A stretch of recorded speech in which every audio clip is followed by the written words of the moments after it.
Hello everyone, my name is Notepad Addon, and I write games for fun. We're not writing a game today. No, as you can tell, this is it. The end of Yiikvengelion.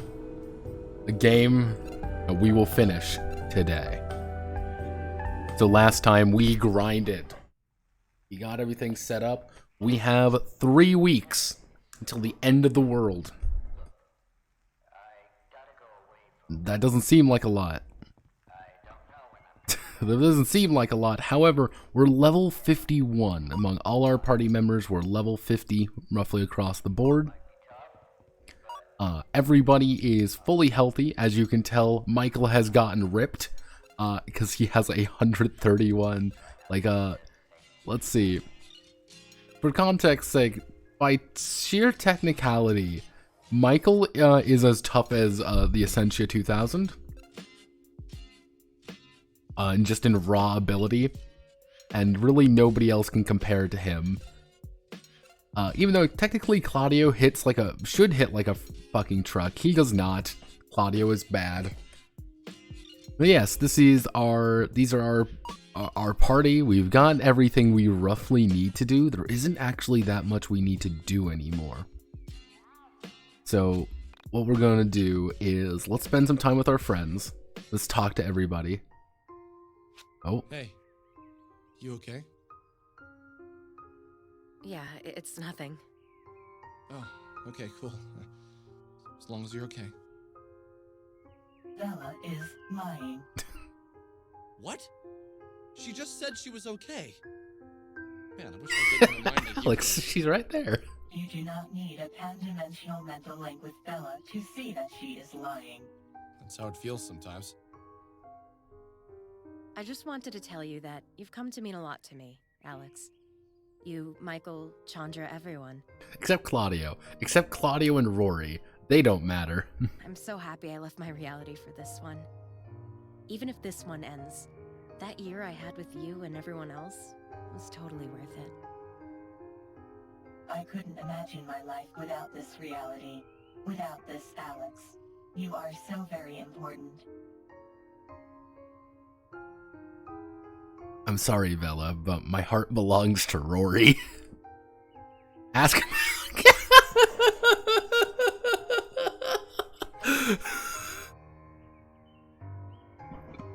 We're opening it up, everybody. Let's do it. This is a great start to this story. This really summarizes the end of Yiikvengelion. Glances out his hand, glistening. Let's do it. Ask about kiss. Say things like that. It makes me want to kiss you, but I don't know which one of you to kiss. Oh my god! You fucking goblin! You want to kiss me? Oh my god, Alex, you goblin! What a strange situation this is. Alex, I just want to fuck. Kiss the Essentia 2000. Kiss Vela. Wuss out. I'm sorry, guys, but I have to kiss my 1999 Own a Whole GF. There we go. This is a great start to the stream.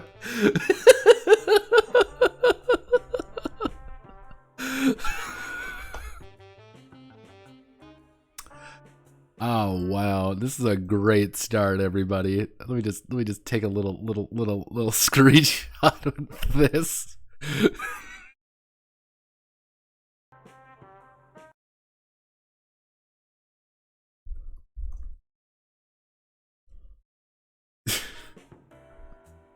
Sorry, Bella. Ow! I am sorry. I do not believe I am wired for such activity. By sheer technicality, now Alex has kissed every single one of the Essentia 2000's other Maybe cells if at once. There was less saliva to conduct electricity. Everyone got 100 XP by this conversation.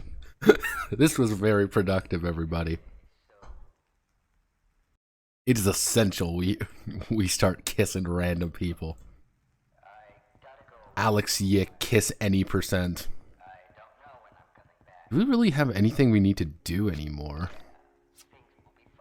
Let's see. How much XP does everyone have? Because I remember on everyone's got about 100 XP. So I mean, let's do another talk.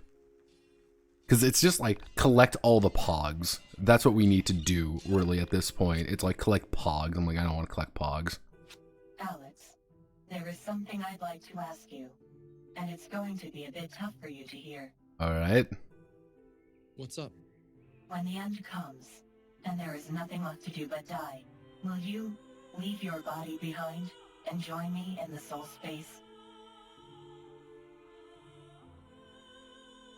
This would actually be a fairly impactful scene if it wasn't quite literally after the "let me kiss you" scene in this completely mangled Persona-esque system. No. You really don't think we can win, do you? I am afraid I don't know either way. I believe we may have a chance. All things are always 50-50. It will either happen or not happen. That's not how that works, Satya. What's it like to enter the soul space? Does it hurt? You are reduced to pure spirit. Your flesh dissolves. Your form dissipates. You will float in space, liberated from corporeal form. You exist with the freedom to travel wherever you please. You are adrift in the void. It is magical, and it does not hurt. See, you say it like that, Essentia, and suddenly it sounds a lot worse. You are adrift in the void. It is magical. It does not hurt. Like, that just sounds bad. You know, picture Arnold Schwarzenegger as the Terminator saying that. That's no. So how do I do it? You must realize how unimportant you are. You must surrender yourself to the soul space and forfeit your right to a physical form. Agree to give up your lot in physical space and accept that you do not need it. Admit to yourself that your physical form is nothing more than a crutch. Alex, I need you to become a theta male. Okay? I need you to become a theta male. Not sigma, theta. I have only ever known a physical form. I can't imagine not living like this. Eating, drinking, reading, playing games. That's what life is to me. I understand that there's more. I really do, but I can't let go of what I've been trained to know. Maybe this is why you've never felt the existence of the soul space. You have never lost anything. Don't worry. When the reality around you is obliterated, you will understand loss. Let's just hope it doesn't come to that. Again, this could be a very emotional scene. Like, a very, like, damn, what if we do fuck up? Like, what if there is no hope? What if we are bone zoned? Be like, yeah, this is kind of what you gotta do. We've been leading to scenes like this the entire game. And it's like, yeah, it's like it's a random where you get 100 XP out of doing it. Like, I wonder how many times, like, I can just talk to my friends. Because I don't, like, I guess spend... Yeah, there isn't really any, like... Oh, Chandra. So, I have a serious question. It's pretty deep, and I'm a little afraid of the answer. Chandra, please. What's up? I find it unlikely that she expects you to answer, Alex. Obviously, this question is aimed at either the Essentia 2000 or myself. So, if each reality is drastically different from each other, what does it mean if two realities share a common concept? Does this make this concept more real? First, I should note that there are similarities between each reality, and then there Where are is this coming from? some realities are strikingly close to one another. For me to answer the question, I will need you to give me a specific example.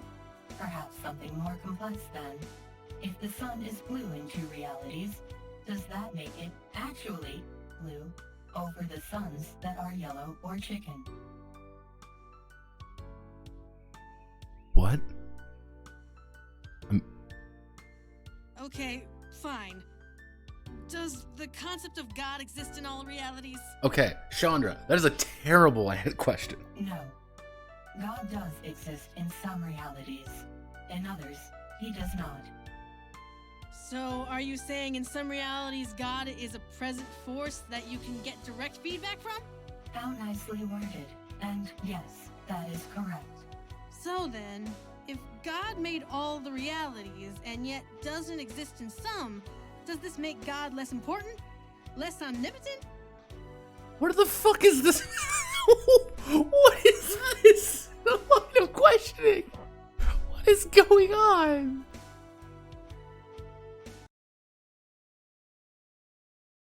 What in the Nani the pizza? There is a God in one reality and not in another. Why would God make a reality that doesn't have him in it? That seems pretty bogus to me. Almost like the people who get God in their reality are lucky, or less lucky, depending on how you look at it. She's lying. Who is? The Essentia 2000 is lying. She doesn't know if there is a God in another reality. I've seen many realities, and some do not have the word God, or have a concept of spirituality. But there is no reality that directly has a God or does not. She can't know the answer to this question. She is lying. Damn, Proto Michael. He's tipping his metaphorical fedora as he rapid posts an R atheism in 9 different realities. Now I don't know what to believe. There might be a God. There might not be. Don't let a piece of electronic junk, no offense, tell you what to do. Okay, if she's leaving, I'm gonna get out of here. Way too many dudes. Alex, listen to me. Something is seriously wrong here. Can you feel it? It's in the air. The air is different. The light is different. Everything this reality knows to be true feels wrong. Okay, Proto Michael is currently higher than a kite on DMT, everybody. He's literally channeling the Joe Rogan experience right now. It's as if everything is in flux. Can you feel it? Alex. Alex, you don't understand. Alex, do you understand? I see God and he is smiling. The sun smiles with eternal malice. Yeah, I'm ready. Look, man, I'm getting tired.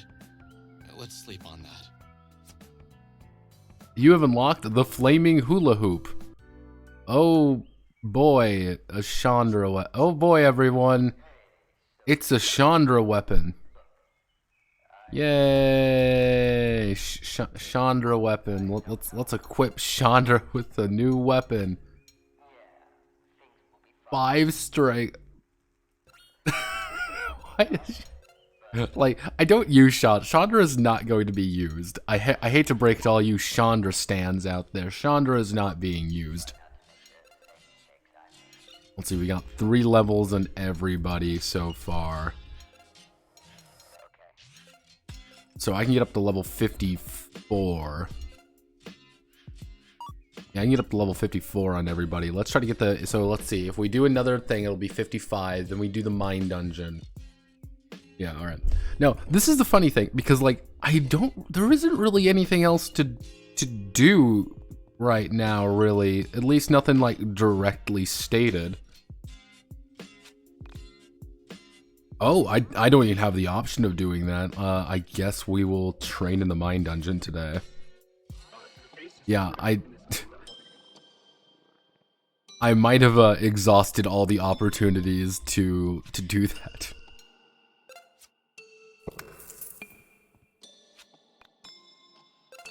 So even if you, like, I guess you have to go out there and train. I need to do this section.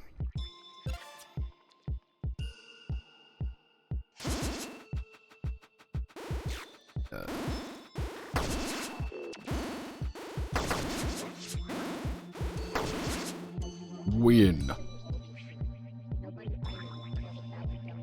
Okay, let's see. I need to do... Technically, I can boost my speed up to 6 and just always go first, but I want to hit harder. Can I just have you choose the rest? There we go. Would you like to level up? Yes, I would like to level up.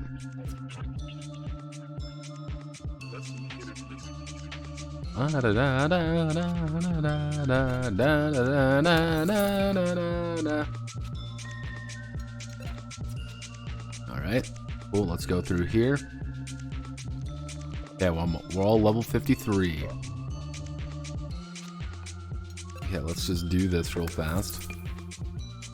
We don't have enough XP, so we have to leave.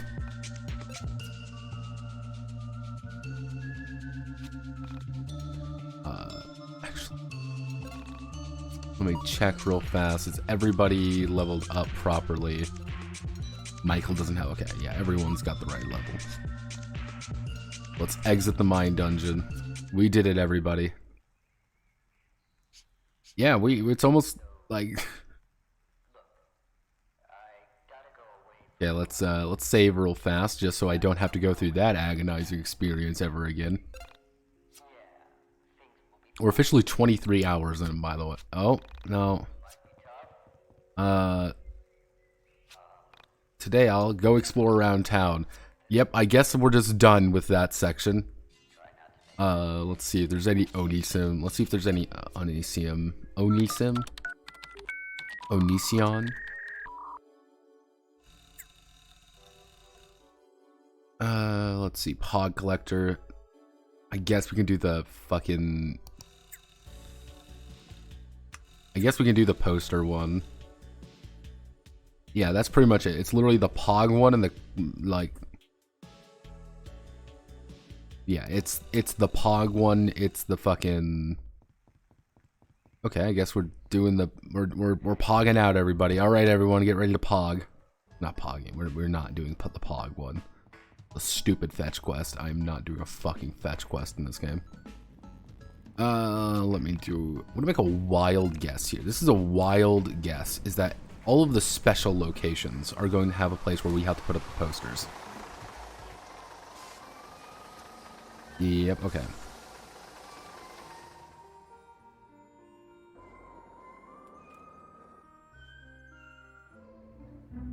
So let's see. Let's check Flagtown.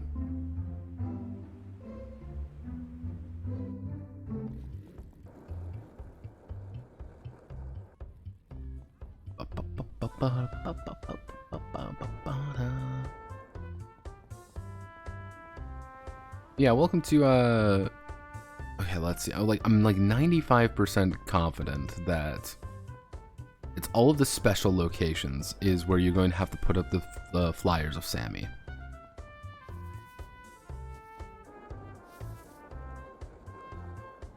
They're probably somewhere around here. Because they would have to be, I would assume they're things like public buildings. Or something similar to that. Like, they aren't going to be just, like, random buildings.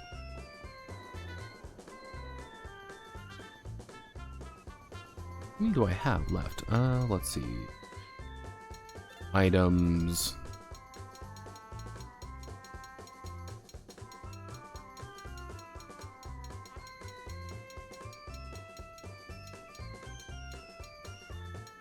Missing girl posters. Okay, so it would have to be... Oh, there's 3 more locations. I also realized it was April 1st, 1999. I just realized that. These might all be bullshit. That's cool. Okay, so this obviously isn't it.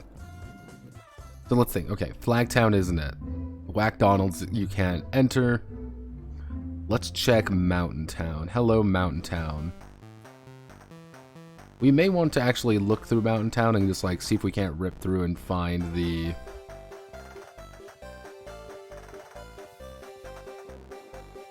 No, that's not it.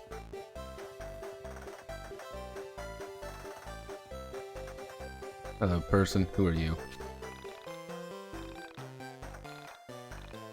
This is a hoax. Do.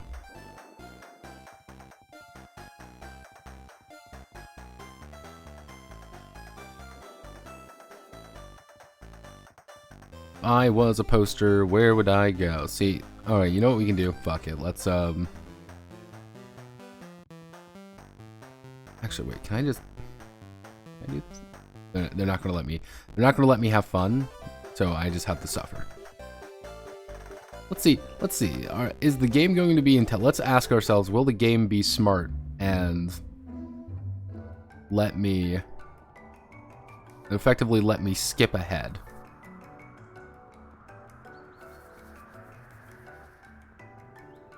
And just talk to the guy, because I have the broken record. The broken record is the important bit.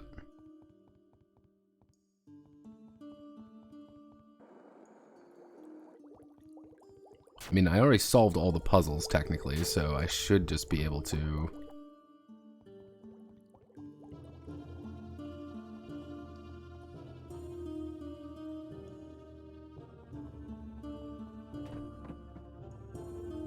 No, god damn it.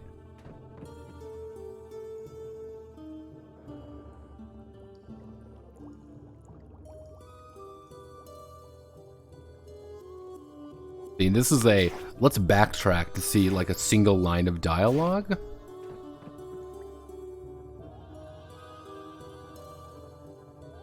I need to go over here? No, I don't. Okay, I remember. This was the awful, awful, awful section that was terrible, and whoever designed it deserves to be put on a cross.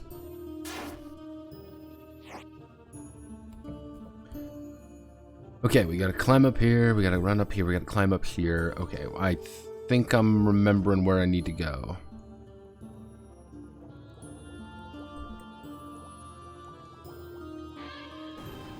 Remember, this is a section of the game that's already been cleared out. I need to talk to somebody in this. We need to go to...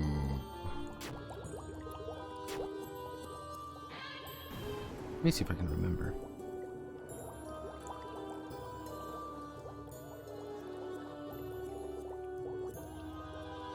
Nope.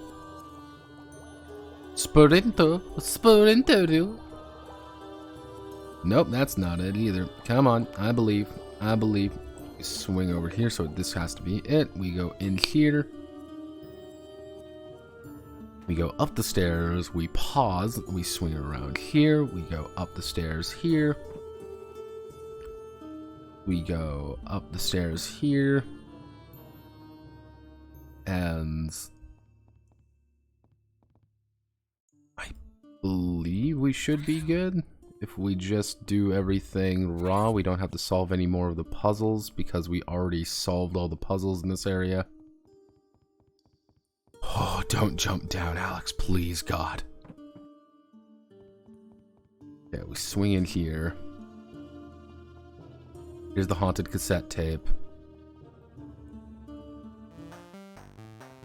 Way out here. Okay, that was not as bad as I was thinking. Hello. Hey guys, you found the mysterious broken record. Wow, amazing. I don't know how you did it. It's really impressive with your super information, internet, highways, and Game Boys. If I can use a computer like you, I would have collected a lot more records by now. So this record, despite being damaged, is very priceless. However, being a wealthy man, I'm going to try and put a price on it. Before I do so, I should warn you that my offer will be tempting, but it may not be the best. In fact, you may want to wait until right after the world ends. You'll get a much better one from a blue friend. I can offer you 1,000 for the record today. No, hold on to the record. No, hold on to the record for now. Okay. I think that allows us to trigger the fact that he is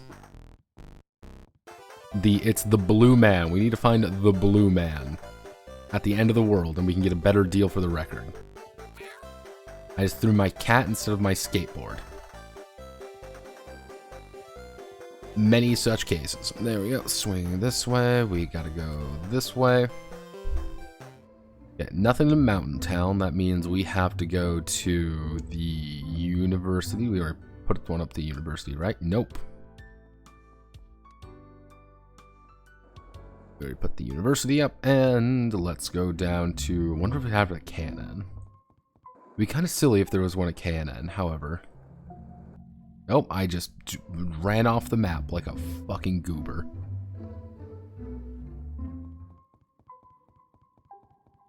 Yeah, as you can kind of tell, KNN's a little bit weird. And you shouldn't really be here at this point in the game, but hey, who cares? Let's go. We already hung the one up at the mall. We already hung the one up at the gas station, maybe? Let's check the gas station. Hello, Route 91 gas station. Yes, we already hung one up at the gas station. We go back. Alex was fucking moonwalking there. Then we swing through here.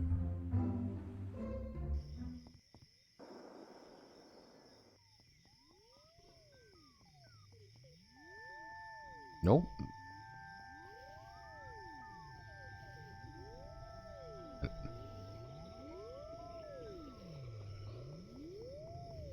Nope, doesn't look like we can hang up anything here in the gap.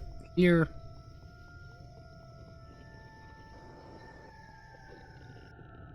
Well, let's do another little look. I mean, it's the mountains by the mountains by the bowling alley apparently have a secret in them. That's the idea. The mountains by the bowling alley have a secret in them. Man, I missed Alex kissing his own hole. Yeah, you literally had the option of kiss Vela, kiss yeah, you had the option of kiss Vela or kiss the Essentia 2000, and obviously I went with my 1999 own a hole GF. That is the only objectively right answer. I don't think you're supposed to be back here, by the way. Because I am driving on the water. Yeah, let's, nope, okay. Is it up there, I wonder? What does it change? Probably some dialogue. Because, even though I'm assuming not much, you just got shocked a little bit. I wonder, is this it? Let me really silly.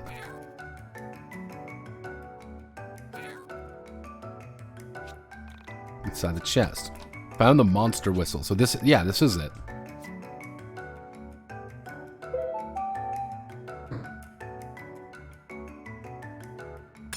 Yeah, this is how you... Okay, so yeah, this is how you actually re-trigger monsters. Is you have to get the monster whistle. Now, mind you, I want you to remember everybody, there has never been a moment in the entire game in which going into a dungeon was worth it. Not a single time. Essentia! Oh yeah, I didn't heal anybody. 1, 2, 3. What? Well, I didn't get a combo attack. Aw.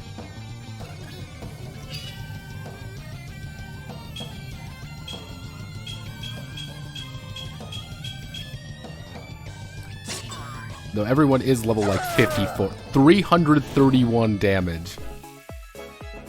Yeah, we do a little bit of damage. We do a little bit of trolling now, everybody. We do a little bit of trolling. Let's see. Yeah, like I'm like 95% sure I grind it as much as I physically can.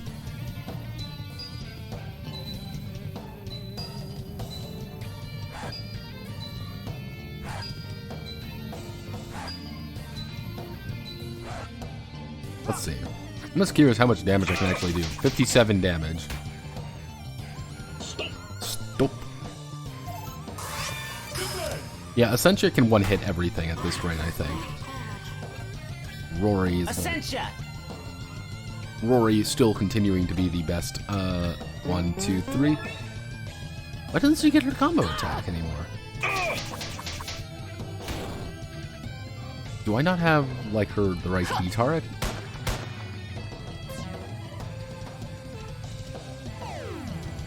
I don't need to worry about that, actually. Because Rory is going to literally intercede and kill them. What do you guess? Yeah, 0 damage.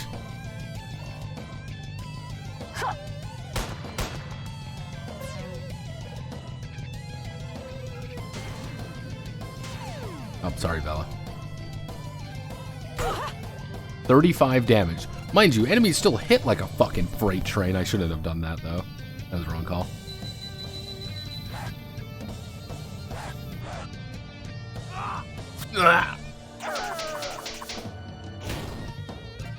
Pacifism.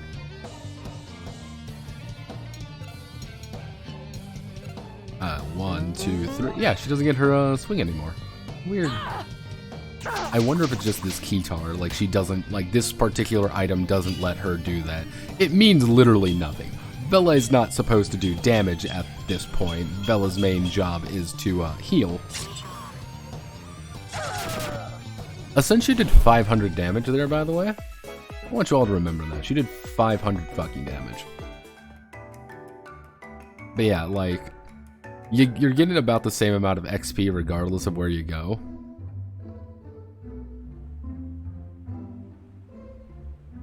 Let's go to the internet cafe real fast. Heal thyself. Oh, I wonder. Now we get to play a game. Let's log onto the computer. And let's double check our... We'll double check Onisim, make sure did we gain anything from this? No. Cool. Okay, let's check Kale Mail. Respam. Spam, spam, spam. Like, I have no idea, like... It feels like Kale Mail should have been something useful. It just never was. Okay, so let's see. We've been to the gas station. We've been to the bowling alley. We've been to Mountain Town. We've been to the strip mall. I guess the reservoir? Because we're trying to do the mission... For context, we're trying to do the mission in which we put up all the signs everywhere. Yeah, not the reservoir. Because we actually ran out of dialogue options for everyone else. And interestingly enough, we actually ran out of hang out with your friend moments, and we still have 2 weeks left to play. So it's yeah, it's agony, it's suffering, even despair, if you will. Hey, fat man, how are you? I don't hope there's random encounters. I do not hope at all. Okay, there's the Frankton one.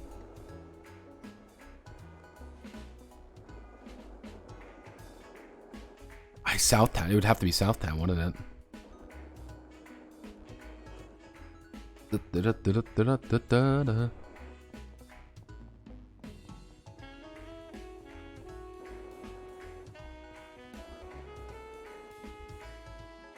The Southtown. Hello, Southtown. How do you do?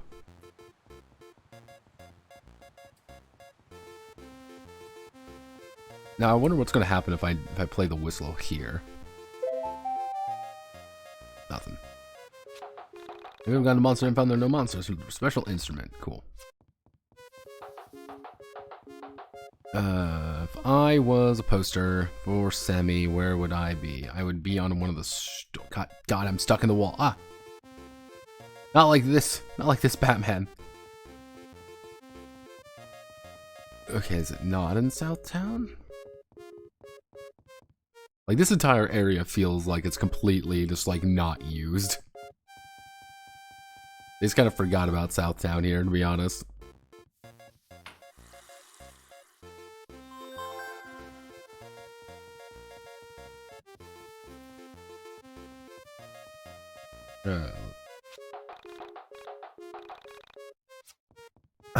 How many, let's see, how many do I actually have left? One more, there's one more. Well, this is the guy actually, Shanji Irving. This was the guy we gave the cassette player back. That's the cassette ghost.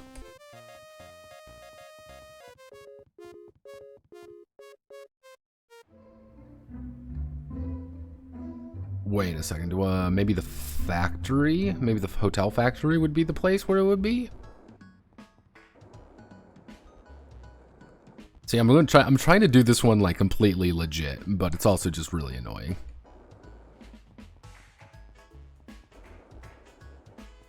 Because there's some obvious places, and then there's like, oh, no, Alex, please. Alex, get off.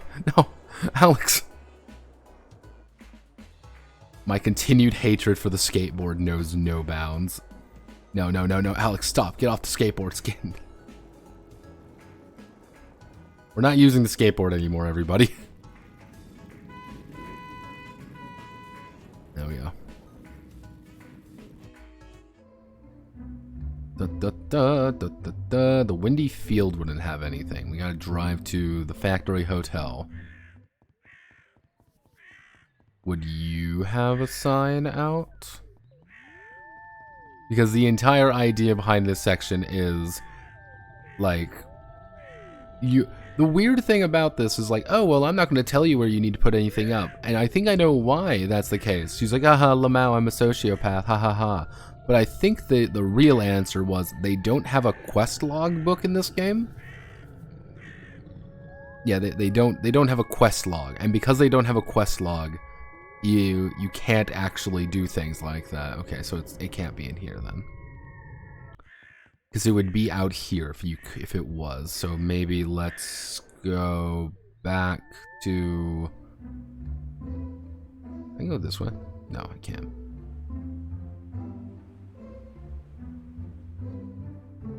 Is it in the Windy Field? I'm gonna laugh my fucking ass off if it's in the Windy Field. No, it's not. Okay.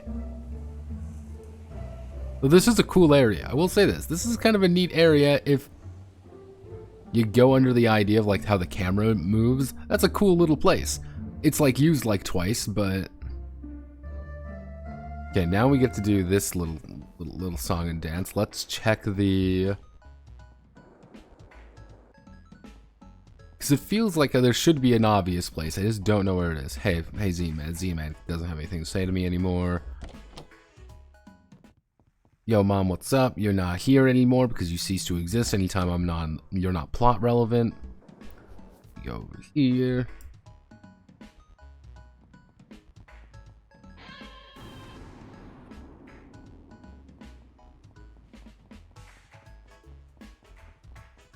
Man, Mountain Radio Tower.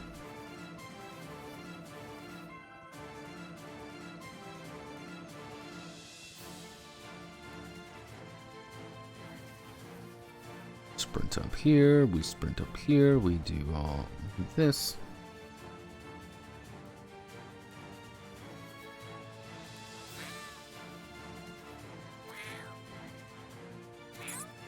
Now, one of those funny things when you realize you still have Semi's cat. Yeah, Semi's cat. We just don't talk about the fact that we own Semi's cat.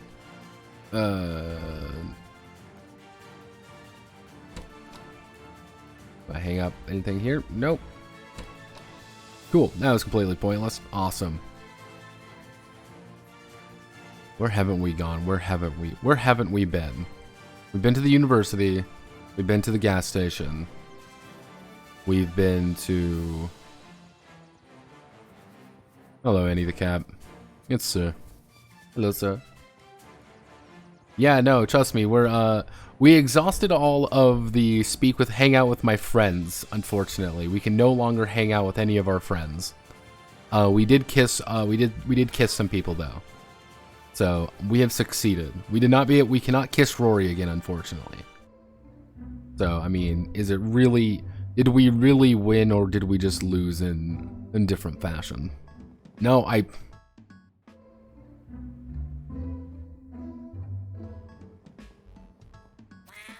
Oh, god damn it. Sprinto.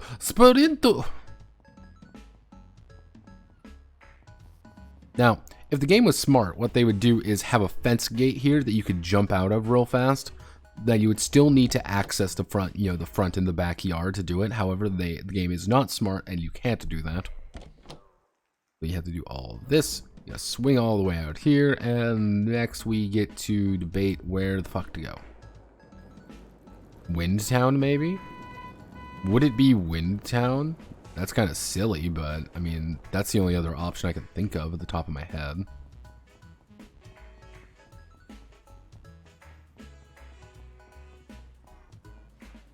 Let's aim this right. Let me just be really cool and skateboard out of town. Alright, everybody, on the road again, on the road again. Actually, if it's in the bus stop in the middle of nowhere. Okay, it's not the bus stop in the middle of nowhere. On the road again.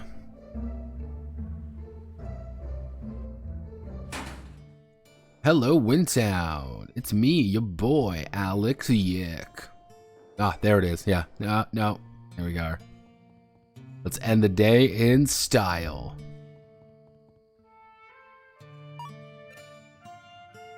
No, you're not. Oh my god, you're all the way back there, aren't you?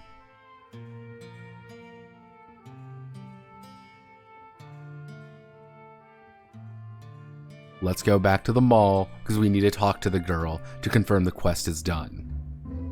So let's drive over here, drive this way. Oh, we can't drive on the train tracks, can we? Alright, gamers! Alright, gamers! Everyone, give me a hands up. Throw your hands in the air and everybody yick out. Woo! I'm yicking out.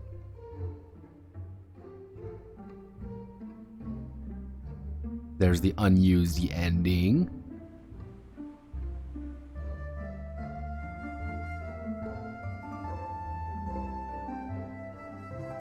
There's the mall. Because we have to first go here, then we have to enter the back of the mall.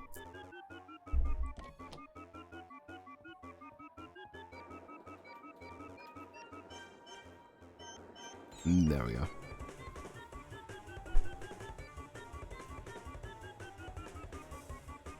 Hello, random woman. How are you?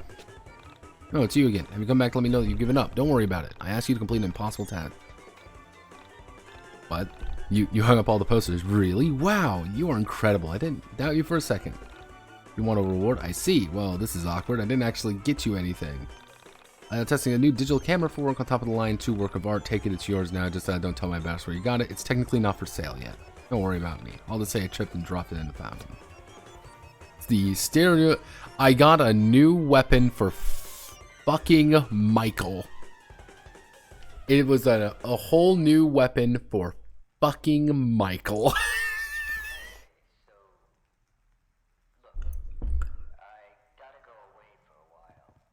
Like, it better be a good fucking item, right? Come on, Michael.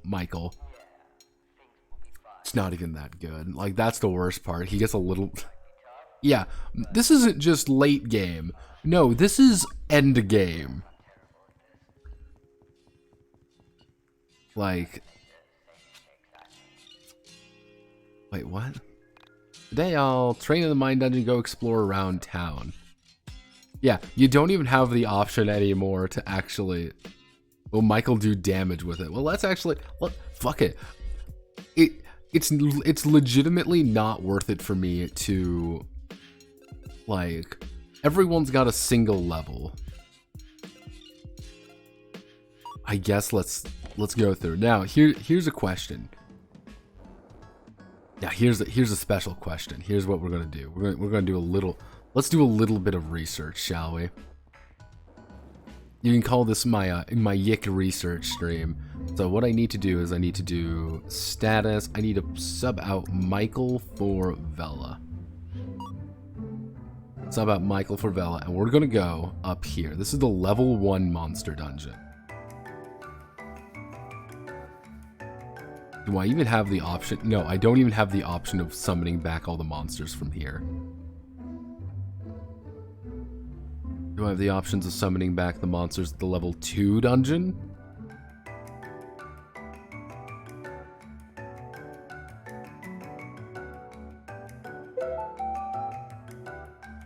No, I don't have the option. Okay, so you just can't summon back in some locations. Because that could be actually fun and interesting, of like having to go back to certain other areas. Can I actually leave? No. I have to go. Oh my god.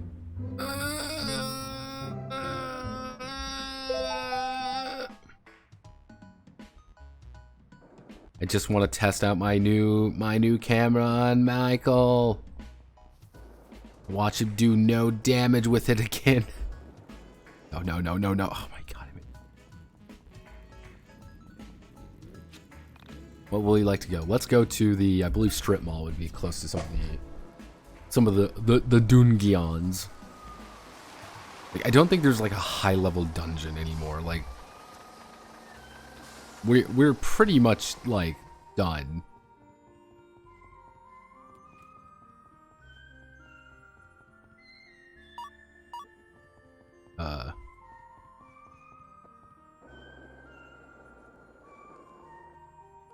Oh my god, game. Please let me leave.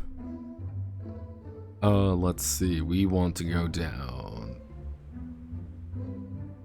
We already cleared you out. Monster Dungeon level 8. Yes, okay, so. Nope.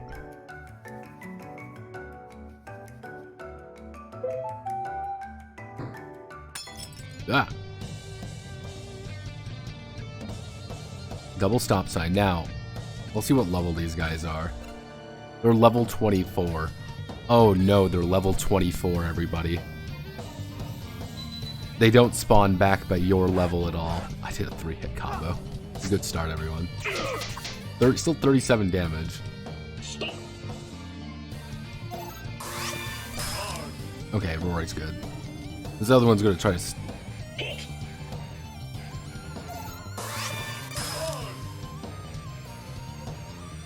Okay, Michael. Alright, Michael. Now's your chance. You're gonna do damage.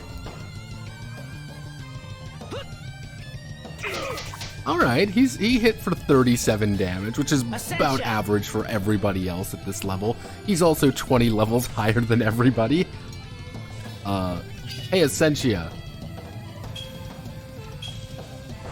Oh, god damn it. She still did 66 fucking damage. Let's murk him.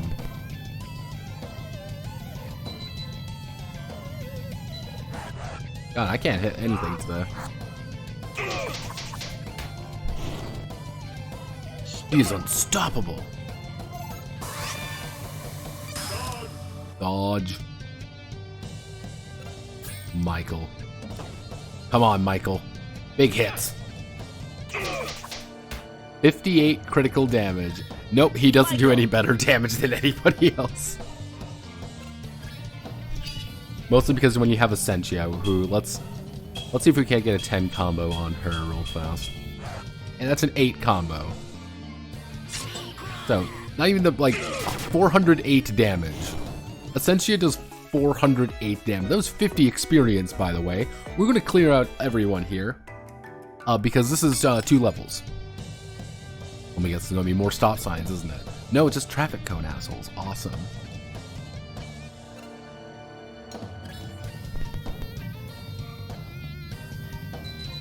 Are you ready for gameplay? Oh god, I can't.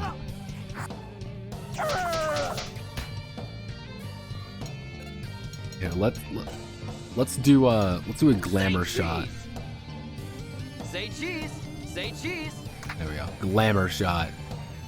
Attack and defense up.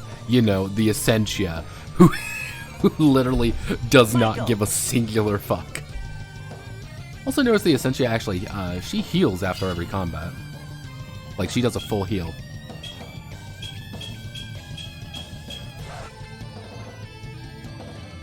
Yeah. 400, fight me out. Bang, bang. Nope, we kill them both because Rory's gonna block both and kill it. It's dead. Rory took 4 damage and instantly killed it. Because because Rory cannot kill, he'll bring everything down to 1 HP. He took 135 damage. He literally just reflected the entire thing at it. It's dead now. Regardless of what I do, if I land a single hit, it's over. Like, watch. 3-hit combo. Hit. Dead. 50, like, there's...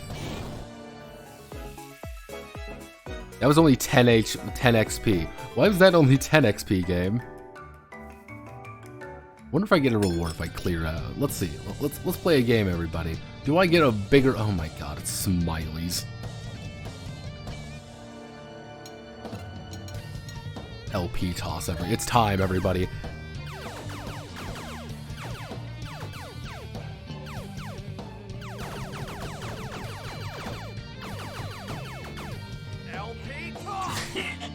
Instantly dead. Instantly dead. Instantly dead. And the other one dodged. Yeah. Michael, I need you to kill Smiley. Okay, he's just dead immediately.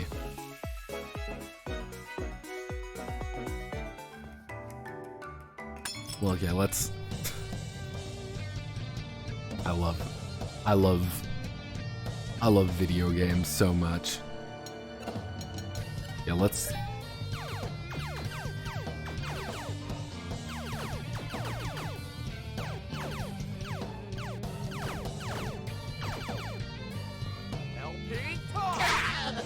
Yeah, there's really, it's kind of, the LP toss is such a crapshoot. Like, sometimes you do, like, really good with it. Like, it really depends on just, like, that initial spread.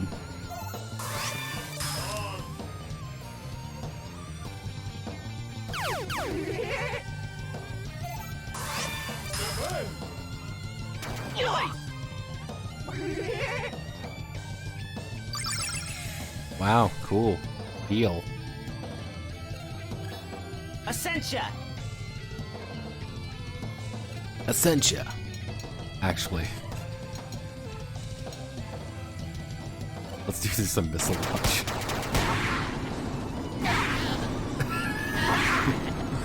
Wow, thanks Essentia.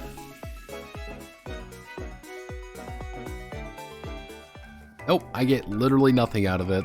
Nothing at all. That's awesome. And even consumes the mark, so you can only do this a certain number of times. So let's see, I got 50, 60, 70, 80. I got 80 XP experience. That's not even a full level. I did not get even a full level out of that. Yep. We gaming, everybody. Let's see, that's a level 4 dungeon. Can I get a higher level dungeon? Level 6 dungeon? Anything in the level 6 dungeon? I guess let's try to kill some mimics. I wonder how much XP I get from killing a mimic. Let's kill the mimic. He's level 18, not LP toss, not smooth jazz, EP strike.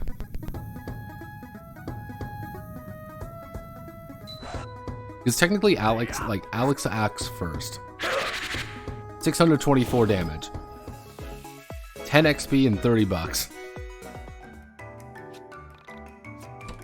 Gold bracelets and $500. Wow. Wowzers. Let's see how fast I can actually, like, just kill.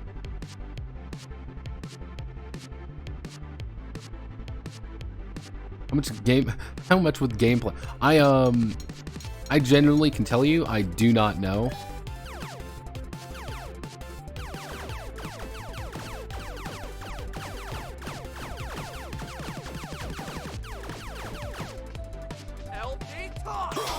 Let's see, okay, Franco's dead. Stop Sign's super dead. Divine Spirit's dead. I believe it said the cop dodged. It's funnier if she just gets shot.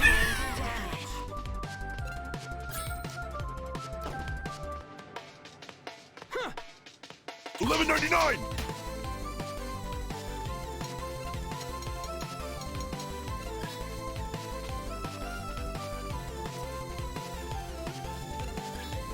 Can we please stop fighting? No.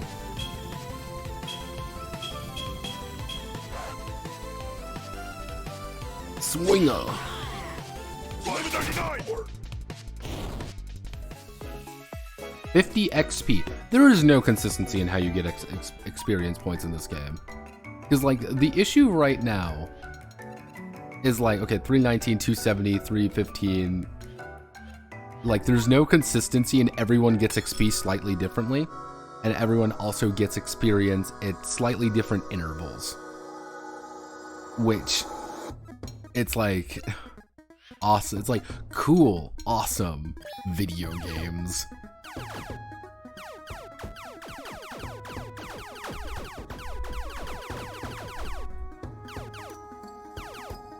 Check out my sick beats. I'm gonna make a wild bet here. I'm gonna get 10 XP. That's my guess, 10 XP. 10 XP, yeah. And Alex got 2 additional ones. Yeah, so nothing in this dungeon anymore. Or what's the highest level dungeon? I'm assuming it'd be the level 10 dungeon. But where do you even find the level 10 dungeon? I think I know where it is. Let's do a little investigation, shall we? Let's try to find the full level, the level you know, the full level 10 dungeon. I believe it's up here because this is the level 11 dungeon. Like, let's do the level 11 dungeon, everyone. This is the highest level dungeon I have access to, I believe. And it's Pooh and Rats we fought at the beginning of the game. These are level 28.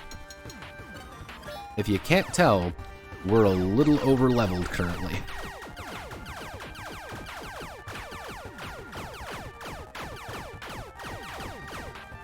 I believe they all died. Yep.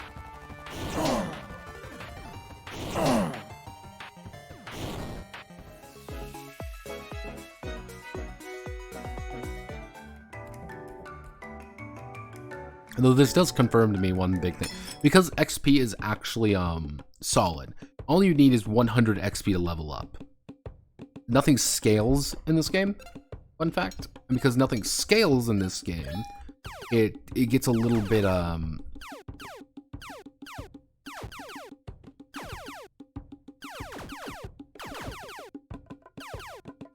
that was kind of bad.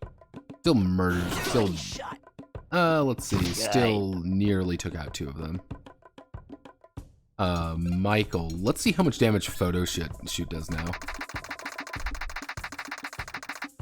Lucky shot. Dead. Nope. Michael still does no fucking damage with his biggest AoE attack. Awesome. Look out for number 1.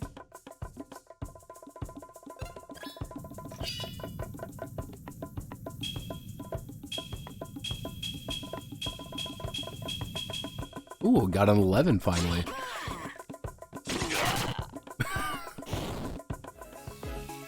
Bum, bum, bum, bum.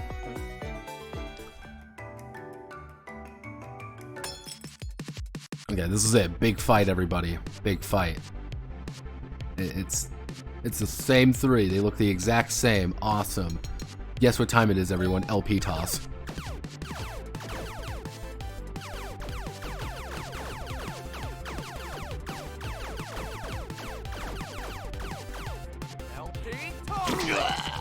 Dead. Dead. Dead.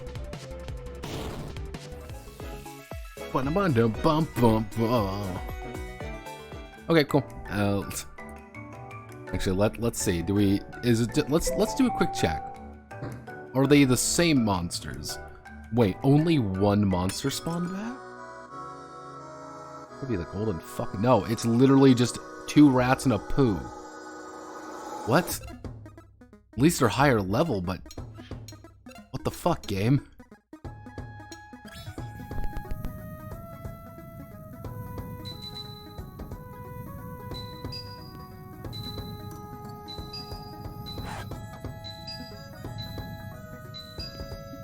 Uh, 17 hit combo. 79, it's dead. Michael, kill the Pooh, please.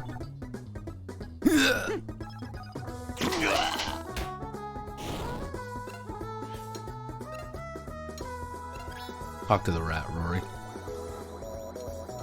Can we not do... What? Fine. Samurai Rat has retreated. Earned 70 XP. Got an ambrosia out of it.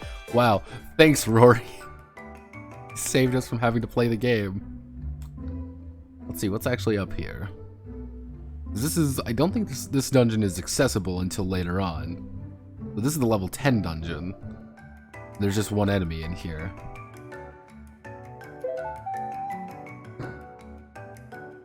Alright, cool. Let's get into a fight. Let's do this. Four enemies that we've already fought repeatedly.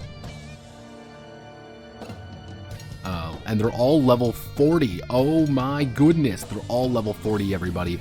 We're getting actual gameplay now. Oh, God, guys. I'm so excited.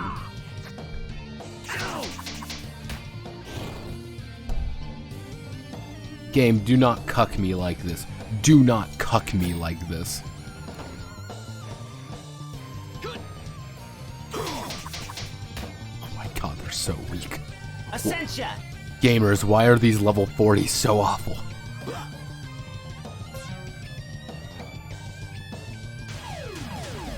jeez. Okay, he's dead.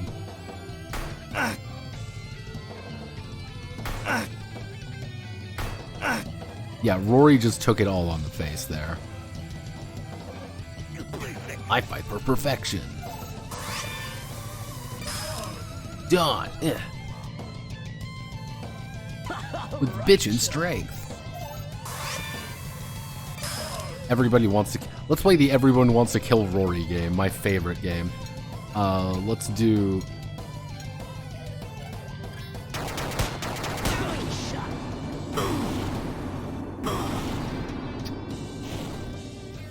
When Michael go back to his pre-Alex Jones... Anytime you bring him in his party, he doesn't actually become Proto-Michael. He just is normal Michael. In case you're wondering, you want to know, like, why is that the case? Isn't that kind of stupid and reductive? And the answer is yes, it is stupid, because they never modeled a separate party member. That's literally the reason. They have not modeled a separate party member.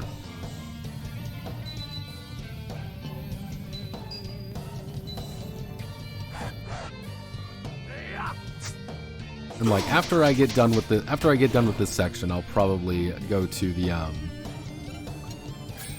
let's see. I'll probably go to I have to end the day, quote unquote. And once I'm there, I'll kind of explain something I've been kind of mulling over since starting this series, and this is going to be a Notepad Must Die. We're finishing the game today. Does not matter how long we gotta go, we'll finish the game. I should have let him die. No, I can't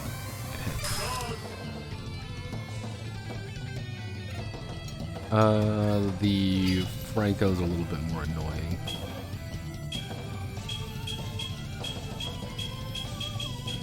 "12 hits. 358 damage, immediately dead, because nothing has that much HP.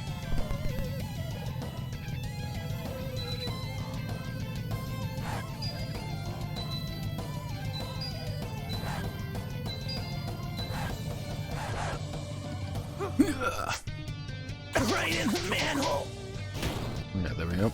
I put them to shame. 80 XP. 80 XP. No sense of right or wrong in this game. Okay, we're gonna call it. Okay, we're gonna have to drive all the way home. Means we're gonna do this. Now, mind you, this is as fast as the game goes.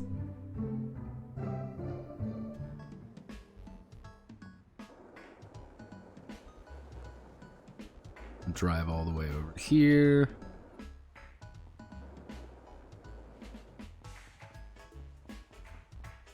No.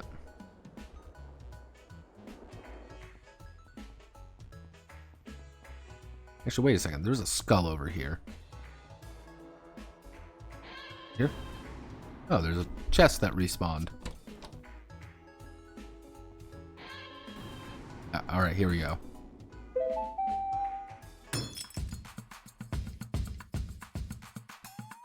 Oh. Traffic cone monster.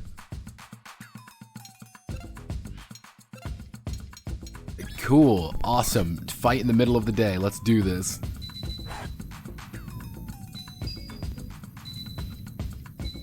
They're the worst enemy in the game. I love it. I love these things. They're awful.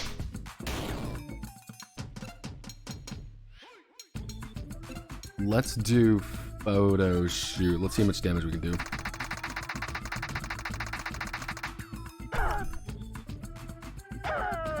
Wow, good job, Michael. You did mediocre damage.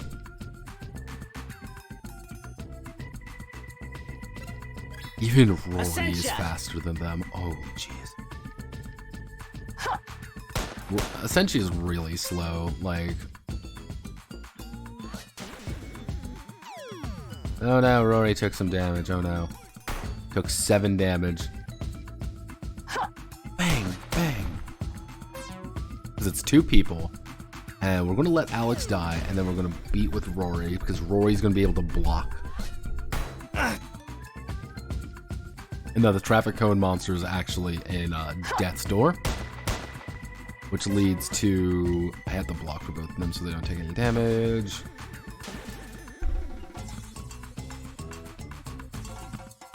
Now the Essentia can use the missile launcher.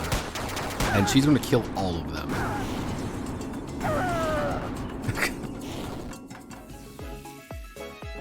10 XP for that fight. Cool. Alright, so we got to run here. How much XP did we get at the end of this? We got about 5 levels worth. We're going to hit about level 60 on everybody. So we're going to swing up here.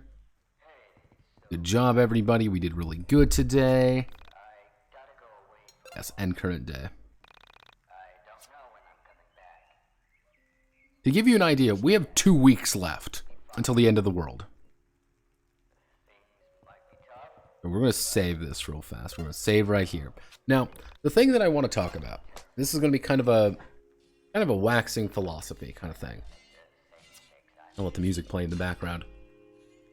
Is from all the things that we've seen in this game. Alex YIIK, face directly forward. Look at me. Will 1.5 fix this? I genuinely do not think 1.5 will fix this game. I genuinely do not think so. Because like one of the issues is, and this is me speaking. Now bear with me when I say this. The core infrastructure of this game is fucked. Fucked. There's only so much you can do with what you have here. This is still a Unity game, and people are making it out to be like, oh, 1.5 is going to completely reinvent the game. You can't really. Because there's 2 big issues. You have to bet that. Like, this is, I'm not even going to bet it, because I genuinely don't. This is just my observation. I can make this observation. Because one of the issues is, every time I hit F2, this is what's going to pop up. Unless you completely redo the combat. I mean completely redo the combat. From the ground up. But then it's like, what were the previous years for? It's a Theseus' ship situation. And it's like, you can't fix the leveling system. You can't fix the how like the monster numbers work. Like, people meme on the story of YIIK. People meme on the story a lot. But I don't think people quite realize just how poorly put together this game is from just a sheer game design perspective. Like, it's not good. Like the fact that how like all the XP is technically based on like for example, all the XP is out of 100. Level 1 to 2 is 100 XP. Level, 90 to level 91 is 100 XP. But the problem is monsters don't give scaling XP, so you can, if you leave level 1 enemies and you kill them at level 90 or whatever, you're still going to get the same amount of experience points. You're still going to get the exact same amount of them. You're going to get 10, because I think 10 is the minimum. And it's things like how damage is kind of how that's calculated, and how it's like, generating more hits does not necessarily mean you're going to do more damage, because every hit is a random number generator based on how much damage it's going to do. And you're also potentially doing percentage damage. So it's not, oh, you did 120%, damage based off this. It's like, what's going on with this? And it's like, yeah, you could fix all the story beats and stuff like that, but like, I think the best way to think about it is, can you fix the 2-second ladder climbing animation? Can you fix the fact that the dungeons don't do anything? The dungeons are completely worthless out of like what you get. They were literally just grinding. It's like, please enter here for gameplay. No, that's not how any of this works. And be like, well, now you have to go to the dungeon to, to find things. That's a terrible decision. That's terrible game design. Why would I? There's no incentive to go to these things outside getting experience points, which you don't need more experience points because you get experience so consistently. And it's like, oh, do a side quest and you're going to get 100. Talk to people for like 6, like if you do 12 conversations, you get 12 levels out of it. And it's like, cool, I just grinded this entire dungeon and got less than a level, while somebody else, I literally had a single conversation and got a full level out of it by doing literally nothing. I don't know what's gonna fix this though. Like, that's one of the weird things. And like, from the sounds of it, they look like they're trying to introduce like a new companion. Because, what up? Say hi, everybody. Like, YIIK 1.5.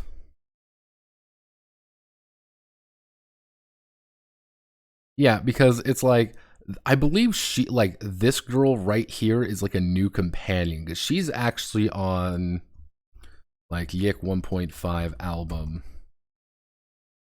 Because this is deviation perspective. She has there's another album, like, she keeps showing up, like, repeatedly. And then you have this girl right here. And where was the other one that I saw? The music's decent, not my, like, I actually quite enjoy the music for this one. Where is it? I'm actually going to, like, Google YouTube. We're going to go to the YIIK OST. Where are you? Where are you? Right here. So, Your Dream Connection. Like, this girl right here. She appears to be, like, the new, like, important character. And it's like, because that's supposed to be, that's, like, supposed to be Proto-Alex and stuff like that. It's like, what's going to happen here? Like, you don't have that many character beats. You know, why more characters? There are already, 2 new characters. Because characters are fun. Like, I don't think, like, that's, like, one of the big things. Like, people like having, oh, you get new party members. You get new things. But the problem is, what are you going to do? Are you going to remove Chandra? Chandra's useless. She legitimately does not do enough damage to justify her existence. You going to remove Claudio? Claudio doesn't do enough damage to justify his existence. What, do you want to rework Rory? Are we supposed to just kill Rory? And, like, that's supposed to be the end? That girl's Rory's sister.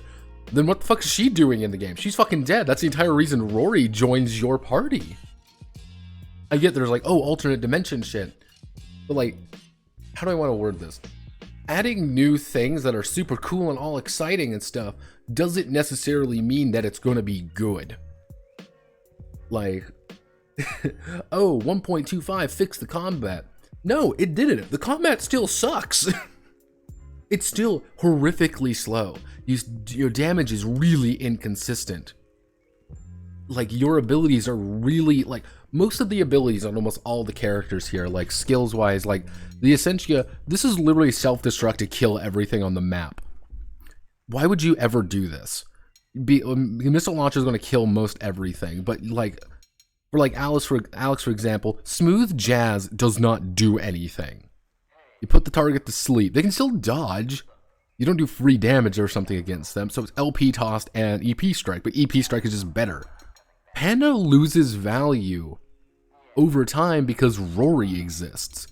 Like, Michael, for example, photo shoot is useless. Glamour shot can kind of be useful a little bit, but they don't really explain what attack up, defense up actually does. Similar to mugshot. Rory. I use talk as a fucking meme. It's a joke.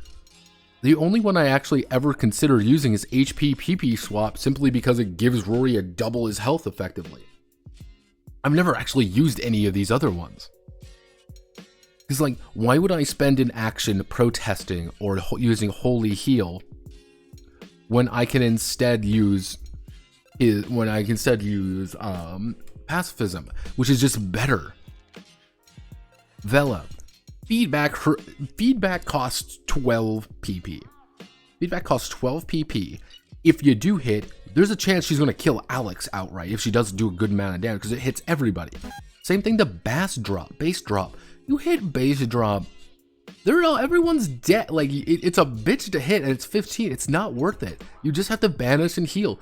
Heal can heal you up to full. She can heal someone from 1 HP to max HP after hitting like 3 fucking keys. Like, and it's 4. It's not like, there's no reason, because overflow is converted right to PP. So you can, even if Rory's super low, he's at 1 HP and has like 0 PP, you hit that, he's gonna be at max health, he's gonna have a decent amount of PP as well. Why would you need anything else? Claudio has one ability, and that's Bushido. Bushido takes 10 fucking seconds to do. You gotta hit all the keys just right. And it's not fun, it's not engaging, it's like memorizing up, up, down, down, left, right, left, right. That's not fun. And if you fuck up halfway, he's going to do no damage. It's going to be wasted. So you got to hit him all really consistently. It's 10 seconds. His basic attack does no damage. Even with, you know, again, it's like one of those things. He has 107 strength. He has the highest strength out of every character, bar Alex. Bar Alex and Essentia. And his basic attack does less damage than everybody else's. What are you going to do to fix that? Huh? That's like one of the big things that's like with me and like YIIK right now is 1.5 coming out isn't necessarily going to fix all of the issues. It's going to be a lot prettier. It's going to be a lot fancier. It'd be like, oh boy, look everyone, it's Rory's sister. What does that add? Honestly, what does that add to the story? Rory joins your party because his sister killed herself. And it's up, and you are being kind to Rory. You know, it allows him to get over his own problems. His sister's back, I guess. Here's like another hour, like 2 hours of missions with her, and then you get her in a party. Why? Bells and whistles, exactly. Nothing. It's bread and circuses. But will it change like some of the fundamental core issues? Hell, even in this series, we've all experienced some of the bugs. The bugs are still there.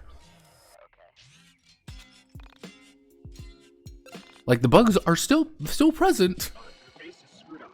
Like, and the way they're, like, redoing the entirety of the mine dungeon, it's like, this feels like it should have been, like, fixed a long time ago. Like, and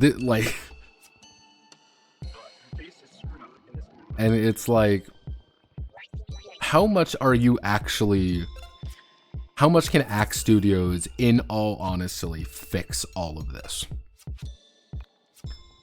With 1.5, like, oh, well, it's going to be immediately better and everyone's just going to clap and it's going to be amazing. I don't think so. I'm like, adding a bunch of new characters isn't going to help. It's just going to make the characters that are already present not as important.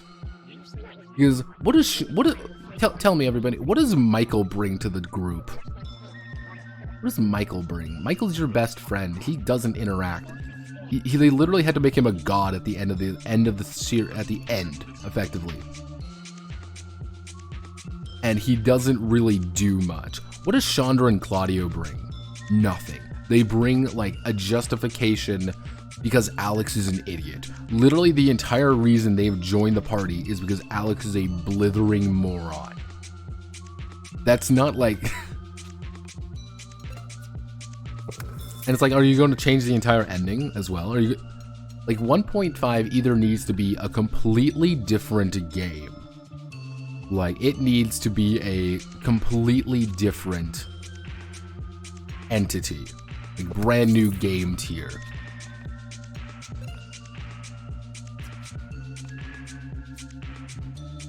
His time cube form is the misuse here, just happened lore-wise.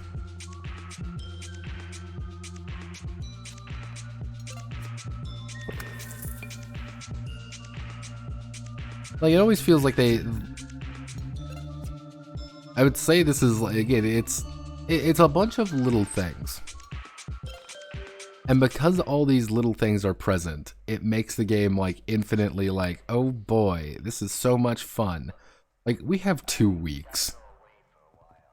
We have 2 weeks to do it. We're level 50, like, 58, like, we don't really have anything else to do. Like, what, I guess, you know what, here's...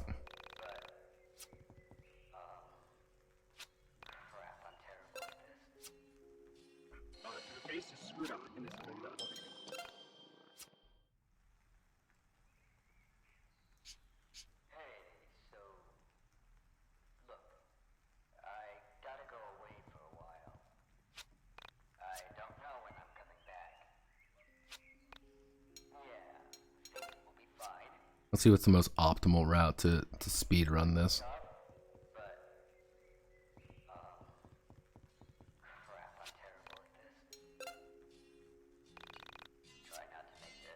No, it's Mine Dungeon. Mine Dungeon would be the fastest way to speedrun. Oh, we got another cutscene. In the middle of the night. I thought I'd heard sleigh bells far away. like the background of a Christmas song. Chimes, maybe? A church? I sat up in the bed and felt for my panda. He was still asleep. He slept more soundly than I did these days. I sat still and listened hard, but the only sound I could hear was the faint, dry thumping of my own heart. Dry thumping. Months ago, I hated when my heart raced. It either meant I was nervous, or I had been forced to exercise against my will. That's changed. With all the time I've spent training in the mind dungeon, everything feels clear. My mind, my muscles, everything was coming into focus. I lived for the moments when I could feel my heartbeat. I became excited for every pump forcing blood through my body. I felt alive. I was going to hold on to this feeling as long as I could. Where did that music come from? Maybe I'd been dreaming after all. I thought back to earlier in the summer. I used to dream all the time, but lately my dreams were fevered and confused. I missed when I dreamed of the Essentia 2000.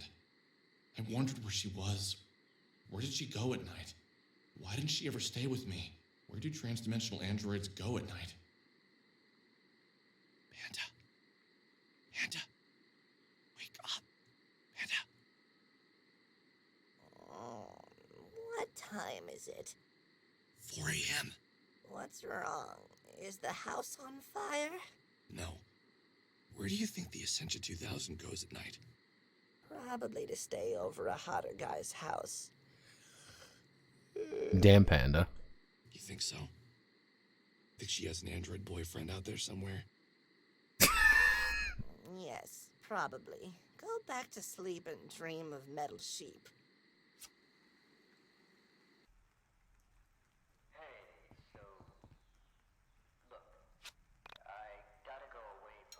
Train in the Mind Dungeon. Yep, time to go train in the Mind Dungeon, everyone.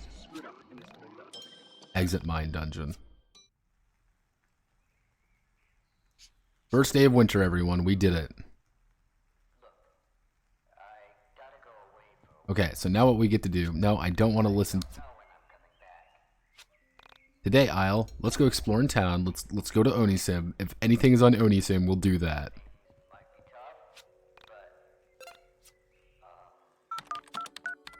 Come on, come on. I believe, I believe, I bereave.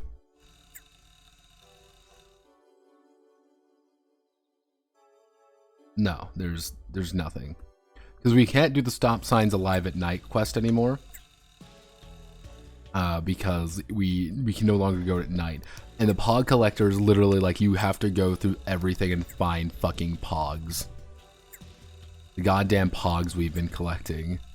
You have to go find a bunch of them. It's like, nope, we're not doing that. Oh, okay.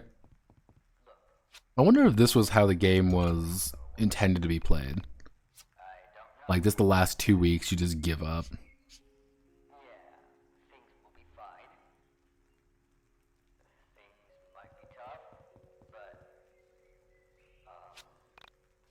Let's go train in the Mind Dungeon, because tomorrow would be Christmas Eve. Exit Mind. Yeah, it's Christmas Eve. Now we're gonna go out today, and we're gonna. There's obviously going to have to be. There we go. See Alex in a goddamn red outfit. Wow, I can't believe another year is almost over. Don't remind me. So, are we gonna do gifts or what? Where's the Essentia 2000?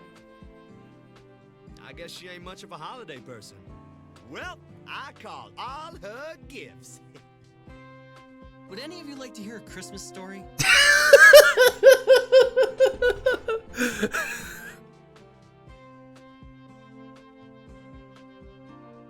With more characters, there'll be more days to spend with friends. Yeah, but that's kind of missing the point. Like, this is a really awkward, like, the problem is, like, this is just a really awkward series of events. This is the big thing. Because it's, you kind of missed some of, like, the earlier ones where we were talking with friends. Where it was not natural. It was like, here's a major plot development. Like, here's, like a major plot thing occurring. But instead of it being like naturally woven into the story, it's like hit the button, talk to the Essentia, hit the button, Like, Sure, why not? For Christmas 1996, my mother got my dad a computer. It's a really good one, too. He used to do all of his writing on a word processor. The ones with the really tiny screens where you could see 7 or 8 lines max. So anyway, my dad unboxes it and freaks out. He was so excited. And you know, I fell in love with it right away.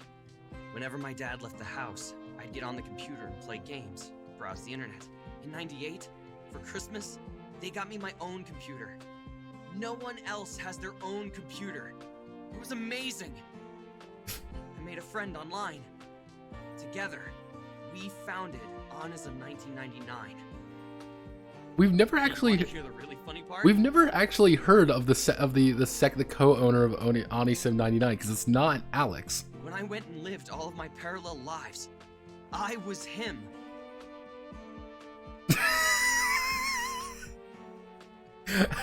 Fucking Michael, what?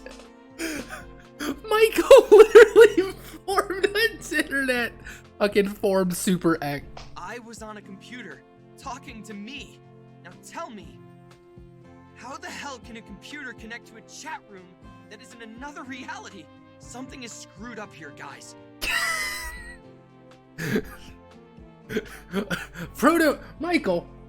Michael, we were having a nice conversation, my man. You told us about the nice, wonderful gift your parents gave you, and you're immediately like, "Hey guys, by the way, reality's collapsing." Michael, now might not be the time to talk about this. Dude, this might be our last Christmas together. Or ever. And you want to waste it talking about this? You guys have to tell me you've noticed it too. Michael is tripping balls. No, the thing is, Proto Michael literally just said he formed this chat room with himself. Do you honestly feel like things are the same as they were 2 months ago? 2 years ago? Michael has done more for the plot of calling everybody out for how fucking weird all of this is than anybody else. And he's wearing a literal elf outfit while hovering above a chair. Dude, things change. That's like... You're all intentionally not seeing it! The very fabric of everything has changed! It's like one day we were cotton, and today we're made out of metal!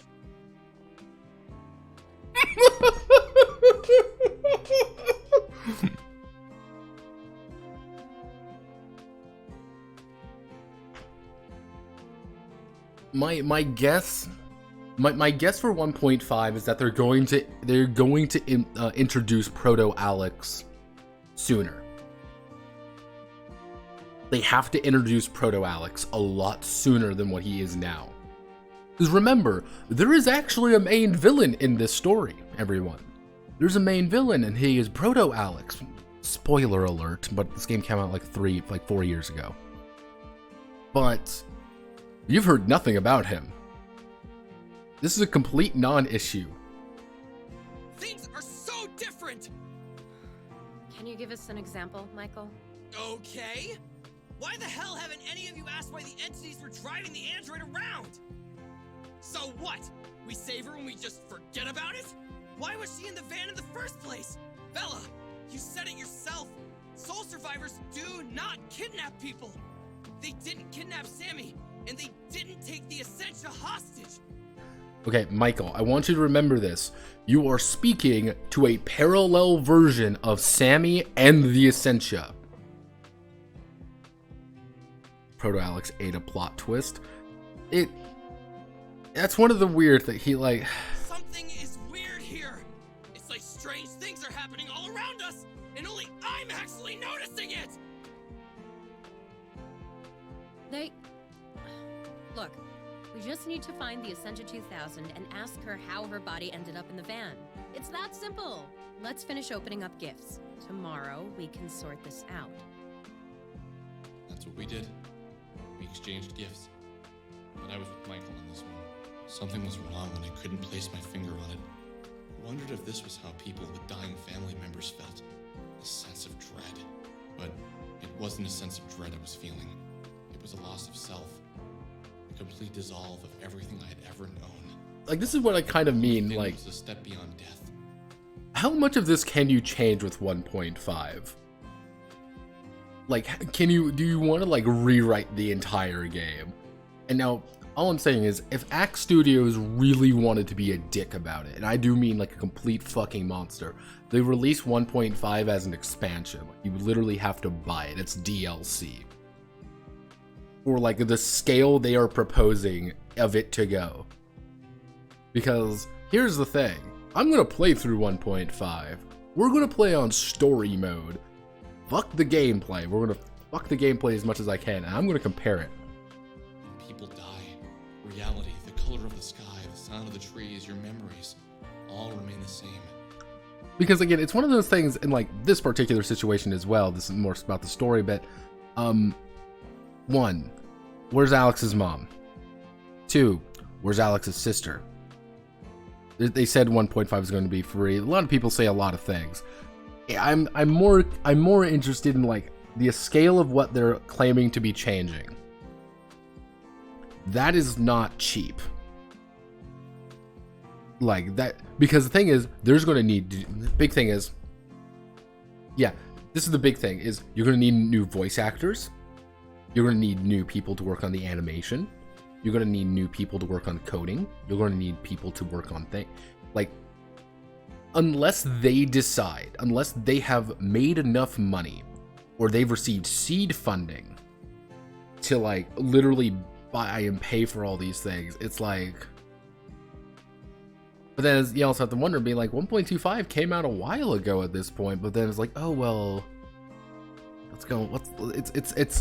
To quote my Among Us playthroughs, it's a little bit of sus. This was different. This I don't know. was beyond unusual. Yeah, we're done with Christmas, everybody. Let's go find the Essentia.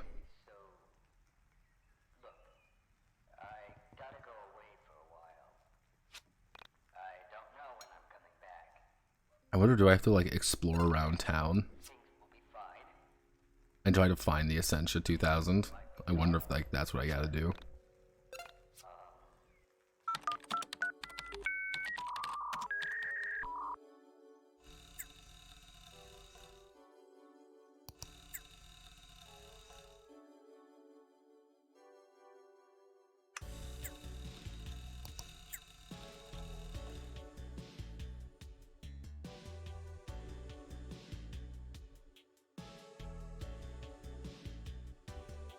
So Chrono Crossed is Michael from another dimension. But Michael from this reality is the only one really talking about anything.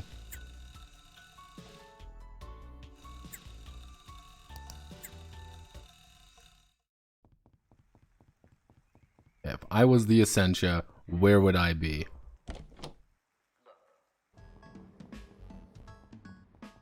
I don't know, because they never really told me.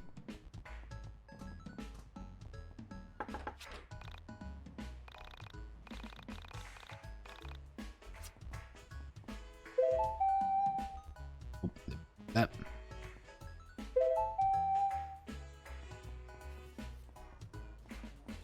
Hello, headless snowman.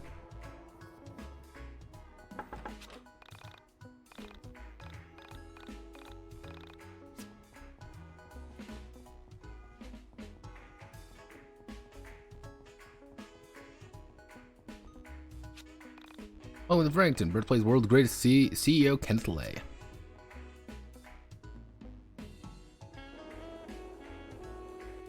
Let's see.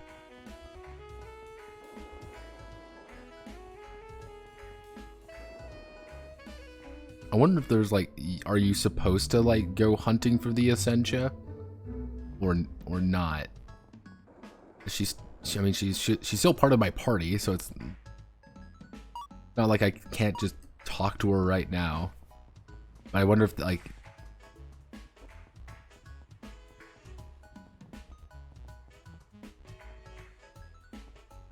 Oh, I made a boo-boo. I made a boo-boo, everyone. I made a boo-boo. Oh no, sisters. Oh no, sisters. I wonder if there's anything in the forest meadow here. This is where we met Proto Michael. Hello, Proto Michael. Is anyone here? There's a chest over there. Nani the pizza. I never realized there was a chest over there.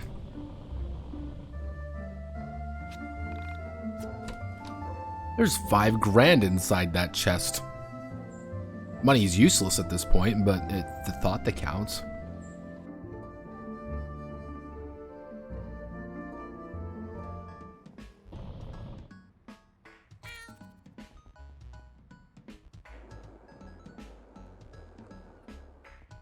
I wonder if I just have to end the day and like then you'll talk to her.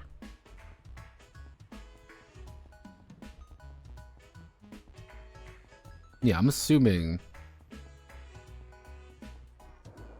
that if I just end the day, like Essentia will pop out and want to talk. Because that makes the most amount of sense, because there's been no indication that she's actually anywhere in the game world.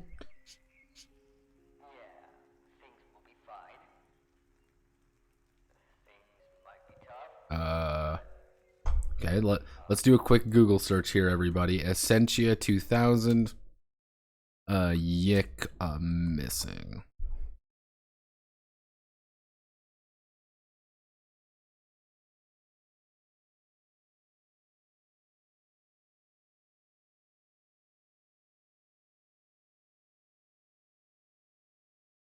What am I thinking? Essentia 2000 Christmas.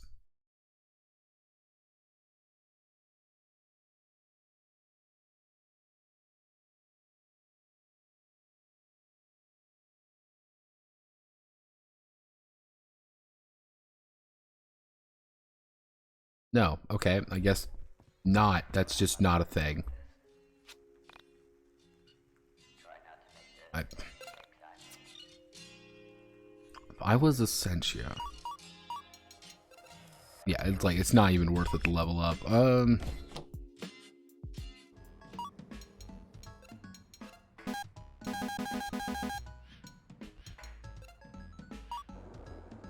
Where would I even go? To the van, maybe? Is that what I need? Is that where I need to go? The van? Ask why. Because, like, it's a completely valid question. Like,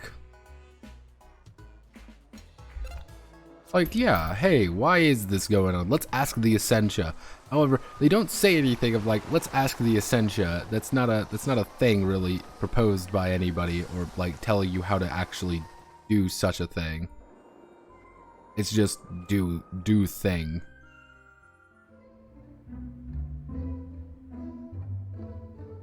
Let's see, the mall. Let's go to the mall. I love the mall. It's so much fun.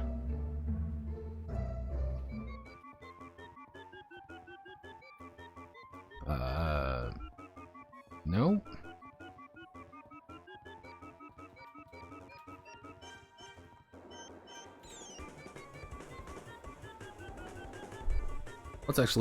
Let's do Essentia 2000 YIIK Wiki. YIIK Wiki. Because there's gotta be a YIIK Wiki here. No, it's on the Oni Plays Wiki.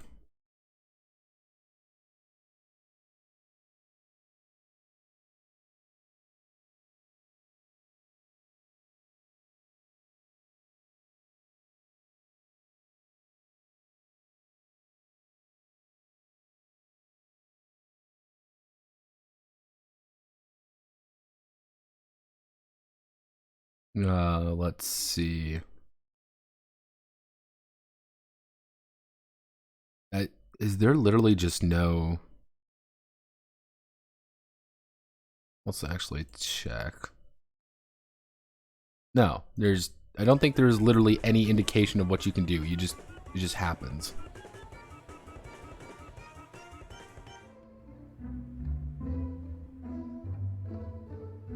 Not crazy, right?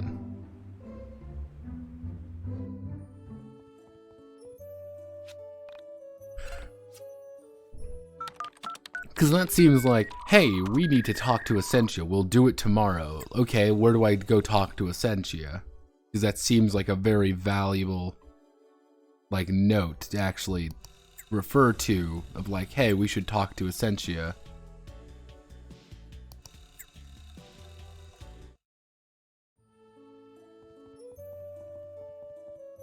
But we're not going to do that. Okay? We're just not going to do that. Fuck it. Fuck it. Fuck it. Fuck it. Fuck it. We're not going to learn about the lore. I'm sorry, everybody. We're not going to learn about the deep and intricate YIIK lore. Because I do not care.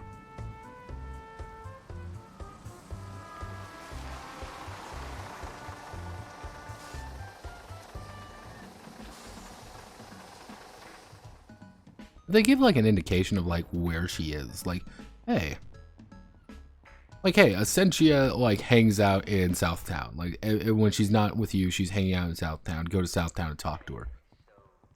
Then I could see it, being like, cool. Or it's like, hey,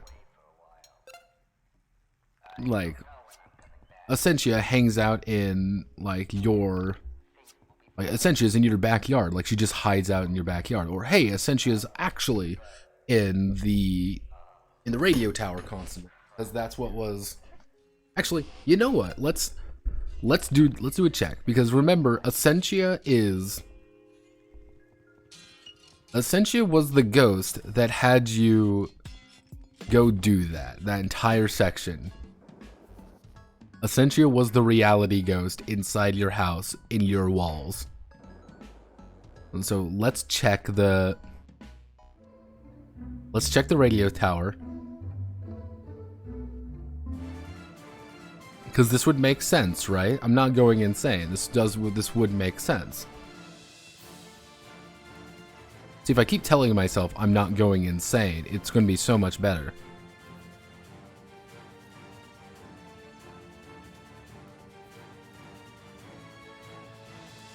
And I hope you know this isn't going to be the case, but I can pray it's going to be. I can definitely pray that it's going to be. No, she's not in here. Nothing? Nope. Is she behind? She's back here. Hello, Essentia, please give us lore. No, okay. She is not. I mean, I guess we could check out the factory. I mean, that's another possibility, that she hangs out at the factory. Because she's technically semi. Yes, Notepad, the Essentia, is she in this room?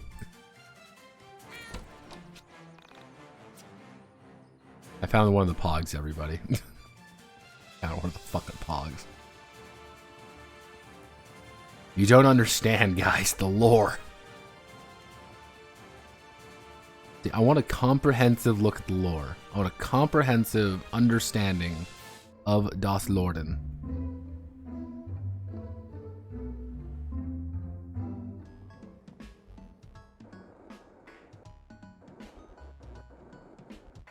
So I don't have a comprehensive understanding of the lore. What's the point? Okay, we're going to end the day here because again, there's nothing to do today. Outside, just go to the. I guess we'll check the factory. Yeah, we'll check the factory today. There's no harm in looking. There's no indication that would be the case, but that's like the only place I could really think of as like any place that she would logically be. Like, hey, I want to give you an exposition dump real fast. Because here's the Windy Field, which is again a really cool location. Let me see if I can do this right. I want to do.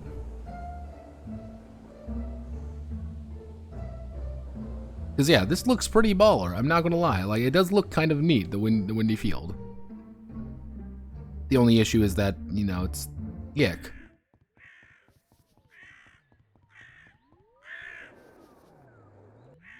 Let's check in here. So she's not in here. Let's check Sammy's room. Did we look it up for the sake of the game? No. Yes! Look it up! I was looking it up. I couldn't find anything about it. Like, I have a strange feeling there isn't actually anything. And it's literally just... Because this is Semi's room.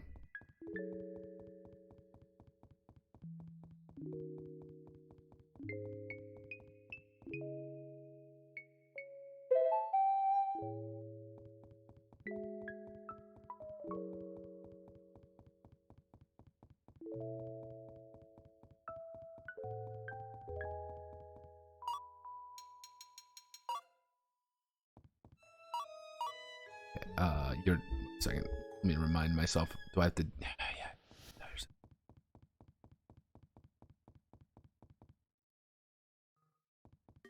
God damn it. God fucking damn it.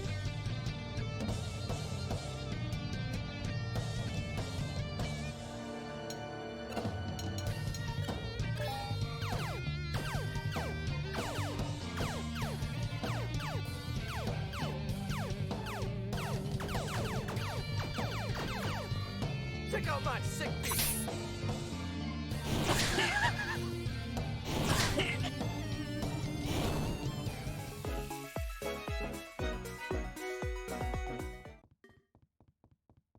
Because if we jump down here...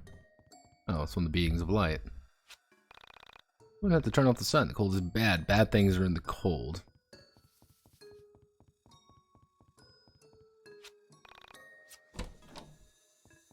Let's check this. No. Because again, I have a strange and beautiful feeling. There is actually no section regarding that. There's like no like let's talk about the lore shit or anything like that. It's just fuck you and the horse you rode, fuck you and the horse you rode in on kind of thing. I should just start murking fucking in here. It's 10. A single skull. Now this is going to be an important note. Let's see. Let's check everybody. Let's play a game.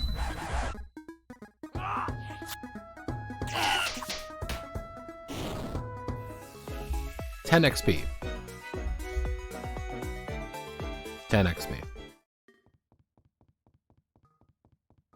So if you want to be optimal, you can go over here and start farming XP.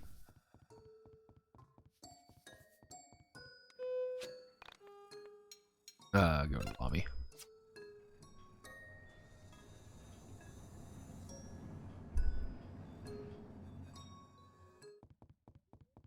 Yeah, I don't think there is actually anything there. And if there is, it's like, oh well, it's deepest lore. You have to go to 7 different locations, and then once you go to the 7 different locations, you have to collect all the Chaos Emeralds. And then after you're done collecting all of the fun Chaos Emeralds, only then do you have the privilege of becoming the true YIIK. And there Essentia explains to you why she was in a fucking, goddamn stupid fucking van. But yeah, there's nothing. Let's see, did we even get a level? No, none of us even have a level. I don't really want to grind for another level. Would you like to go inside? Yes.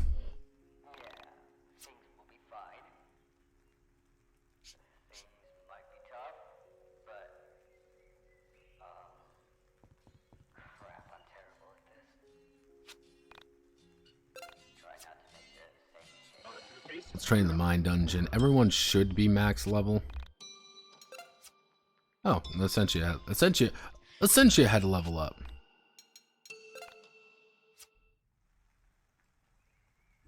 Like, technically, if I really, power leveled, I guess I could try to hit, the next major floor. But, I don't want to. I hate to break it to everybody. I'm kind of done with this section now.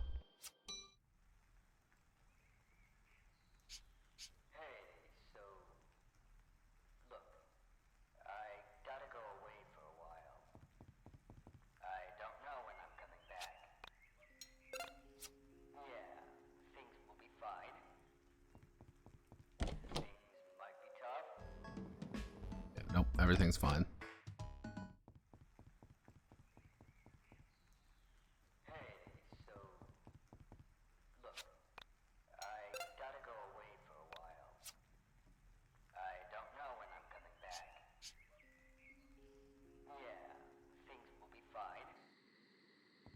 Oh, it's happening, everyone. It's happening. This is New Year's Eve. Hi, Alex. It's me. So, haven't you asked yourself the question yet? You know, the important one. Who is this?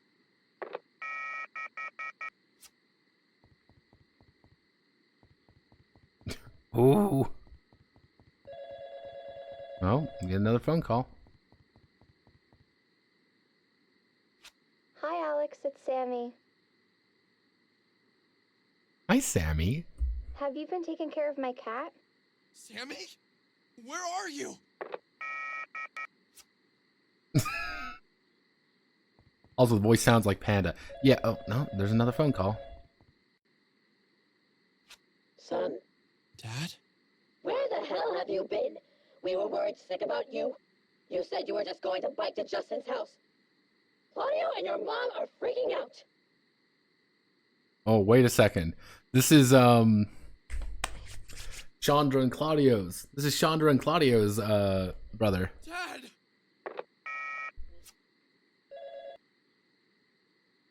Did you figure out the question? What is go screw yourself? What is ghost?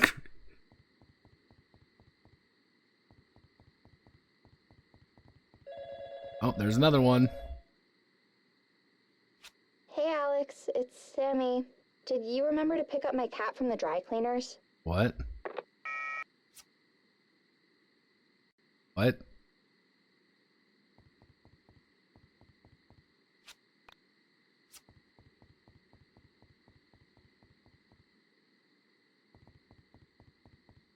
Also, Alex's mom isn't here, by the way.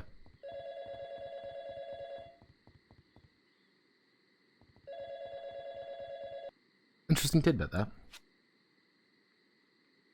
Oh, hi, Alex Dane. Did you know I died and it's all your fault? Pretty screwed up. Pretty colors in heaven. They didn't even have any fucking voice acting on it. Hey, it's Chandra. Have you seen my camera? I've had the weirdest dreams. I've been dreaming that I'm a boy. Dreaming that I'm a boy. That dreaming boy, I'm a man. That boy dreaming. Isn't that funny? What is that? That isn't funny! I don't like it. What the fuck? Yeah, reality is collapsing upon itself. That's the entire thing here. Things are going to get weird, everyone. Hey, Alex, it's your mom. When are you coming home? Claudio's waiting for you to watch some cartoons. Oh, this is handled horrible. This is weird. Yeah, because I think the idea is that Alex is Chandra and Claudio's little brother. Hey, Alex, it's Michael. Have you seen my hula hoop or my headphones? Also, I've been thinking about changing my hair. It's getting so big. Yeah, so Michael and Chandra are literally collapsing into each other because they're the same kind of person. Hey! Alex! Help me! I'm stuck in the mind dungeon! What is happening to me? Michael! I'm stuck in the mind dungeon! Just Alex screaming, this fucking Michael screaming at the top of his lungs. I'm stuck in the mind dungeon! Hey, Alex. It's Sammy again. Oh, fuck. I can't find you. Where did you go? You left me at the elevator and you vanished into the crowd. Why do you always disappear on me like that? You know how much I hate that.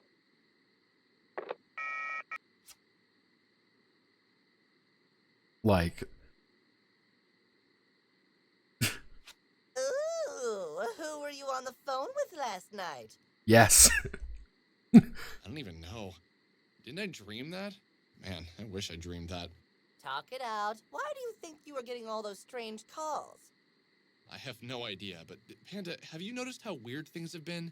You mean with all the soul survivors, androids, and long-haired punk kids you've been rolling with lately? No, even before that. When do you think it started?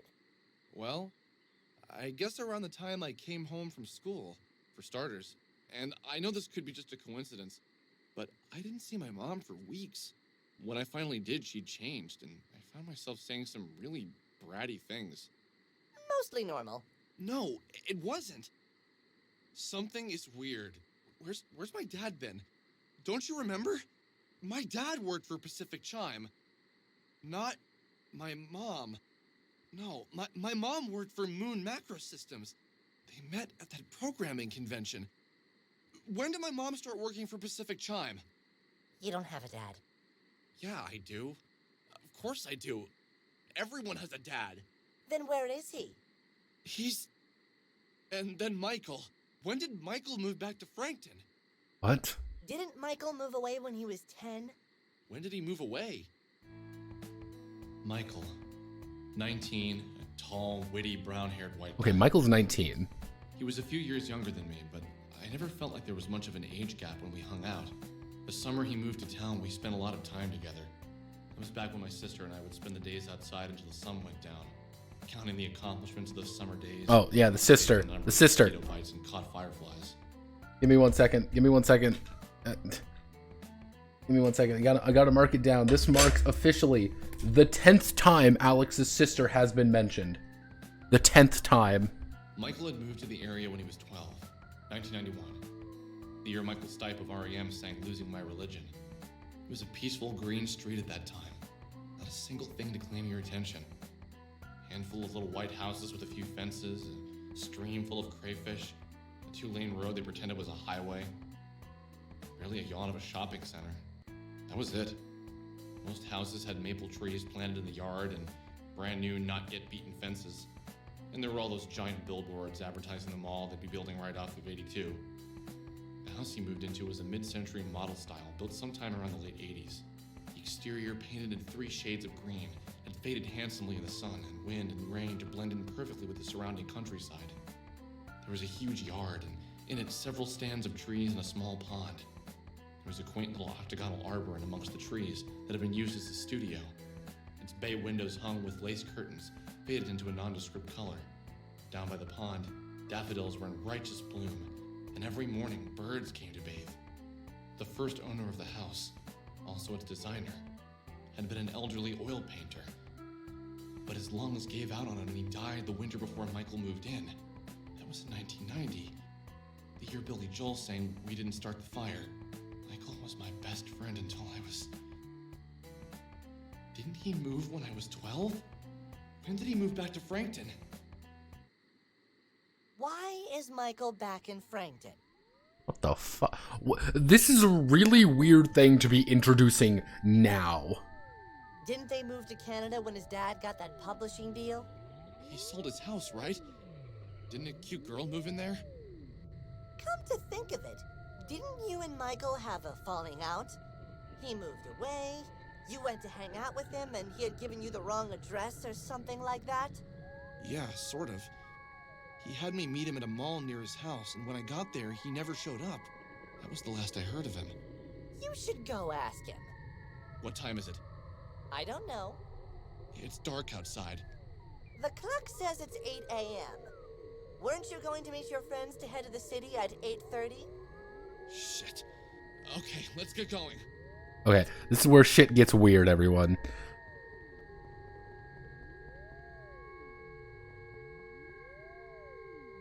Oh, this is gonna get weird. Alex, dear, the little girl next door who moved into Michael's house was looking for you. Dad? That's my name.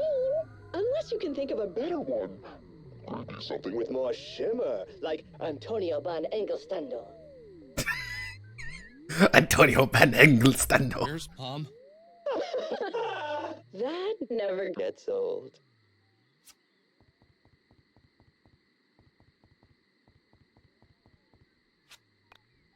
Mom left, yeah. Yeah, alright. Get ready, everybody. Welcome to a complete reality collapse, everyone.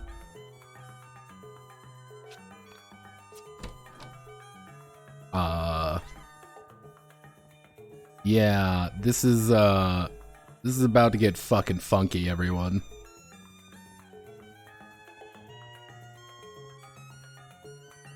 There's the team. There's the squad. Hey, man! What took you so long to get here? We've been waiting here forever! What's going on? We're going to see the ball drop in the city. Duh. We've been planning this forever. You okay, dude? You look terrible. Yeah, maybe you should sit in the back seat, far away from me in case you barf. Seriously, are you okay? Yeah. Let's get going. I like it how the essential look. Man, tonight we are gonna party like it's 1999! Man, I can't wait to kick off the new millennium in style!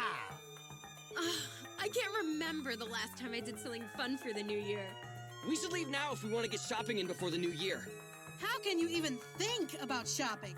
Wasn't it just Christmas? Exactly! All the best stuff is on sale now! Also, look at the comment in the background, everyone. Do you like the comment in the background?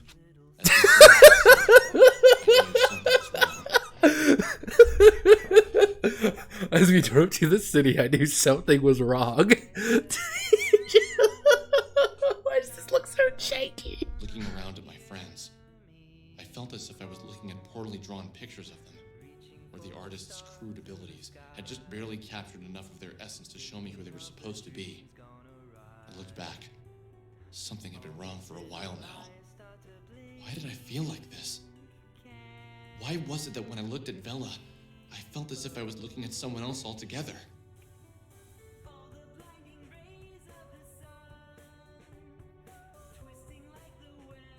When I looked at Proto-Michael, I felt like I was looking at a beautiful image that was stained. His features were too rounded. Claudio, Chandra, how are they even talking? I looked at their mouths moving up and down and felt a strange detachment to them. As if they were speaking a foreign language without making a sound. Let's see if they at mention all. Rory. I turned to the Essentia. Her face felt blurry and out of focus. Have you figured it out?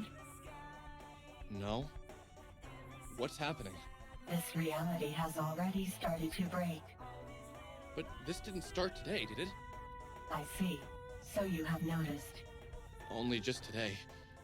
I'm pretty oblivious to things I don't want to see, if you haven't noticed. So, would you like me to clear some things up? Now, one note, they never mentioned Rory. Because I want you to picture this entire scene, except Rory killed himself. Therefore, they had to literally make this scene twice, with Rory there and Rory not there. And instead of adding in a line saying that, you know, oh, it looked like Rory looked a little bit weird, they just never add a line about him. But he comments on everybody else who is supposed to be there. Of course. Give it to me straight. When someone leaves a reality, a place for a new soul to enter that reality becomes available. Our souls are in constant transit if we do not enter the soul space and take direct control. So this Michael here is not the Michael from your childhood. This Michael here is not the Michael from your childhood. Proto-Michael is, as he is a combination of all Michaels. So did the old Michael leave this reality? No. This reality is shattered. Lost souls in the soul space are slipping in and out of it. By the way, I want everyone to remember this very quickly. For Soul Survivor, a postmodern TTRPG, this is the exact bit of lore I wrote without knowing any of this. So, Claudio and Chandra? That is one I'll let you figure out yourself. It will be good for you. Allow me to start at the beginning. You belong to this reality. So does Sammy. When Sammy left, Vela took her place. Okay. I took advantage of Sammy leaving this reality and forced my spirit into this physical space. Understand so far? Yes. Yes. Michael, like Rory, Chandra, Claudio, and myself, are important to you in every reality. Oh no. When this reality broke, they entered. So, because reality is breaking down, everybody who is important to Alex begins to gravitate toward Alex for various reasons. However, here's the problem. Alex is Chandra and Claudio's little brother. Because we know the Essentia and Vela are... we know Essentia and Vela are technically the girl that taught Chandra how to hula hoop. She mentions it literally once. That's one of the big things. Like, she mentions it once. It's an offhand comment. So technically, remember the Chandra and Claudio both make a note saying like, "Oh yeah, I had a dream last night where I saw my brother, and it looked like you. He was this ugly looking guy who looked like you," and that was kind of the joke, because Alex is the younger brother in those situations. So, a version of Michael, Rory, Chandra, and Claudio all come to this reality. For what? To find you. To find me. We're going to help them. How? This reality is broken. And from what I can tell, it's been broken for a long time. Because remember, Michael's stuck in the mind dungeon currently. I do not know. We must first see what form you take to destroy this reality. Don't want to destroy this reality, or any reality. Why does it have to be me? If it wasn't you, it would be me, or Rory, or Claudio. If it wasn't you, it would be me, or Rory, or Claudio. That is a fascinating line, by the way. That is an incredibly fascinating line. And it also, fun fact, aligns perfectly with a thing at the very end of this series, what I'm going to do. Because at the very end of this series, there's probably going to be one more thing of me going over it. I might stream it, I might not. But pretty much I have this entire thing, which is about who is what is the protagonist, and it was exactly Rory and Claudio were the two other. It was Vela, Rory, and Claudio were the other three major protagonists, and their companion. We are all capable of destruction. We can create or destroy. But not Chandra, though. The choice is ultimately yours. Then I choose not to destroy this reality. Michael cannot destroy reality, because remember what the Golden Alpaca said. The Golden Alpaca said right at the beginning, the constant companion stitched into reality. Michael will always follow Alex. Michael is always on Alex's side, so he cannot destroy anything. It's literally relying on Alex. Excellent. Now, if only your parallel selves agreed.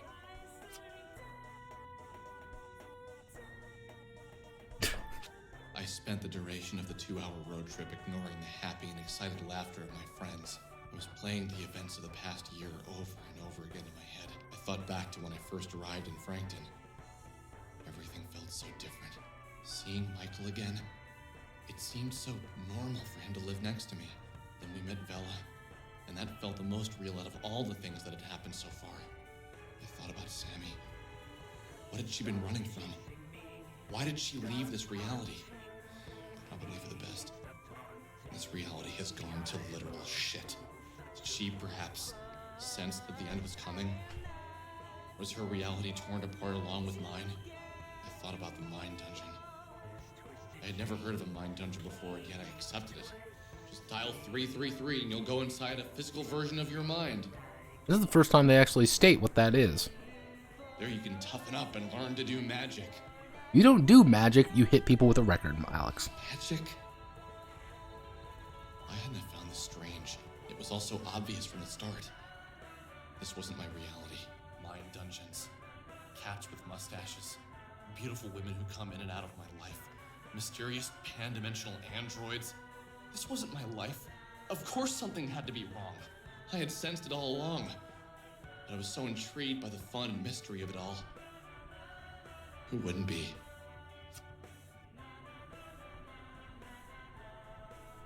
We found parking in the city without even trying on New Year's Eve. This really was a warped reality. Do I have everyone in my party? Yeah, I have everyone in my party.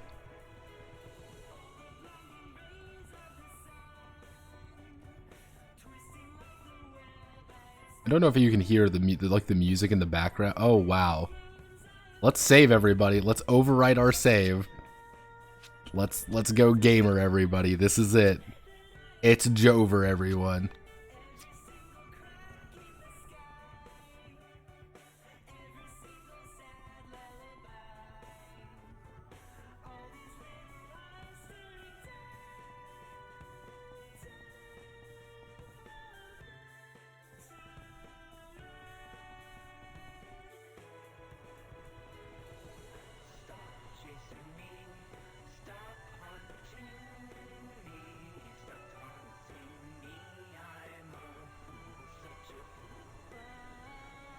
I followed my friends, wishing I could tell them how I was feeling, but I knew it was coming. None of this matters. Carl, where are you when we need you? What's this? Oh, and Tom's Diner. Oh, they want you to buy stuff. Well, I mean, let's buy some shit. Let's buy some, personal pizzas. God, personal pizzas are expensive. Let's buy some personal pizzas. Let's buy some, we got some birch beer. Let's draw some strawberry banana milkshakes. $20 for a fucking grilled chicken sandwich? This is the end of days. It's Jover, everybody.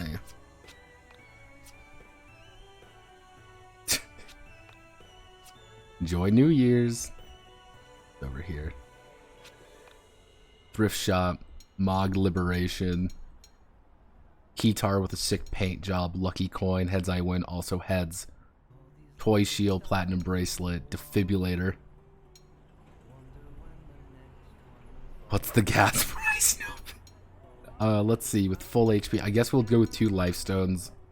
LARPing chainmail. Milady. Perfect for role playing. Make love not war. We already kind of have like Rory's best gear, really. Woven grass hula hoop. Like we've got like all Masamune. There we go. Let's give, you know, at the end of days, let's give Claudio his. Oh my god, no, I don't care. Let's give Claudio his best weapon at the literal end, and it's not even that good. Yep, let's eat. At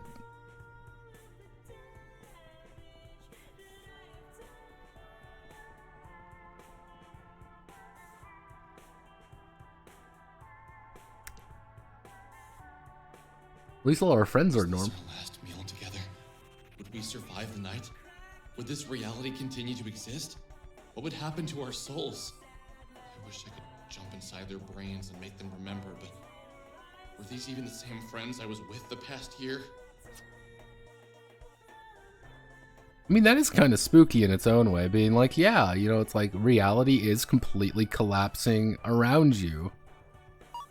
And because reality is just utterly collapsing, things are just getting worse and worse. It's great. Let's do it, everybody. This is it. It's the end of Yiikvengelion. Also, if you pay attention, looking at the side, there's the Essentia right over there.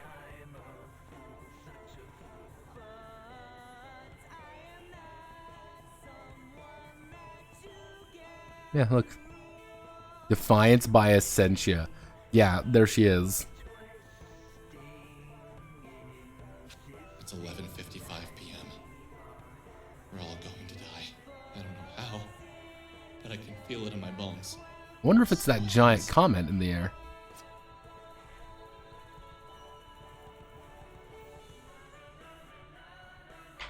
All right, everybody, let's save the world.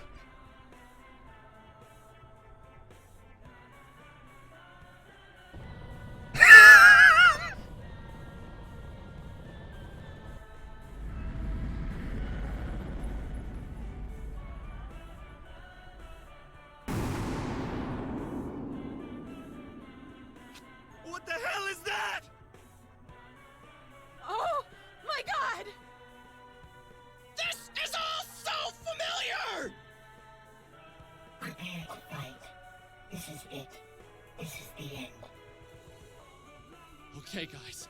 We trained for this. What do you mean we trained for this? Isn't that Alex's face? Holy shit! Rory has the right opinion. Isn't that Alex like, holy shit? Everyone! Prepare yourselves! There was Michael. This is all so familiar. You have to realize, Michael literally said, "This is all so familiar." Proceeded to rip his shirt off and start floating. This is a Yakuza ending. Michael, you're back. I never left. Holy shit! I remember everything now. What's happening? I hope that means you all remember what's going on here. Come on, let's knock my ugly mug back into space. I remember thinking, this is how we die. What should have been a bright future is nothing more than a bunch of kids who thought they could make a difference. A bunch of kids who fought a losing battle. Because let's do this. Soul Survive. Honestly, this is so cheeky.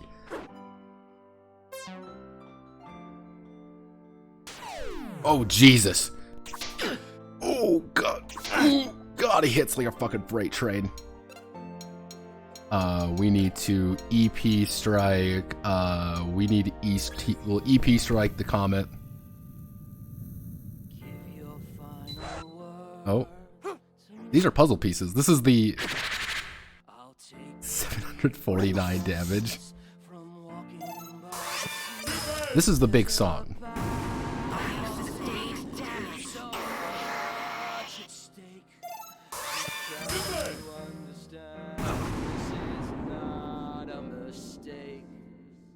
Underneath this heavy load, I'll travel through the moonlight, deciphering the code of the task at hand. Please just understand, I can't give you what you wanna know till I know. Where's the piece of this puzzle? I'm begging.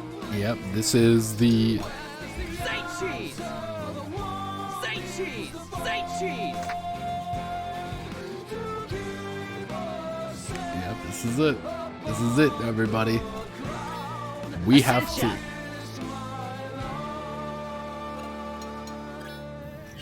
Let's kill Alex.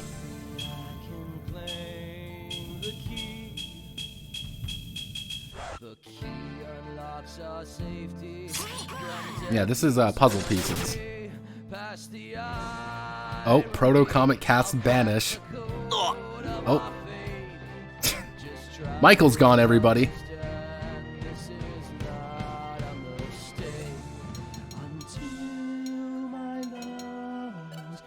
Michael has been banished, everybody. Because, unfortunately, everybody, one critical damage. Because there's one unfortunate thing to remember. You aren't supposed to win this fight.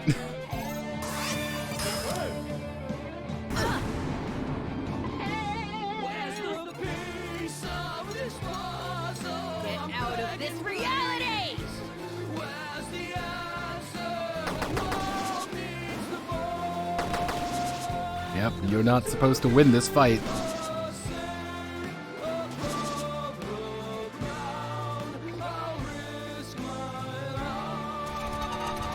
But we're gonna struggle till the bitter fucking end. We got nothing left to do, so we gotta fucking fight. Come on, Essentia.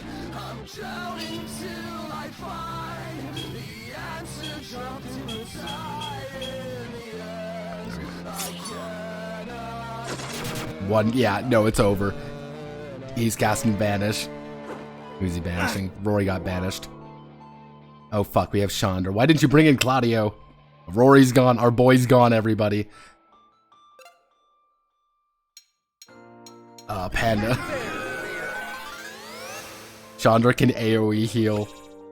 Yeah, but Chandra can AoE heal, so that's what we're gonna do. We're gonna AoE heal with her. The problem is, Essentia isn't affected by it. Because it's just gonna hit Panda directly, which Panda has an insane amount of health. We need to banish these souls. Banish!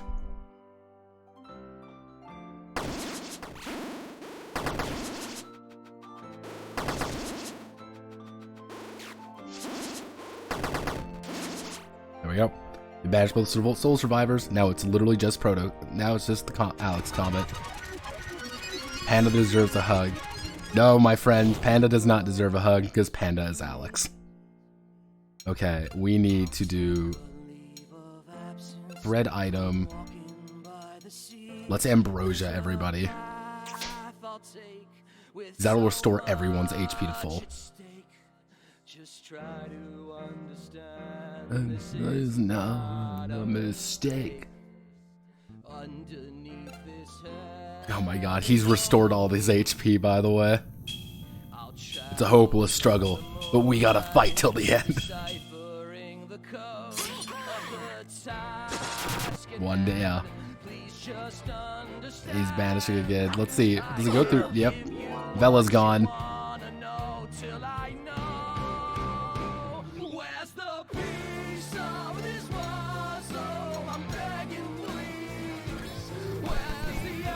It's Jover, everybody.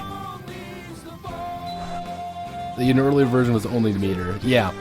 Because in the earlier versions, you could actually kill the meteor.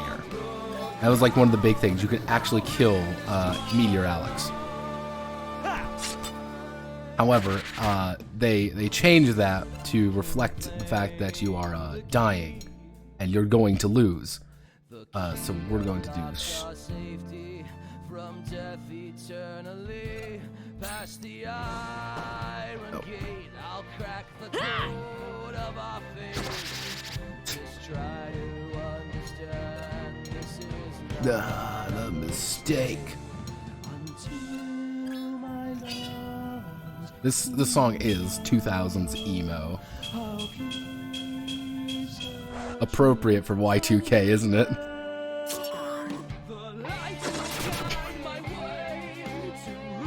Cast banish. Who's going away? Chandra's gone, everybody.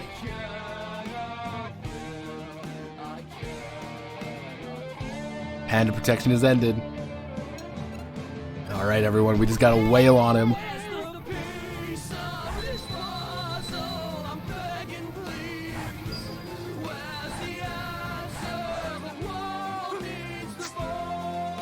You can actually find there's actually a version of the song called pretty much it's Puzzle Pieces Work in Progress, which is an earlier version of this song. It has less notes in it.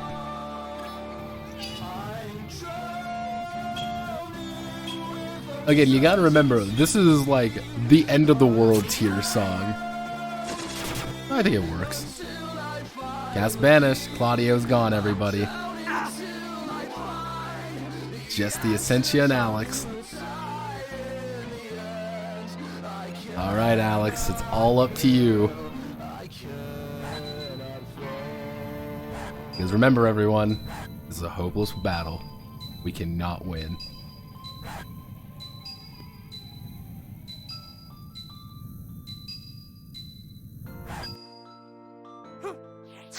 Nah, we can't run. Let's see, can we even run? No. Fuck it. No, we're going. I'm going down. I'm going down.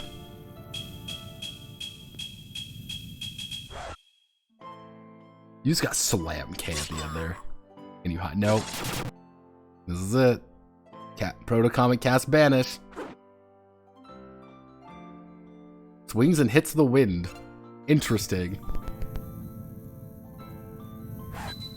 Yep. I think we rushed him down too fast. I think I may have broken his A.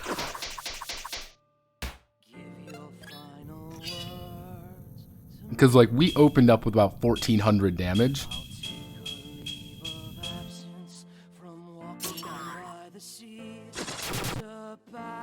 Yeah, we opened up with 1400 damage. Oh, it's targeting Alex. Oh shit! Alex, you will not perish. Take me instead.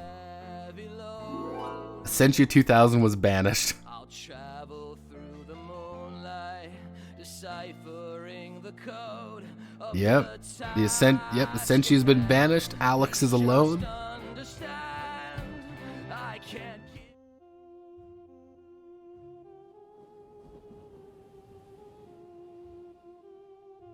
And it's over.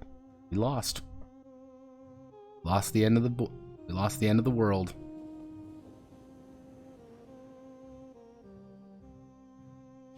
It's gone.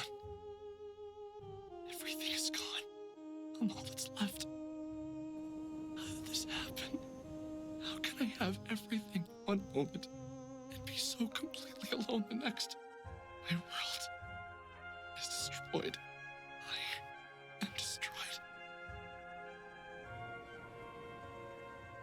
Mods. What are you going to do now? We could live alone on this island forever. You and me. What do you say, pal? Yeah, you're right. It's a terrible idea. Where do you think the Essentia 2000 is? I don't know. But I really wish she was here. And Bella. And everyone else. Fucked up, man. You fucked up. Everyone died. Because of you. Thanks, Panda.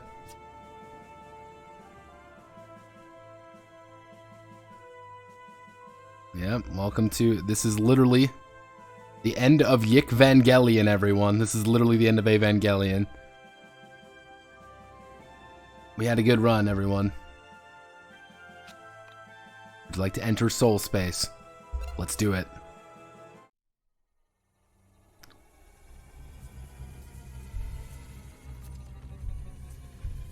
This shit is spaghetti code, I can already tell you that much. This shit is spaghetti. I finally understood absolute loss. Video games, music, TV, expensive record players. All of these material things have value, but they can't be valued above the people in your life. Bella lost the man who hurt her.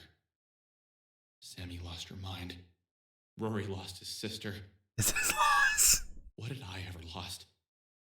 It's a funny thing to grow up with everything in life. When I was 4, I vacationed to Italy one summer. I did every year for the next 2 years, and you know how much I appreciated that travel? I did every year for the next 2 years. What? You guessed it. I didn't appreciate it at all. I met a kid in college who had never left the state. He said his parents didn't take vacations. I didn't realize people didn't travel. I didn't realize how much I had, and how little I had done to earn it. Now that there's nothing here, I realize what a little shit I was. I thought about my soul and whatever the hell that meant. Did I even believe in souls? Well, I did to a certain extent. I think the problem is people of 100 different ideologies say different words. Soul means one thing to one person and something entirely different to another.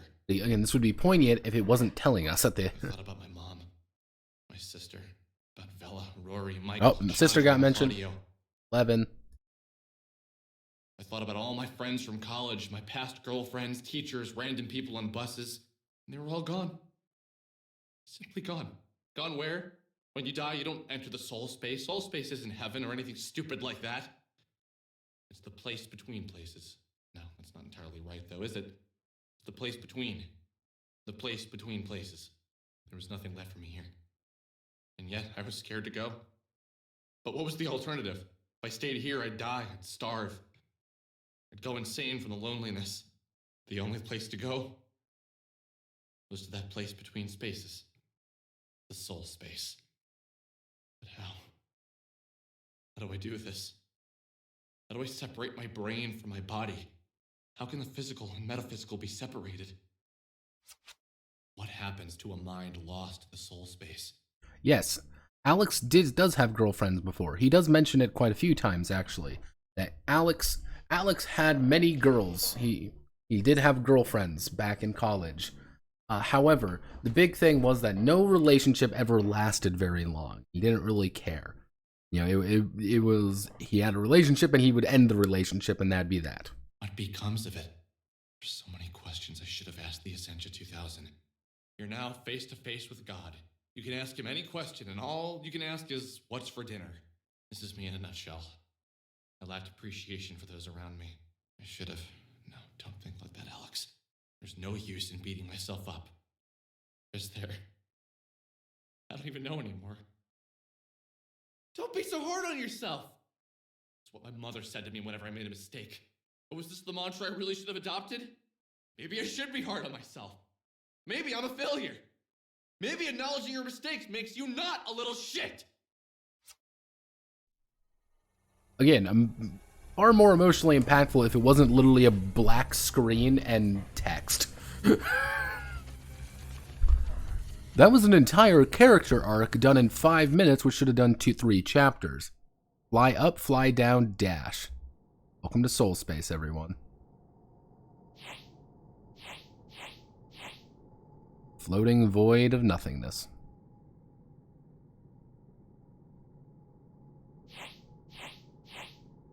Very awkward to control because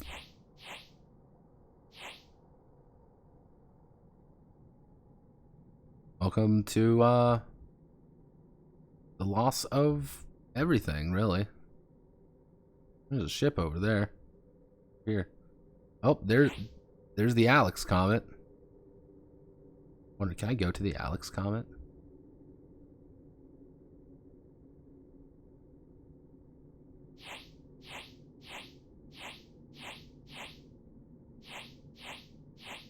Oh, there's a save station. There's a save point, by the way. Let's go to the save point real fast. Save.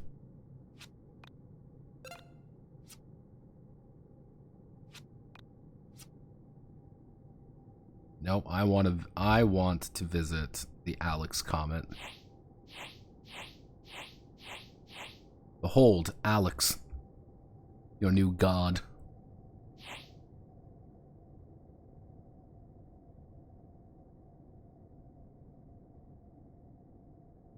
Yes, that fight is hopeless, effectively. That is 2 hopeless fights in this game, actually, that you physically cannot win. You physically cannot win 2 fights in this game. And, like, my big thing is, like, I'm not, like, how do I want to word this? I don't hate unwinnable fights. I hate unwinnable fights when it feels like it was, how do I want to word this? Completely pointless, if that makes sense. Like, without telling me kind of thing. Like, the Ganoof, it was not Ganoof, it was fucking, I'm having a fucking stroke what his name was. Final Fantasy V. There's a fight you have to do against pretty much the big bad with one of your characters.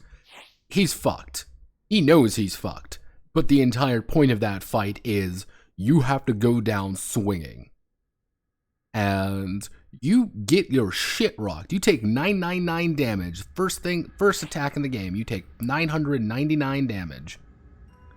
And you stay at 1 HP. You literally power through death like 5 times in that fight. Simply because it's a cutscene fight, effectively. That's the point.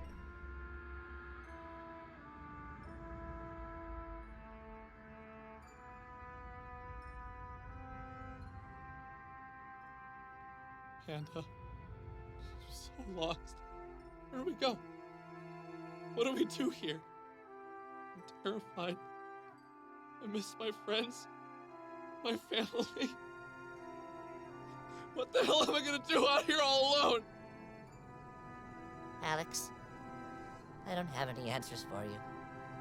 I'm sorry. You mean you don't have answers? You always have something to say. Alex, How am I supposed to know what to do? I'm only a stuffed panda. Yes, Panda was actually just Alex talking to himself. Hey, you come back! I don't care if you're a toy! I need you! Panda!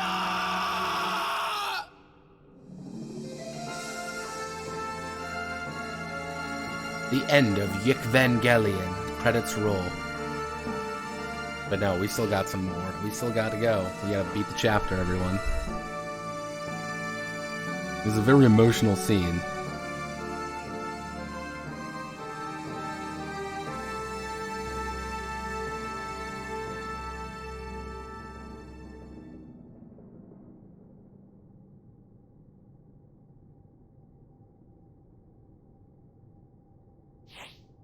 Yep, here it is. I feel nothing. I feel nothing. Don't worry. I don't think you're supposed to feel anything in particular. You still got at least an hour ahead. Yay.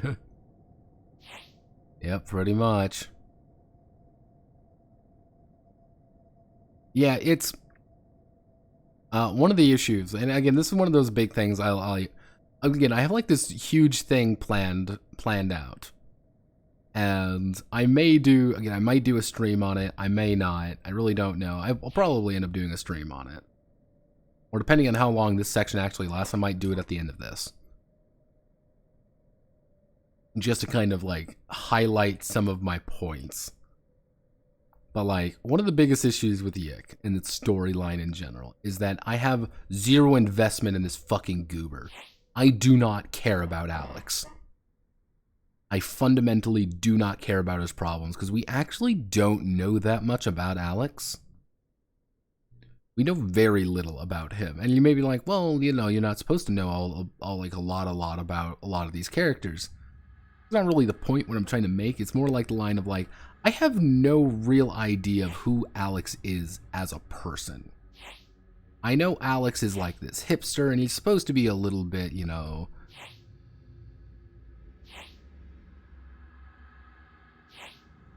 And he's supposed to be kind of this, like, weird dude. Oh, welcome to all of the alternate Alexes. Hey! Hey! Wait, don't go! Oh, I haven't seen you before. Did you just get here? Yes. Can you tell me where here is? It's your room, of course. Look, I just got to the soul space. I'm lost. I'm so confused. I don't even know what we do here in the soul space. Ah, I understand. Well, we've got a bunch of the latest games from each reality, some dope beats. So, just kick back and enjoy. I was with my friends, and then something happened. I was myself, but I was also a meteorite. We're all dead, I think. Shit, are you serious? Of course I'm serious! What kind of question is that? Well, none of us have ever seen it through to the end before. You're the first, I believe. Usually we leave our body when she comes to get us. Wait. Who is she? Well, the Ascension 2000. She appears to us, warns us, shows us what we're gonna do, and we get the hell out of reality before anyone gets hurt. I didn't do that! I thought I could fight it! Wow, you're a brave one, but, it's impossible. So that's one of the interesting that's actually kind of funny. Pretty much all of these Alexes left their reality before they hurt anybody. They abandoned their physical form, and yeah, they literally left all their reality so they didn't hurt anybody. This Alex was the only one to stand and fight and lost. How could the decent few of us actually stand a chance? There are just too many of them. Too many of who? Look, I think it would be best if you just relaxed a bit. You're gonna give yourself a panic attack. Whatever you do, just don't go to the other side of the rock. We're not allowed to go over there. Here's all the various Alexes across reality. Hello, other Alex. Sometimes I think I should just go to the other side of the rock. I bet it's more fun over there.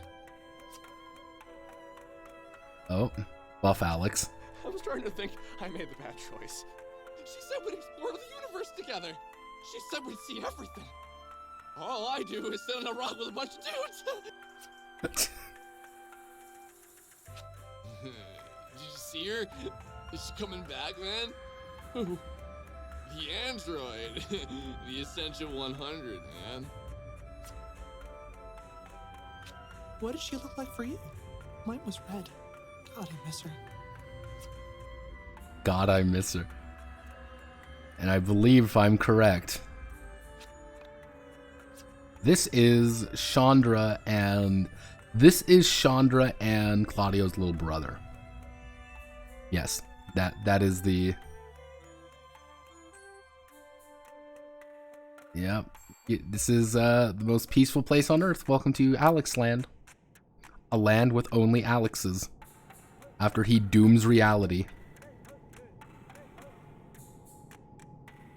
And if we go to the other side, these are the Doom Alexes, if I recall correctly. Are you here to join us? Oh, won't you please help us? I stared into the void, and all I saw was myself. We are going to destroy another reality.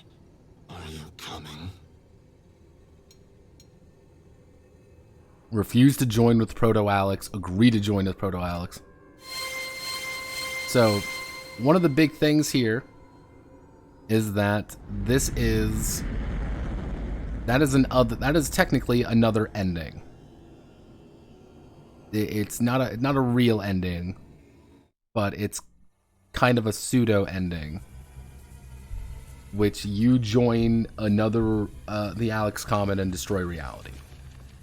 We're not going to do that because I don't want to sit through the cutscene, and I didn't save. I thought I would have another chance. As I followed the meteorite version of myself, I felt something drop from within me. I was losing a part of myself. I was a burst pipe, and I was a plumber desperately trying to hold it all together. I was a metaphor for a sad, sad man. I followed the meteorite for ages, watching it destroy one reality, and then the next. Then the next. Each time, it was as if I lost all my friends again. My mom, my sister, my dad.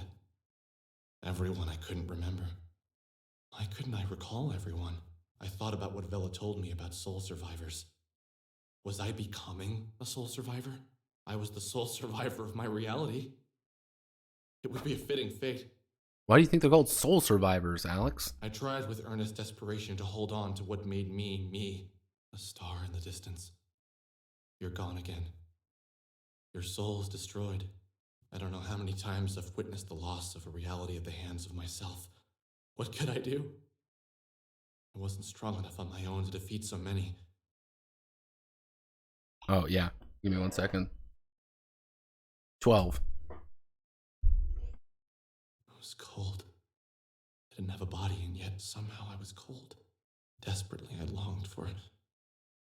What was her name? She was a woman made of plastic. She was essential to my survival. How had she saved me? Why didn't I do? What was her name? What was my name? I needed to keep my mind. I needed to stay me as long as possible. But for what? What was I going to figure out? What was I going to accomplish? Why am I here? I desperately tried to recall my life. I arrived home from school, that I could recall. What I majored in, I met a mysterious and wonderful girl named Sammy. Yes, she was... Oh, and then she disappeared. And I never saw her again. I made friends with my neighbor, and together we met a girl from another reality. Yeah, I started having dreams about a beautiful android stuck in a van. Me, my neighbor, and the girl from another dimension met a kid on the internet whose sister died. We became good friends.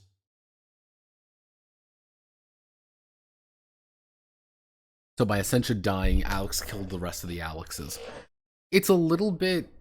because the issue is that particular Essentia was destroyed, the Essentia 2000, because the other Alex 4 or whatever mentioned, oh, she was the Essentia 100. So it's kind of the idea being like, Essentias keep are being made. There's probably an infinite number of Essentias out there. We just met the Essentia 2000 who got banished to nothingness. We condemned that Essentia to no land.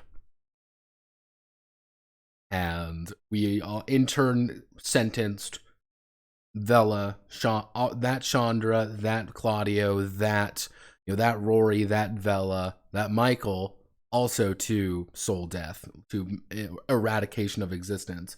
Michael's a little bit weird because he was Proto-Michael. chased a mysterious being from another reality to a radio tower, where it asked me to find a record. I made 2 new friends when looking for the record. The record turned out to be by the girl from the other dimension. We played the record in the radio tower, and it woke up the sleeping android stuck in the van.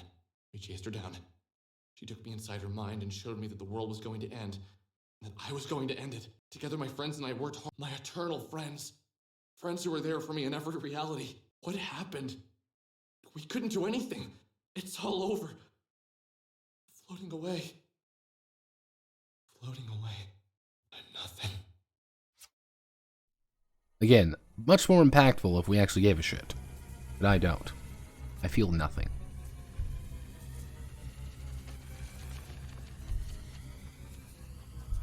Essentia is the proto-Sammy who possessed a new body in each reality save Alex.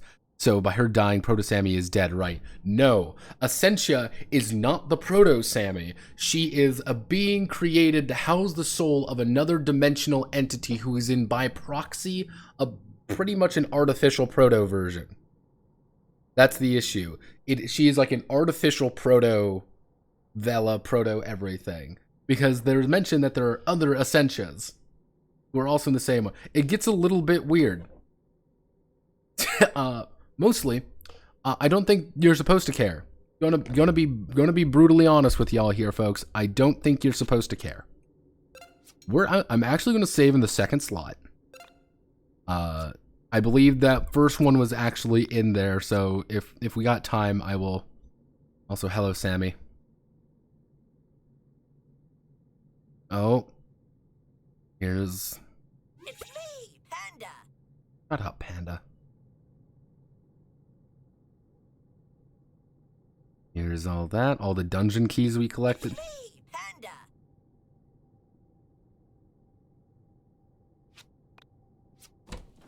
$15. It's me, Panda. Oh, this is getting weird. 20 bucks.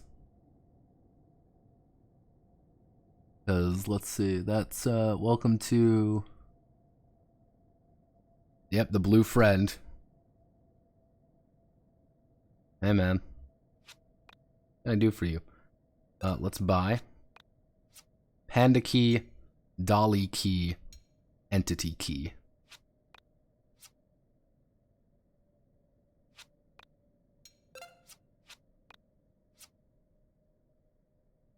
Multiple collectors may be interested in it.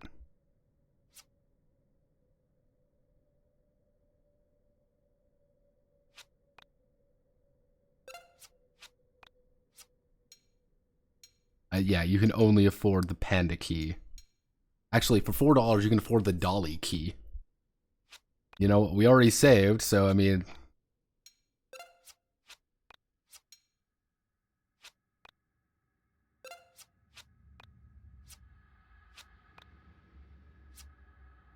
Yep, $39.99. You want to buy the Dolly key. The Legend of Ragnarok LP. Price is $0. Music to Apocalypse 2. Then we buy the Dolly key for $1 short, or 99 cents short for the Dolly key.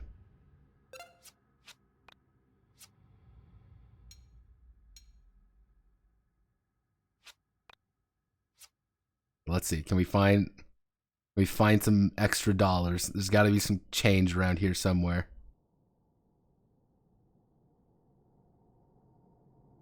Hey, I saved. Don't you worry. Because I think what you have to do, you have to buy the Panda key, and then you can buy everything else. So we do the Legend of Ragnarok, then we buy the Panda key. Yes. Then we... Equipment. Legend of Ragnarok is actually worse than the Mysterious LP. Wow. That's really bad. What? Use the Panda key. Alex, use the Panda key. Michael, is that you? Oh my god. Michael, come back! Wait for me! Shit! Don't walk away! Yeah, I have the Ultimate LP.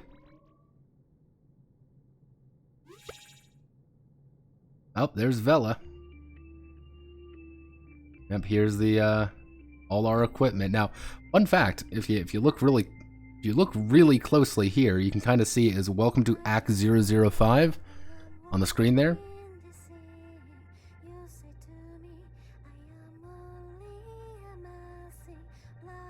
Hey, Rory. Rory. Let's open up these chests. And $35. Yep, this is how we... Even at the very end of the fucking world, the fucking game is... The game's gonna make me go back and forth.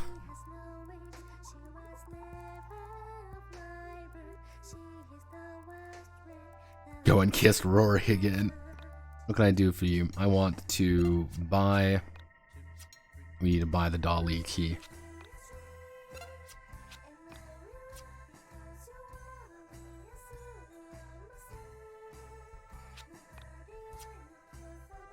Go and kiss Rory again. I don't think I can kiss Rory again, unfortunately. Is there Sammy? Hello, Sammy. You're dead. Oh no, the Beatles are all dead. Yeah, because again, even at the end of the game, it cannot help but just make my life harder. Use the Dolly key. Hello, thank God. Did you see Michael? Where did Michael go? Wait. Michael? Where did Michael go? Wait, no, don't run! I'm coming! Yep, and you're gonna be amazed when you learn. There's Claudio, there's Chandra. There's Sammy up there, actually.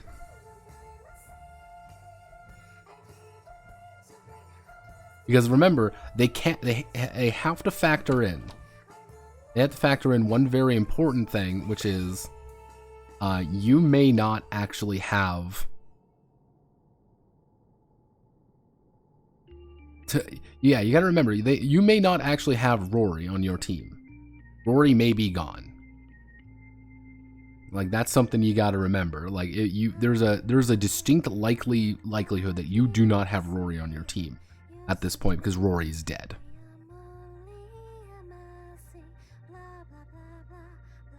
This section is going to be, yeah. This section is going to have to be remade.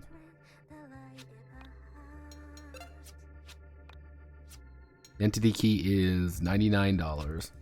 I wonder if I have to sell the Dolly key. Yeah, sell the Dolly key and the Panda key.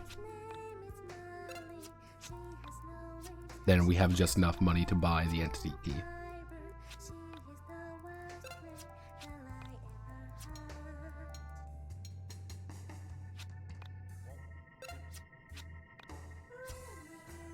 Yeah, like, this is one of those things, like, yeah, like, it's hard to be like, this entire section is going to have to be remade. With 2 additional characters, you're going to have to put in a lot of things, and you're going to have to, like, are they going to have Rory in? That's another big factor. Like, will Rory even be, like, an important part of the game? Because you have to factor in the fact that Rory can kill himself.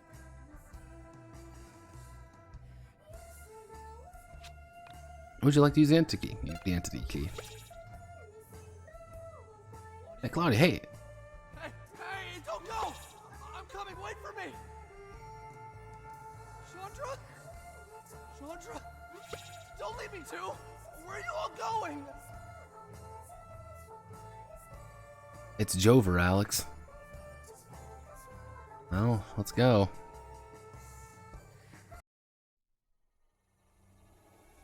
The keys here are oh so unnecessary. Like, I could see if it, like, the first key is like, okay, hey, here's, you gotta buy the key of worldly possessions and things like that. It doesn't really mean anything, though. How did I get here? How had I found this planet on my own? Oh no, it's this Is section. the meteorite not already here? Something is happening.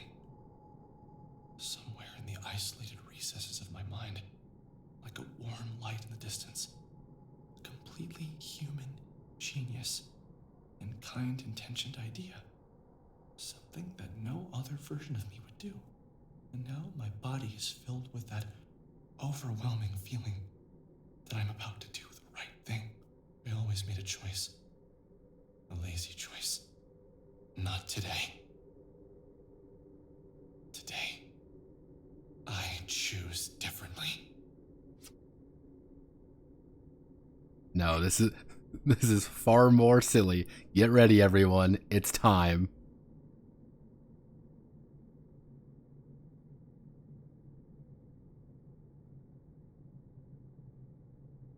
As I approached the planet, I wondered about the nature of their reality. Could I intervene? Was there another me in this reality? There is another you, Alex. It's Morbin time. Yeah, it's Morbin time.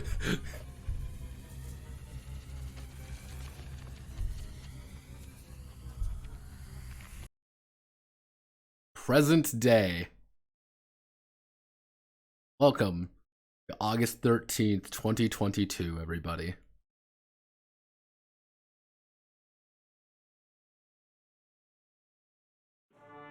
Before you answer, I want to thank you for listening to my long story. Are you ready to yick out, everybody? I'm afraid that this reality will soon end. And, once again, you'll be destroyed, along with Vela, Chandra, Rory, Claudio, and Michael. No, we're not screening that at all. I have drifted aimlessly in the soul space. And it is terrifying. There we go. Alex YIIK jump scare.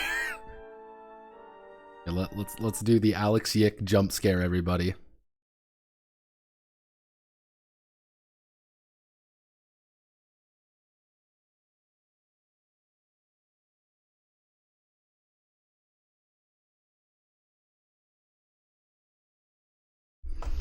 Alex YIIK is in my DMs. With each passing moment, I lost a tiny portion of myself. Each time I witnessed the various versions of myself extinguish life in another reality, I lost an even greater peace. Alone, tired. No, it does not say my name. It just types it out. With such terrific clarity. This is not Fallout My 4. mind felt vague and boundless. Coming to you, asking for help. I think about how the Essentia 2000 must have felt first coming to me. When I'm looking at you, I get this feeling like you've made up your mind long before I even asked for your help. So what do you say? Will you help me defeat parallel versions of ourselves? Now, if you say no, I believe Alex calls you an asshole and you don't get help for the final fight. If you say yes, you do get help for the final fight, and Alex literally congratulates you. So, everyone, I'll leave it up to you all. Alex YIIK is coming to help. He needs my help. Me, Notepad Anon, currently streaming. I'm seeing yeses. Alright, everybody. We have to save Alex YIIK. It's time, everybody. He doesn't know that I've already been yicking out. I will help. I understand that in your reality, you interface with the soul space via a gaming device.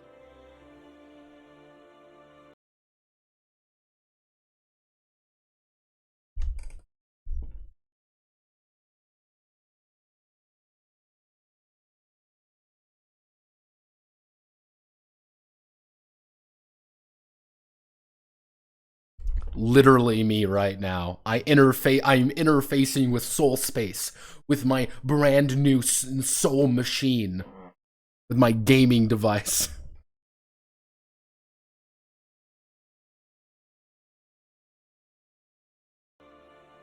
Man, I wish I had one of those. That would have made my life so much easier. Alex, I have been playing this game for almost 30 hours. I have stuck with you for all your bullshit for 30 fucking hours on a PC, streaming the entire thing. Let's do this. Alex has joined Notepad's party. I don't want you in my party. There are many things I have to tell you. You don't. Is that an Xbox? It is an Xbox. To tell you everything would probably take a very long time. Hours, maybe. No, please. I wish I could say how sorry I am for everything that's happened to you in your parallel lives because of my mistakes. Unfortunately, I lacked the courage to act in the past. But I plan to make up for it today.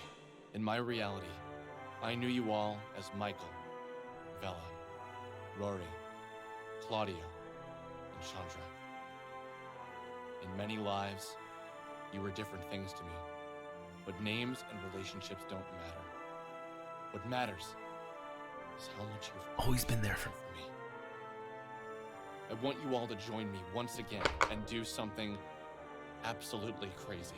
I plan on confronting Proto-Me and destroying it.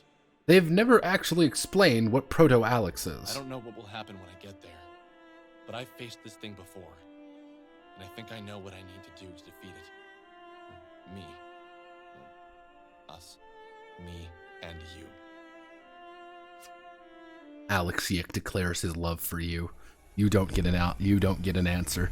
All right, let's get the boys. Does the author want to bone Alex? I think the author is Alex. I think that's the issue. Michael, is that you?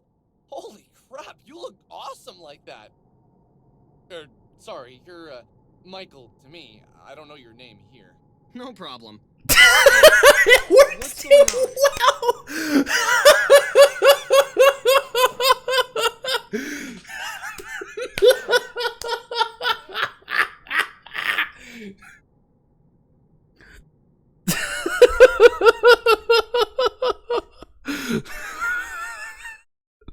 My boy. Say hello to my boy, Uno Blue Boy.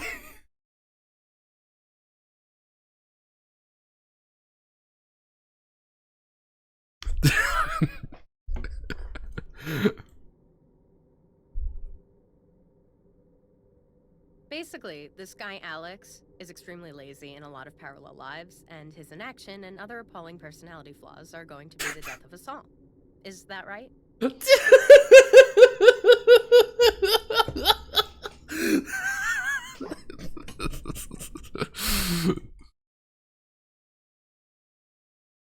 Man, thanks, Iro.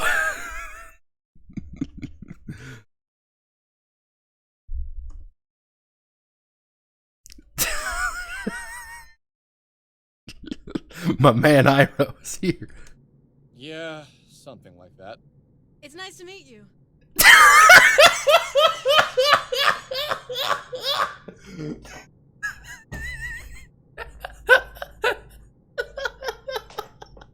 Yes, yes,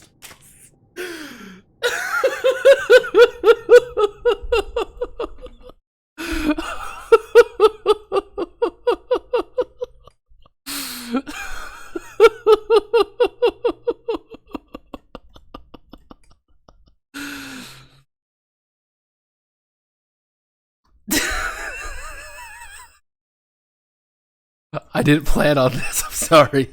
Wow, you're a lot shorter than they are. Yep. Lay it on me. Guess that's one thing that isn't different in this reality. Yo, let's do this. I've always wanted to punch you, so I'm pumped. My boy said whack. Yeah, say hello to my friend. Known him since high school. Actually, God, I've known him since middle school. I've always wanted to punch you, so I'm pumped. I'm game. Hey, man. So we're gonna save the world, huh? Yep, there he is. My YIIK crew. Hello, say hello to Yanzu. I've known him for almost as long. I'm gonna pag every single one of them in this, by the way. Just because I want them all to know that they're in my YIIK squad. Hi! Hi, Yanzu, how you doing? You're part of my YIIK squad. Man, I've always wanted to do that. You're Claudio. So, it would appear as if I succeeded in a parallel life. And how can we forget the most powerful ally available to me? Paint.net. I can't promise any other worlds will be safe from me, but I can promise we're going to save this one. Okay, guys, let's do this. This is going to be the hardest thing I've ever done, but I know we can do it.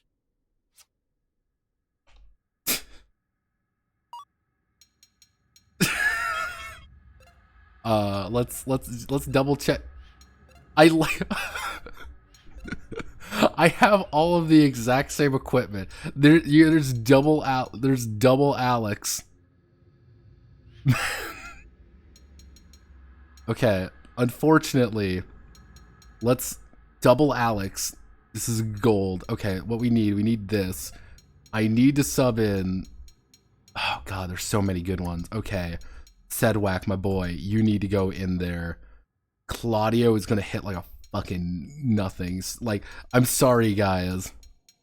Yeah, Paint.net is not a playable character, unfortunately. I just have to rely on Notepad add-on and Alex, level 58, level 59.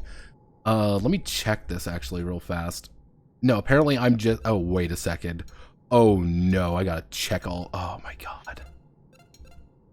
I have to check... Oh, thank God I actually checked this. No, we don't want to deep strike with you. Thank God I actually checked this. Does everyone have their same? Yeah. Okay, I'm going in with my squad. You know what though?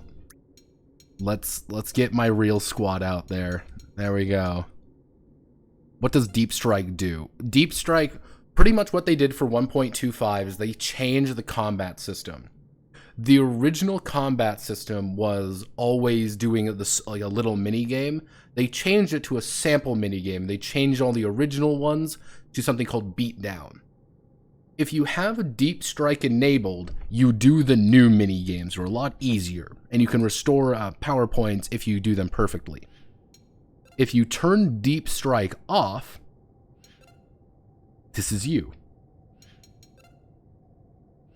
If you turn Deep Strike off, you don't do that. If you just do the basic attack and you have Beatdown. If you turn Deep Strike on, you have the original mini game, which some of them are better than others.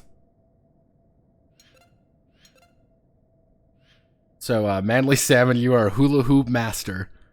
All right, everybody, let's double Alex fight the comet. Oh my god, that was mwah, mwah. That was fucking priceless, by the way. That made my day. Look, everyone, and if you have Imbue Affinity on, you have the access to the what the fuck? No, I did not actually plan for that. Let's see, Ambrosia. Obtained all your stuff back. What will you do? We're gonna save. We're gonna save here. All right, let's do this, everyone. Oh wait. Hey, don't come in here. This is private. Here's Proto Alex. I believe this was Coom Alex. Shady Alex CPU appears. Oh my god, look at me. Fight Alabraxis. Interesting, you don't have Panda anymore. I'm gonna attack Shady Alex right away.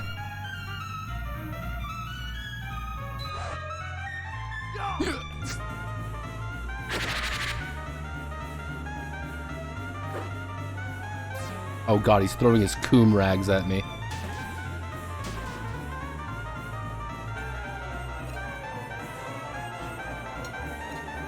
I do have EP strike as well.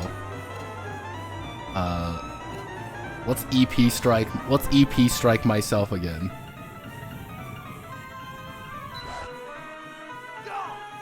Oh, I actually have a sword. Shady Alex received 400 damage.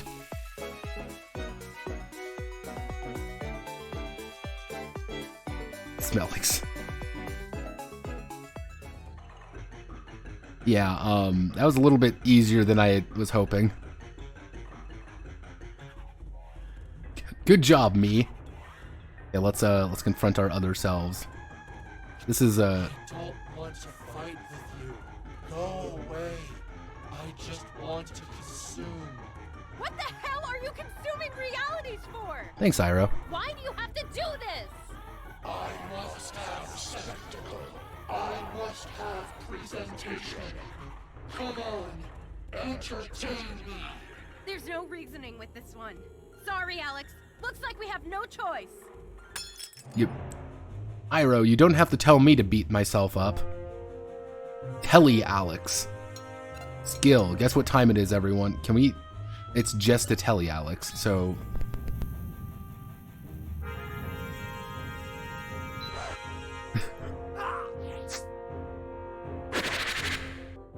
$782.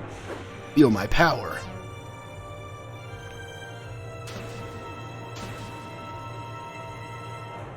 Okay, obviously we're going to do time to EP strike with myself.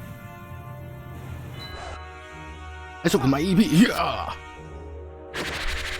Oh wow, he managed to survive. I got your back. The first hit. All right, Yanzu, my man, it's time for you to shine.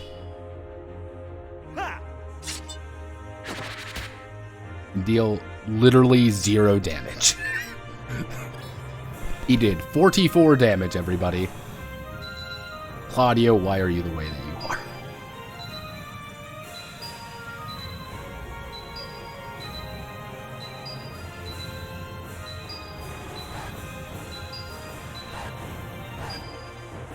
Yeah.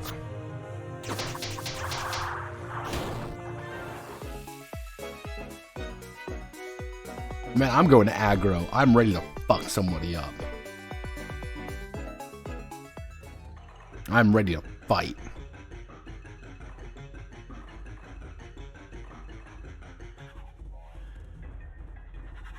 Let's... Like, am I in, like, any serious danger? No.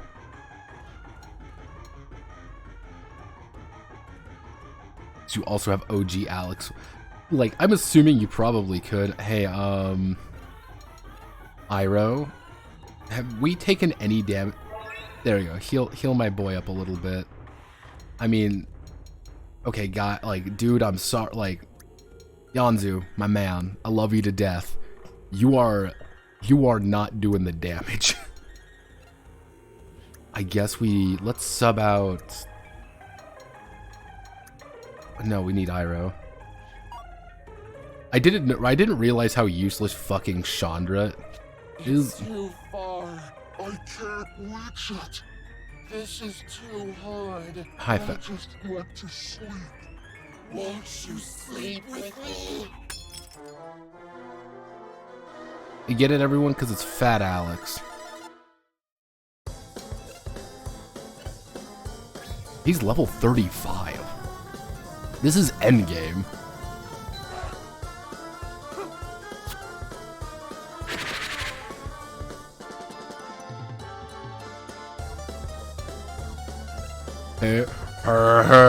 It's me, Fat Alex. Yep.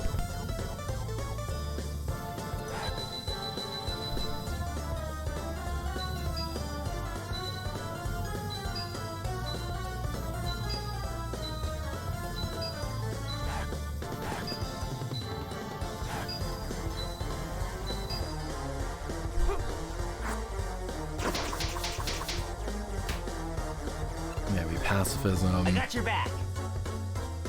Yeah, they forced me to grind. Let's 1, 2, 3.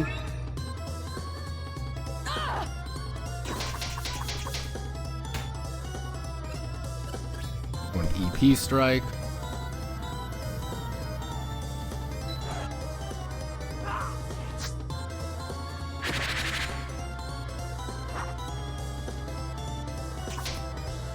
Oh my god, he fucking heals. That's his gimmick. He fucking heals.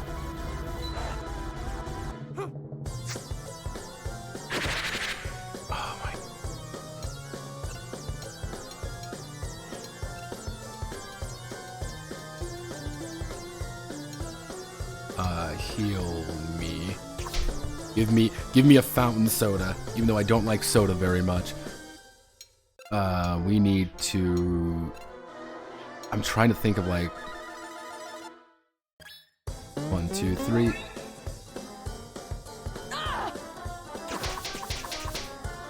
Bella's doing reliable damage. Okay, come on, regular Alex. Yeah, I'm gonna double check my stats. Because I'm hitting a little bit less than Alex, but I have higher health. I have like double his health. There I am continuing to be aggro. Like let's do a quick check. So 9173, 105.66. Yeah, so I have my speed is only 37. Yeah, I still have all the same equipment.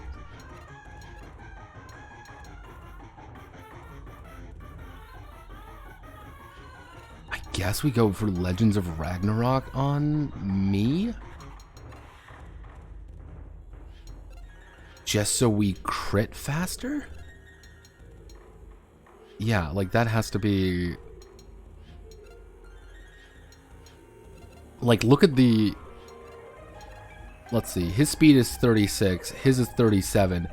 The base Alex, mind you, base Alex has 145 speed and 105 strength. Like, nobody has that kind of speed. Let's see, Uno Blue Boy has it. Manly Salmon is, like, dead last. No, Yanzu would be dead last. He has 16 speed. So yeah, they literally made me worse. Also, because of how the game works, it doubled all of my gear. Did anyone take any damage from that? No, no one took literally any damage. Don't like merch beer that. Let's just...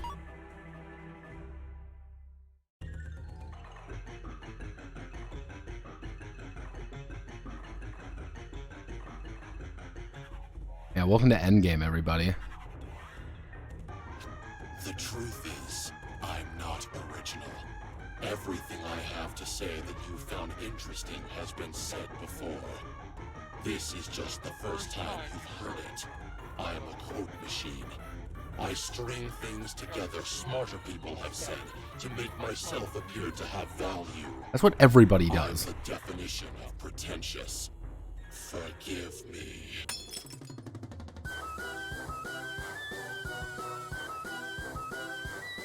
Alex of pretense.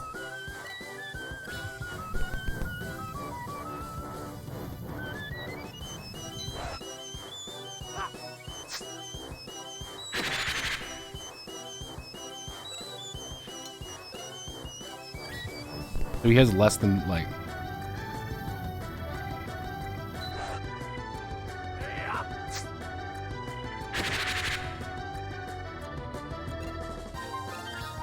I got your back. Also, did you notice Rory's thing doesn't actually, Rory continues to be, continues to be regarded as Rory.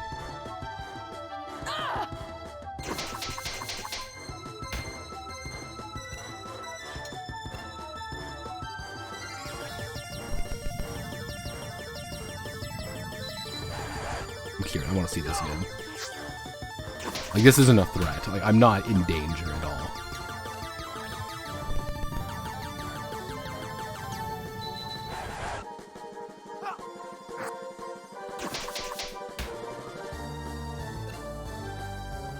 Yeah, let's see. I got your back. Rory, I've got to look out for number 1. Yeah, they didn't factor in Rory or anybody else.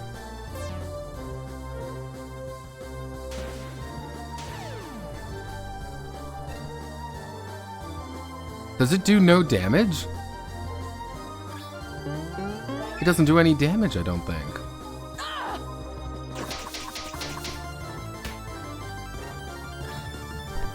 What the fuck? Okay, no. I'll kill it to me. No, it hit me. I didn't do any damage. Unless that's like the gimmick? Like that was the... Unless... Yeah, because I got hit. He just didn't do any damage. Like nothing happened. Unless that's the gimmick with this guy. He doesn't do anything. But that's a lame fight then. It's not dangerous. It's just tedious.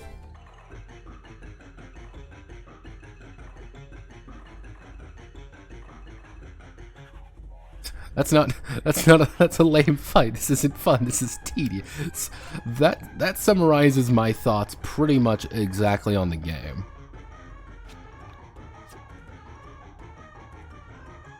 Okay.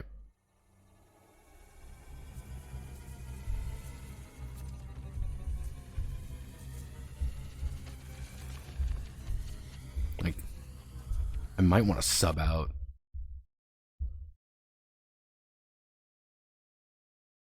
I guess I'll save here. I guess I will save here so I don't have to go through that mind-numbing music again. Like, we sub out you for Uno just because Uno is going to be able to... Oh. Wait! Don't go. I need to talk to you. Hi, Sammy. Honestly, this is going to be a little hard to say because I know how much it's going to hurt. But I have to warn you, just beyond that light, you're going to discover something really terrible. Nothing I can say is going to make it easier. But I need to say this to you. I'm sorry it used me to get to you. I'm sorry for all the lies it told you when all you wanted to do was help me. Even though it may feel like it was all for nothing, I appreciate how hard you tried. Okay, we're gonna have a little note here. Sammy, you are not a factor in this story. You are a complete non-entity. You may shake my hand and you may tell me this story, but I simply am not there. So was it a bra Alex on the phone? I think it was the idea that Alex's reality was breaking. Our Alex, the Alex we've been playing as, I think the idea was that that reality was collapsing a long time before he showed up.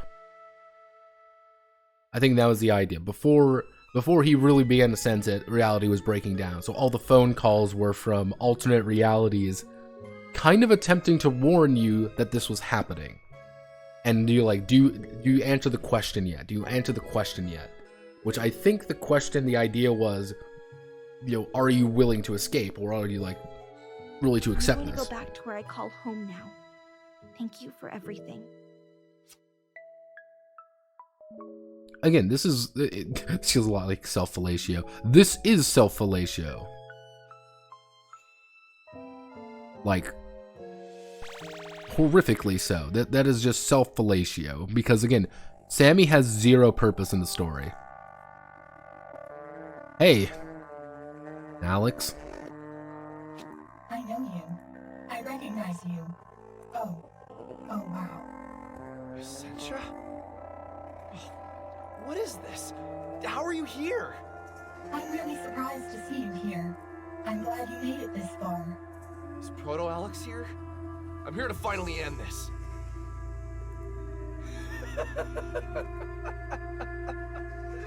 Oh, man, you poor guy. What did she say to get you here? Look, I don't want any trouble. Just let me drink the tea. Come on, Alex, attack. Take him out. You've come this far. Jesus.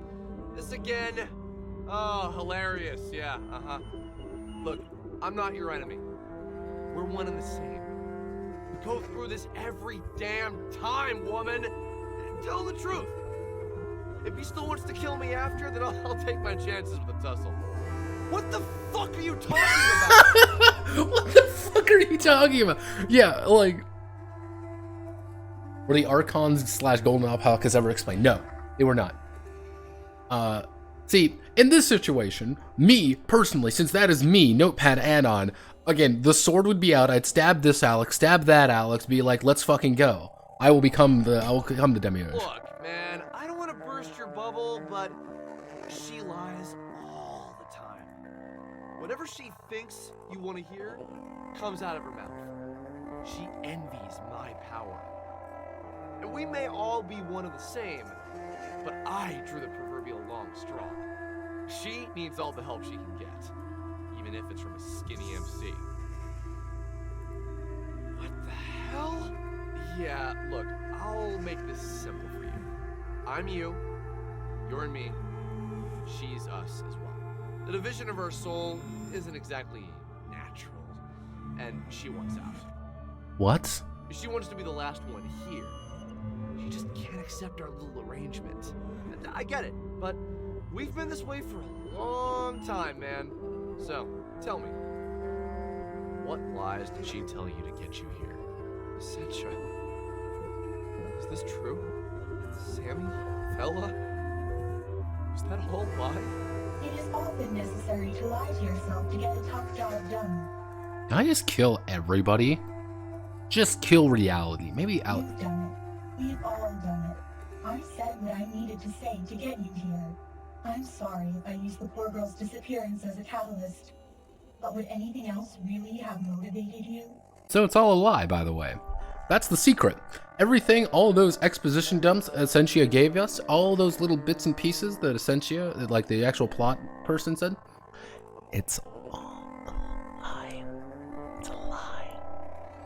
A big, fat, phony lie. I can't. How the fuck is this possible? How could you lie to me? My gormless stare into the distance. Alex, won't you help me destroy him? Come on, take him out. End this division. End this strife. Without him, there will be no conflict. Now you know the truth. Just go home. I don't want to fight anyone. I don't want to hurt you. You've been through enough. Just relax. Take a deep breath and let me know what you want to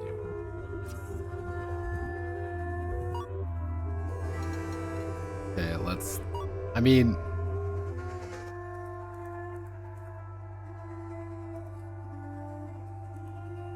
Did you decide? Will you fight? Will we fight? Yes or no, everybody? I'll leave it up to you with the current information in front of us. Do we fight? I am saying yes. I am saying yes because I just want to kill them all. I want to kill every Alex. I simply want to call... I desire violence.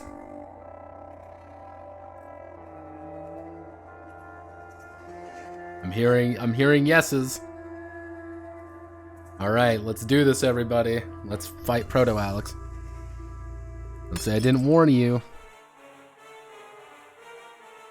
Oh, that's horrifying. Twisted beings.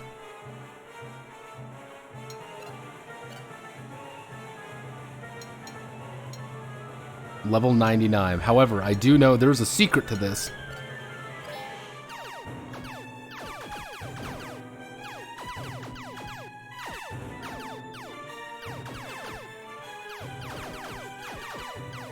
Check out my sick beats. There we go. Glass. We destroyed the glass pillars. Okay. Uno, blue boy, I need you to do karate. Oh wow, you have a lot of health. Alright, me. I need you to hit them with all you have.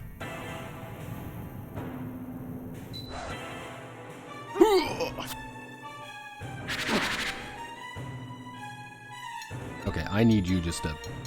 I wonder, can I banish this? Oh, wow.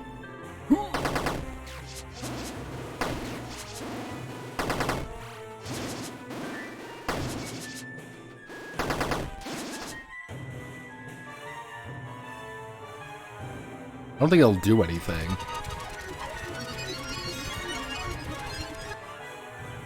Yeah. Our building power. Let's EP strike. These are level 99 super enemies.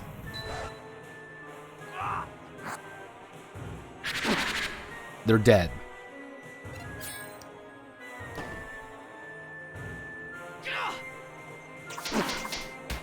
Yeah, they're unkillable, by the way. Fun fact, this is an unwinnable fight.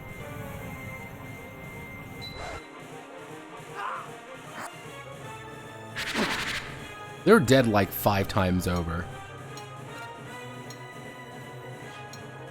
This is the ending. I want you to remember that, everyone. This is the ending of the game. This is the big, impactful final fight.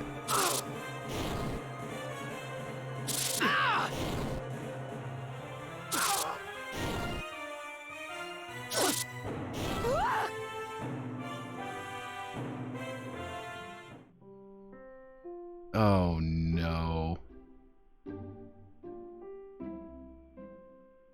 Hey, Alex. You don't know who I am, probably. Not a lot of people do. But I'm gonna offer you some advice. I've lost everything. Trust me, I really have. I know what it's like to do everything in your power to try and improve your life with a valiant effort, only to disappoint your friends, family, and fanbase. This is Roy, by the way. Roy is from Axe Studios' first game, and only other games outside of YIIK called Two Brothers, which was directly inspired by Game Boy Advance games. However, Two Brothers is bad.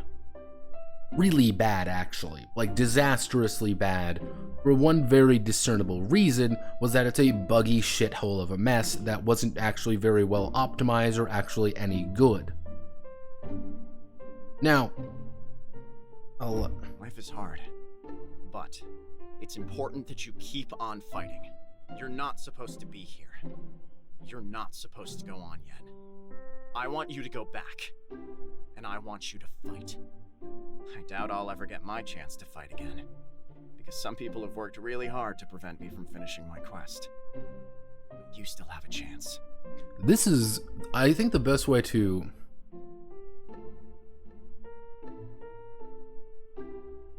Here's the thing with this section. This would be impactful if this was 2 things. 1, Axe Studios had put out a bunch of games up to this point. They were a venerable developer kind of thing. Like, they've been putting out indie games for a while. They've had some hits, they've had some misses. And this was a swan song game. Being like, hey, this is going to be my final game. Not going to put out any more. I'm done. I'm tired. I've been working on games since the fucking 80s. It's time to end this. And YIIK was a final moment, a final swan song game of all of their shit put together in a final say, it's time to end this. I had a good run. You had a good run. I think we all learned something about ourselves. However, this was not it. This is their one other game that they did not fix, that they chose not to, that they abandoned. Which is, I think, is one of the big reasons why YIIK has such a weird history. Because Axe Studios... It's not even like... Well, it's not even like Daikatana, because the thing was, like, John Romero... You always have to remember, like, John Romero had a very good reason to have a fucking ego. He was one of the guys who made Doom. OG Doom. He was one of the fundamental people in making that franchise. Pretty much one of the major touchstones of one of the largest franchises in video games. Not genres in video games, no less. He was the one who said, like, hey, first-person shooters are good. We can make a lot of these, and people are going to love them. You can have weird environments. You can have fun. You can explore a lot with it. Daikatana to Romero was a fault because he was so high. He had risen to such lofty heights that people expected so much of him. Now who is this? This would be like, if you want to make this thing work, this would be if Romero made a, first person, like a nice, kind of humble, weird, very psychedelic first person shooter, and at the very end, you've been defeated, you are done, you have no weapons, and at the very end, the guy from Daikatana shows up, fucking hands you a giant ass sword, hands you a big ass gun, being like, hey, it's time to redeem ourselves. It's time to, and let's fucking go. I'm trusting this to you. Because you gotta be the one to do this. You gotta be the one. And that was kind of the end. Like, you gotta fucking, kill Romero's ego kind of thing. Then that could work. It was like, yeah, this is John Romero saying, hey, this is me kind of getting over myself a little bit by making a complete ego trip and kind of ending it off on, hey, I shouldn't be egotistical.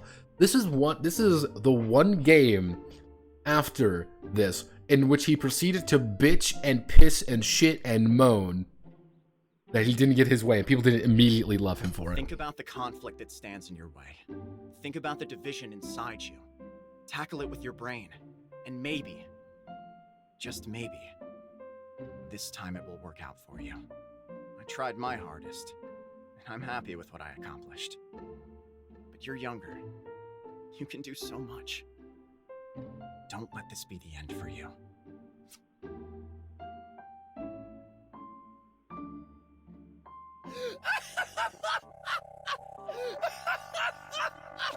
Look, I don't know what to do.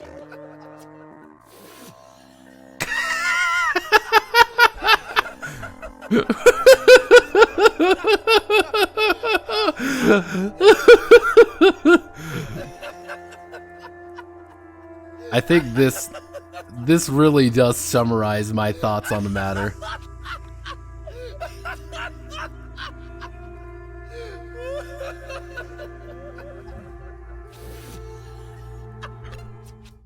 Okay.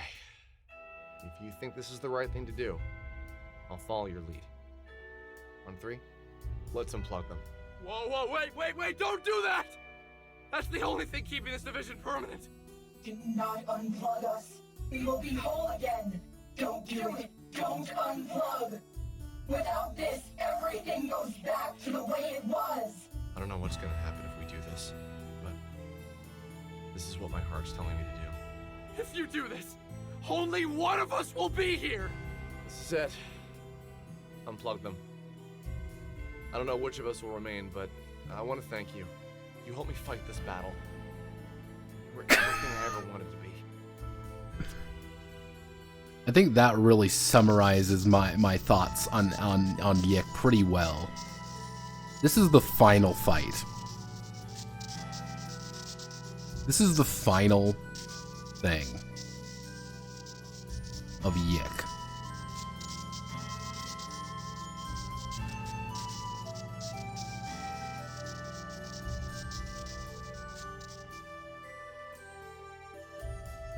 I am literally T-posing. This is the ending of YIIK. I literally, my YIIK Sona T-poses, and I destroy reality to become the ultimate final Alex. Oh my god.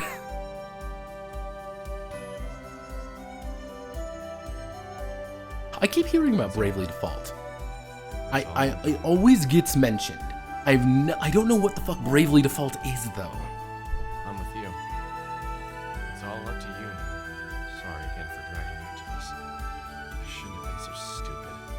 Everything she said really got to me. I was so worried about hurting my friends. I didn't realize the difference between being a fraud and being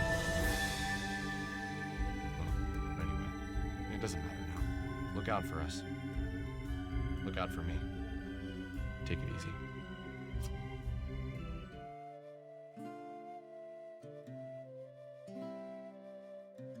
And that's the ending. That's one of the endings. Andrew Alanson was the main... No, we're going to sit through all of this. And that... It is an RPG by Square. I know it's by Square. That is...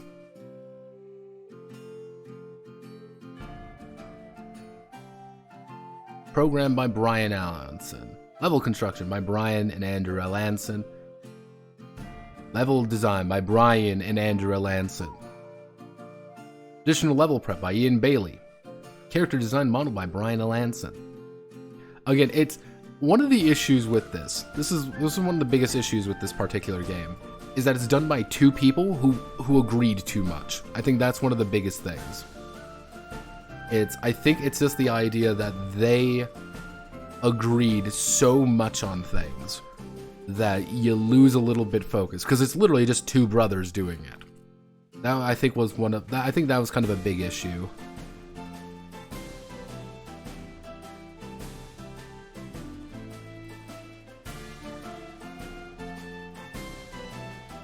Walter must be a financial genius.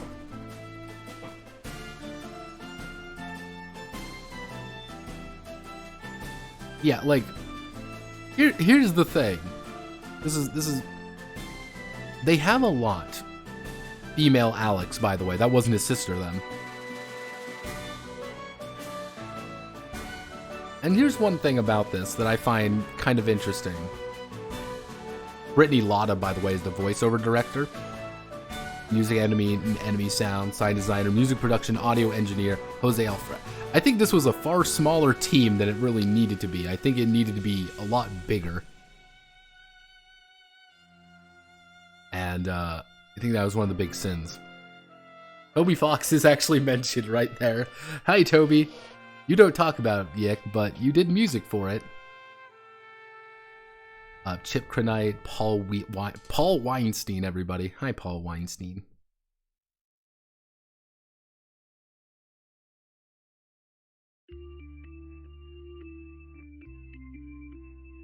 Now, music by Andrew Allanson. Music and lyrics by Andrew Allanson. Yeah, I think this was a really big, like, music by Andrew Allanson. That's interesting. It's weird how much I see their names. Because I think one of the issues was, I think this was a very talented person doing these. I think this was I think Andrew and Brian are very talented people. However, I think a big issue is I think they're very talented people that had absolutely zero guidance and had zero idea what they were doing. And it was, let's throw all these things together with absolutely zero understanding of what's actually happening.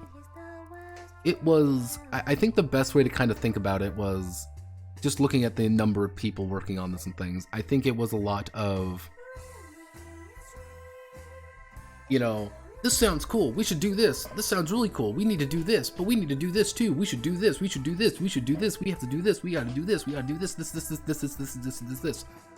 There was probably not a single person to ever stop them and being like, why the fuck, when you get up the stairs from something, that the direction you need to go is the other direction to go back down?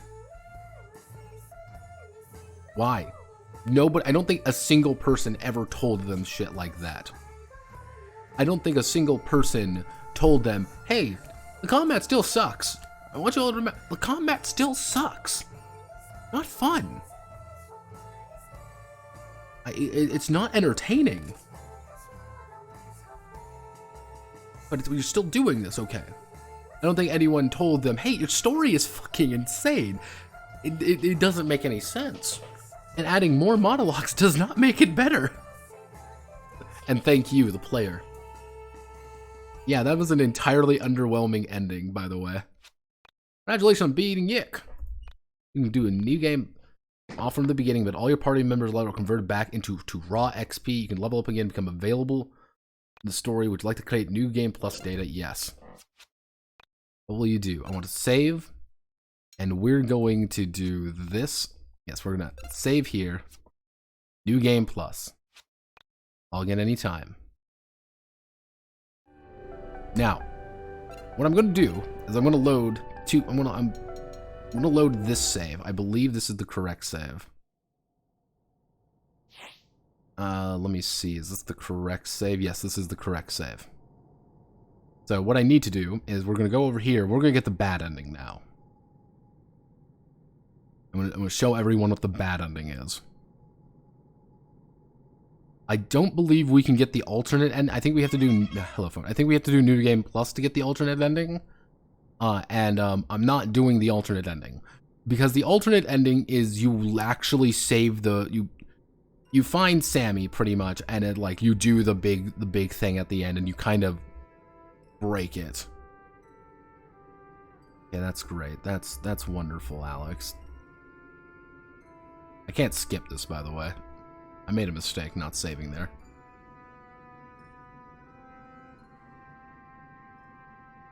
And, I'm so lost. Where do we go? Yeah. What do we do here? I'm terrified. That actually took a lot less than I was thinking of. I streamed for 4 hours, effectively. We had 4 hours of game left. Alex, I don't have any answers for you. I'm sorry. You mean you don't have answers?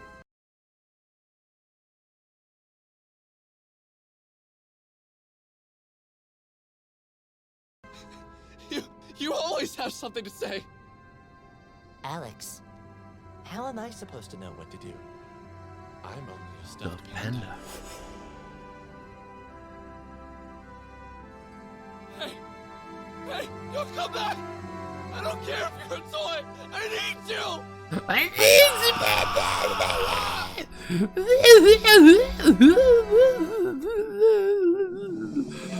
Pissing and shitting and crying. I do not care. Again, this would be very emotional if I could skip this cutscene, please.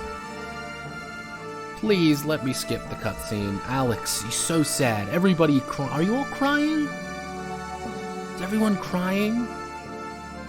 This is very emotional. I'm crying. I'm crying that I can't fucking skip this scene! Okay, and then we gotta go this direction. So, you know what? I thought that was gonna be longer. Gonna be honest with you. We're gonna get the bad ending. Here's the thing. We're gonna get the bad ending. Because I think it's funny more than anything. Oh my god. I am sad because the Demiurge is dead. I can't believe the Demiurge is dead.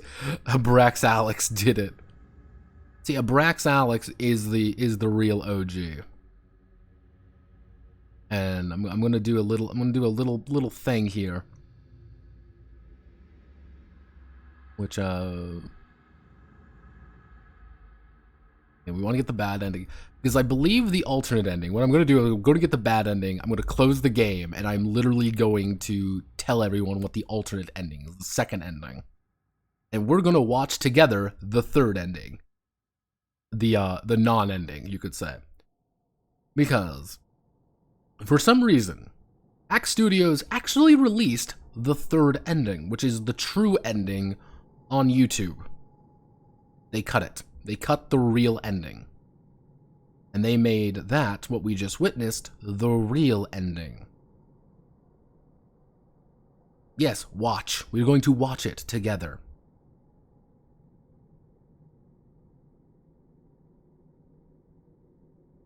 Yeah, it's going to be a little watch along. We're going to have a lot of fun doing it. It's going to be fun. Hi, Alex. Hey. Oh, yes. Look. Well, so, I was shitting. Of course. Well, not usually. Wait. Well, the issue. How could there just 2 minutes? Look. What? Oh god. I broke the game, guys. I broke the fucking game. Okay.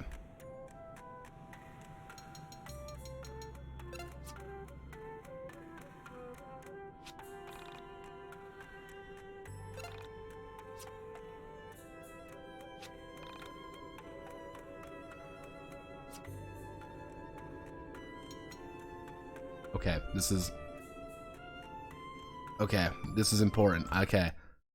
All right, let's do it, everyone. I gotta reopen fucking YIIK because YIIK broke. Again, this is entirely. I expect nothing less at the ending of YIIK. Let's see. Oh my! Didn't save. Where does it bring me? Oh, it did save. Oh, thank God it saved. Okay, we already know what's going on here. Hi, all the Alexes. Okay, good. Oh, thank God. I saved. I was so worried. Okay, time for the bad ending. Are you here to... Oh, I stared into... Are you coming? Yes, join Proto-Alex. Because guess who this was all along? Yep, then we become the Proto-Comet.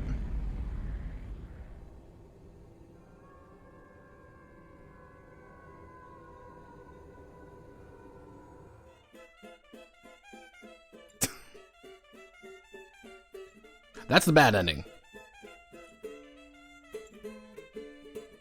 And mercifully, it's short.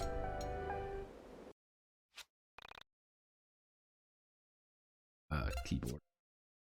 No. Edit. Nope.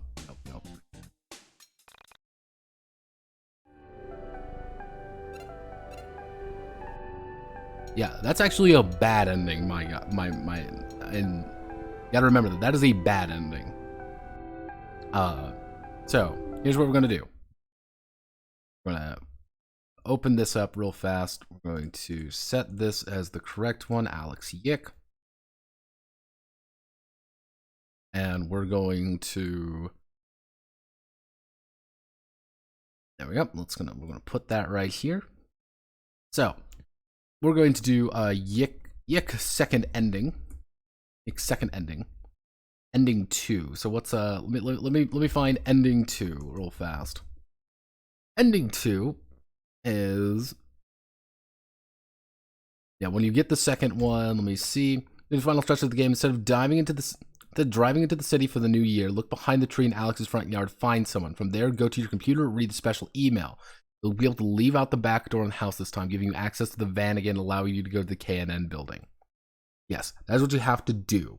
Let me see, what is the second ending? If I really wanted to, I could literally do it again, but I saved over it because I thought it would be later. But yeah, there is a second ending, and the second ending is like you pretty much save reality. It's a little bit stupid. It's a little bit dumb, but we're gonna find YIIK through ending. Alex. Yep, here we go. This is the. Dear son of mine, please see if you can muster up the energy to walk into town and pick up some groceries. I've included a list below. Nope, this is the meme ending. This is the meme. Like there's a, let me see, true ending, ACK. No commentary hub. Yeah, re-upload of. Yeah, there we go. Let's see. A few months ago, I blogged to do some research. First thing on my blog, came across a video. Pretty much, someone uploaded the game. And this was supposedly. This was one of the super secret weird endings. Where you, let me see, you encounter.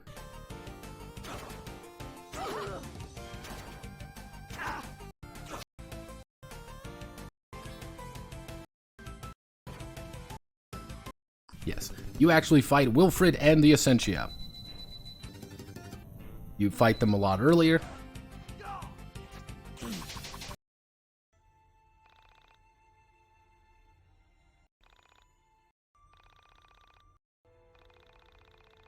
Yeah, this is the secret ending. Alex literally says, "I've been a bad person all along.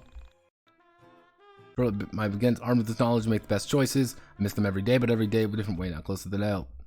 Illustrating in my rally, met up with return home from school. Rory helped. He was in tears, uncredited for gratitude. She broke down in tears. Blah blah. Literally, the third ending is bullshit.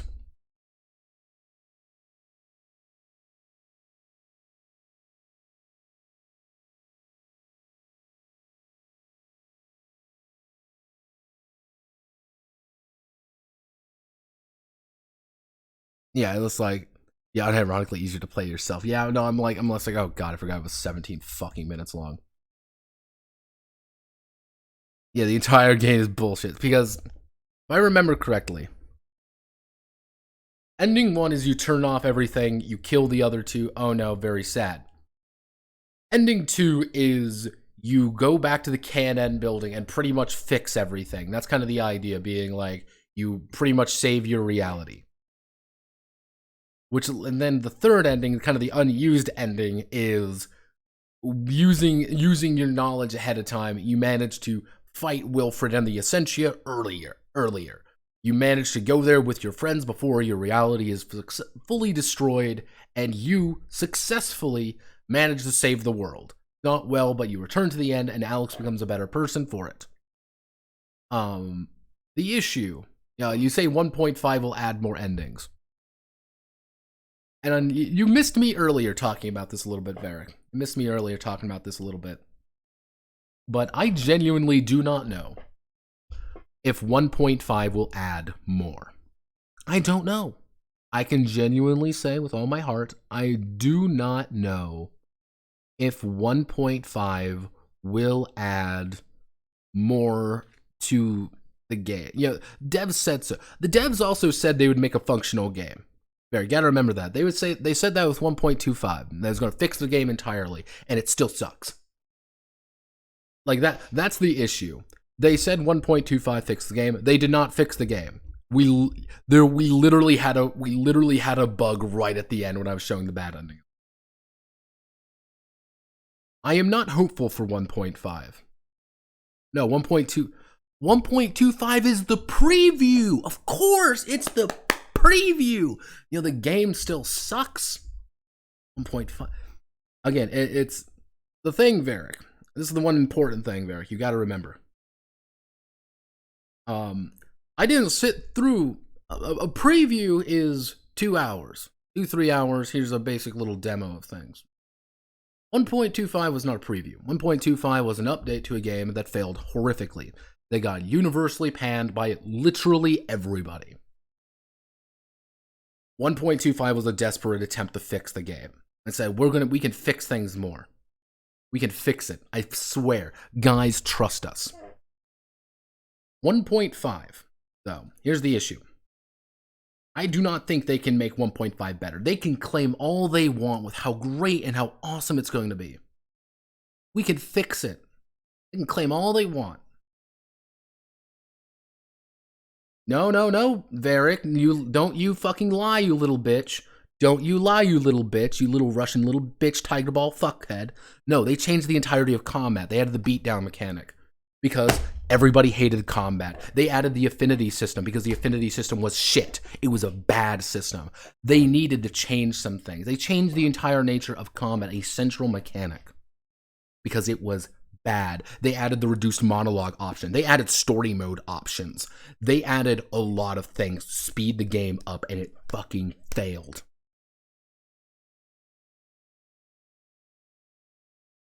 Oh, and they totally changed combat 1.5, but we have a bigger issue. Why didn't you fix it earlier?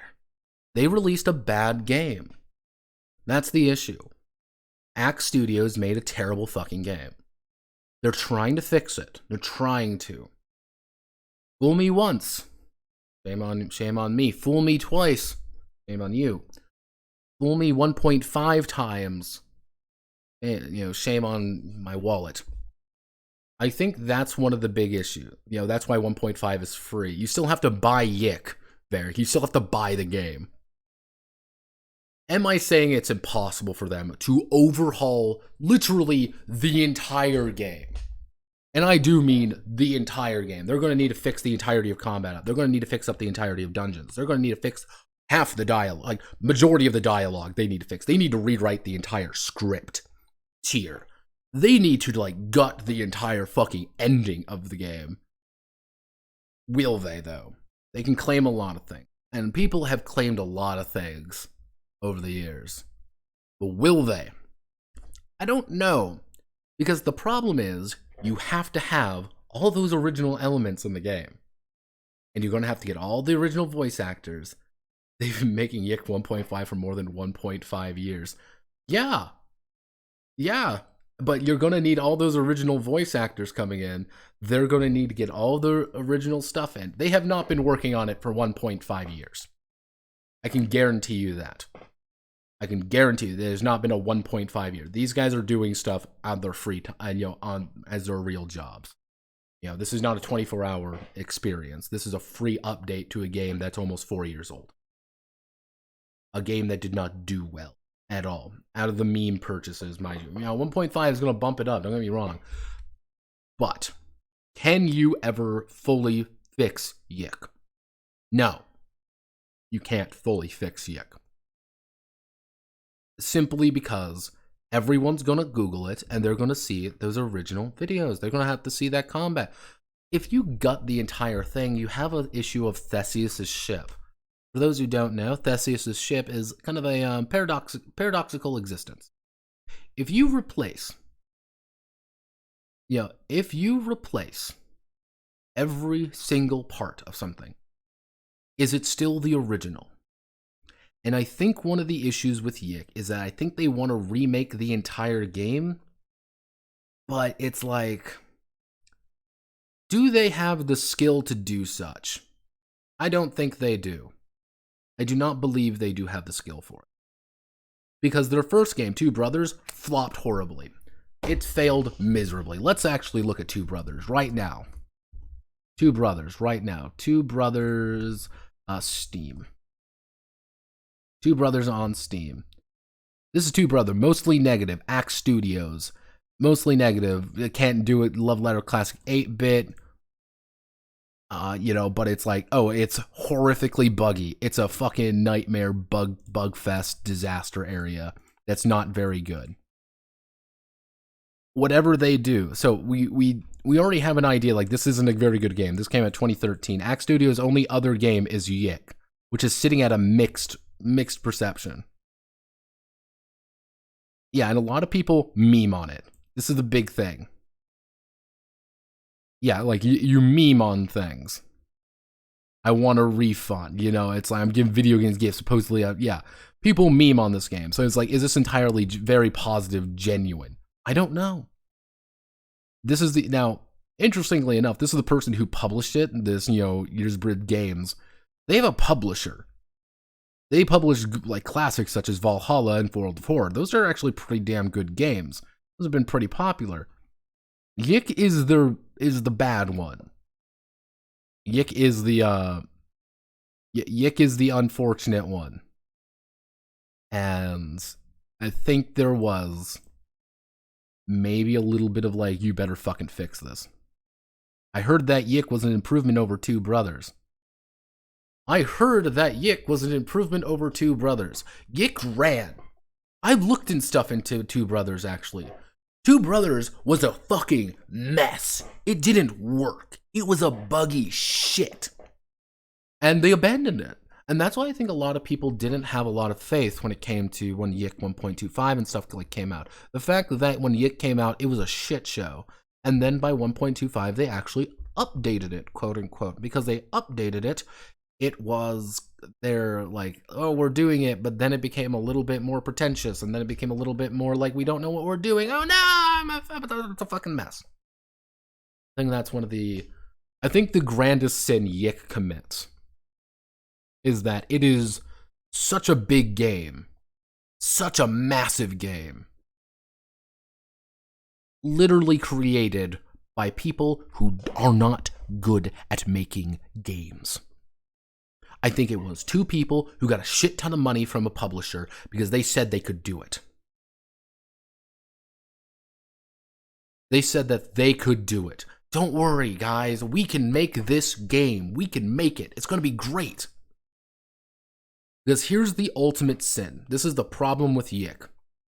If YIIK was any better, YIIK was okay. This is the major sin of YIIK. If YIIK was just a little bit better, not a single human being would remember it.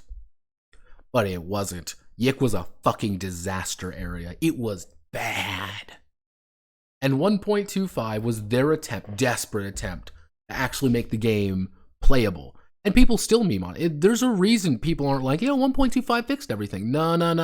You can't just, and the problem is with games like this, you can't just suddenly decide you're gonna like, oh, well, we've been spending the last 3 years trying to overhaul the whole game. You can't do that. You overhaul good games. You release patches for like, hey, the fucking UI stops working half the time. You go too fast, the UI breaks. It breaks down completely.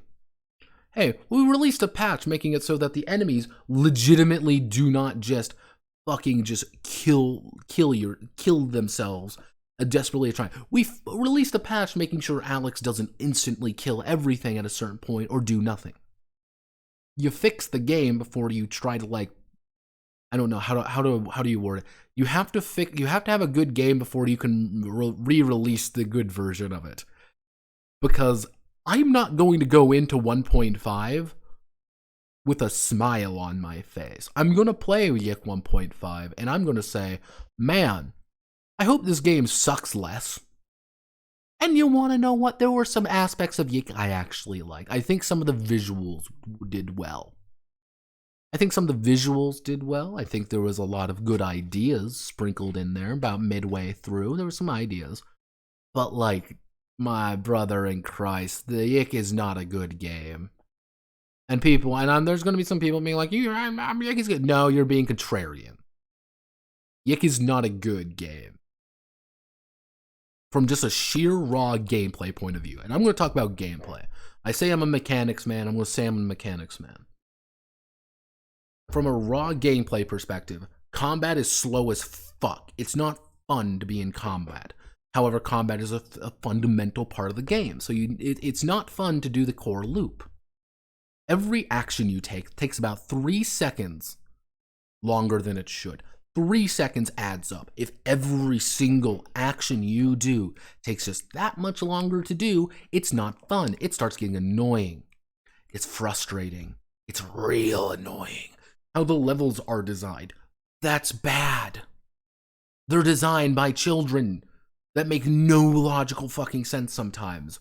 There's these massive puzzles, like, oh, look at these cool puzzles, that usually boil down to flip a bunch of switches and maybe try to wrestle with the camera if it feels like working. I think one of the biggest issues with YIIK ultimately boiled down to, I don't want to play YIIK because YIIK isn't good. YIIK is not a fun game to play. YIIK is the antithesis of good. Maybe YIIK is a bad game, however, I believe in the devs. I do not. I will say that right now. I have no faith in those devs. Because you've had... When did YIIK come out? Let's play a game, everybody. When did YIIK come out? They have had 3 years, effectively. 3 years to fix the game. They've released a 1.25 edition. That 1.25 edition should have been a major thing. It should have been, we fixed the combat entirely. We overhauled the game so there's no more bugs. We made it so there's no issues. Game is fine. It's not, the story's still fucked though. Sorry, we can't fix that. That requires voice actors that, we made the game fun. It's not good, but it's fun. They were coping all these years. Exactly. And it's like one of those things where you have 3 years to like, hey, welcome. This is YIIK 1.25.5. Here's a bunch of bug fixes. Here's a bunch of other little things. We added we added a few new items. We added the ability to sort your inventory. We added the ability to sort items. We added a separate menu for equipable items and consumable items. You don't have that in YIIK. That's not a thing. Which is nonsensical. Which is stupid. Stupid. So when they say, oh, we're bringing out 1.5, 1.5 is going to be the game to fix it. I don't believe them. I do not believe them for a second. Because I think what's happening is that they've realized that if they release anything, people are going to want to buy the game. They hype it up. Hype. They're going to get something. People are going to want to buy it. because they want to see how much of a disaster area it is. And will it be good? Maybe. I don't have faith in it, though. That's the thing. And if it was like, if 1.5 came out a year ago, if 1.5 came out a while ago, or 1.5 has been like a very consistent series of like, here's this, here's this, here's this, here's this, here's this. Walk through the one. No. I want to play the whole thing. I'm not going to spoil myself a single bit on it. Because my big thing is, my big 1-2 hit is, does the gameplay feel better? Nah, and I have to play it. That's the thing. People can do things. Trust me, you can have demo builds and shit like that. Oh, I played the demo. I played one of the demos of YIIK. I want to make sure everything ran. And you want to know what? The demo of YIIK played pretty damn good. So when the video ran, maybe. What I'm going to do is I'm probably going to call it here for today. Here's the thing. I'm going to call it here for today.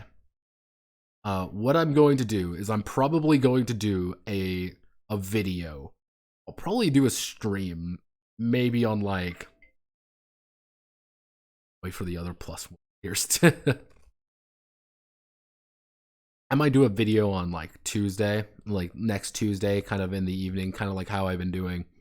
And just sit down, and what I need to do is I need to compile a document. And I'm going to go through that document with everyone. I'm going to literally like click through it with everyone, and we're going to go through a PowerPoint presentation. Because I think like, because I can like, I'm not a game designer. Well, I am a game designer, but I'm not like a video game designer. And there's only so much things I can say like, please fix this. I don't know if they can. I don't know if it's just because Unity sucks. And they've hamstrung themselves with that. There's some obvious fixes when it comes to there's like raw gameplay stuff that. Yes, I chose the original edit. Why? Because they gave me that fucking option. Because here's the problem, Varric. This is my thing, Varric. This is my thing. This is my big thing. When you release something, if you have faith in it, you say, fuck the old, here's the new. This is the new thing. Look at it. Fuck the old, it's gone. The original was bad. We replaced it. We replaced it. They didn't. That's the first option you can select, was the original edit. Or you can go down to the reduced version. I know, no. Because here's the thing. After playing through it, after playing through the entire thing, I don't hate the monologues. Truth be told, I don't hate the monologues as much. They weren't as bad as people kind of made them out to be. Yeah, they're a little bit memey. I'm not going to lie. They're a little bit memey. But it's mostly... How do I want to word it? It's not about the monologues. I think people looked at it and they weren't looking at the right thing. And that's like one of the big things I want to do in that particular little stream. Is... One of the biggest issues with YIIK, one of the, like, story-wise, there's two big things. First thing is pretty simple. Alex is a non-character. We know nothing about Alex. We have no involvement with Alex. We have no idea who he is. All we know is that he's a guy coming home from college. Yo, that's all we really know. It's one of those things, like, we know very little about Alex, and it's hard to really grasp onto anything. And because Alex is such a non-character, he doesn't grasp onto anything either. It's kind of like, yeah, it's kind of like the sister conundrum, who was mentioned a grand total of 12 times. I kept record, 12 times his sister was mentioned. Yeah, and that's like one of the bits, like, I'm going to be, it's like, but yeah, Alex is a non-character. He has nothing to grasp onto. He has no relationship with any of the characters, really, except Michael. Michael is the only character he is stated to have a relationship with.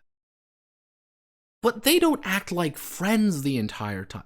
Like, he has literally like, Alex's entire involvement in the plot relies on a fucking cat stealing his grocery list for beans.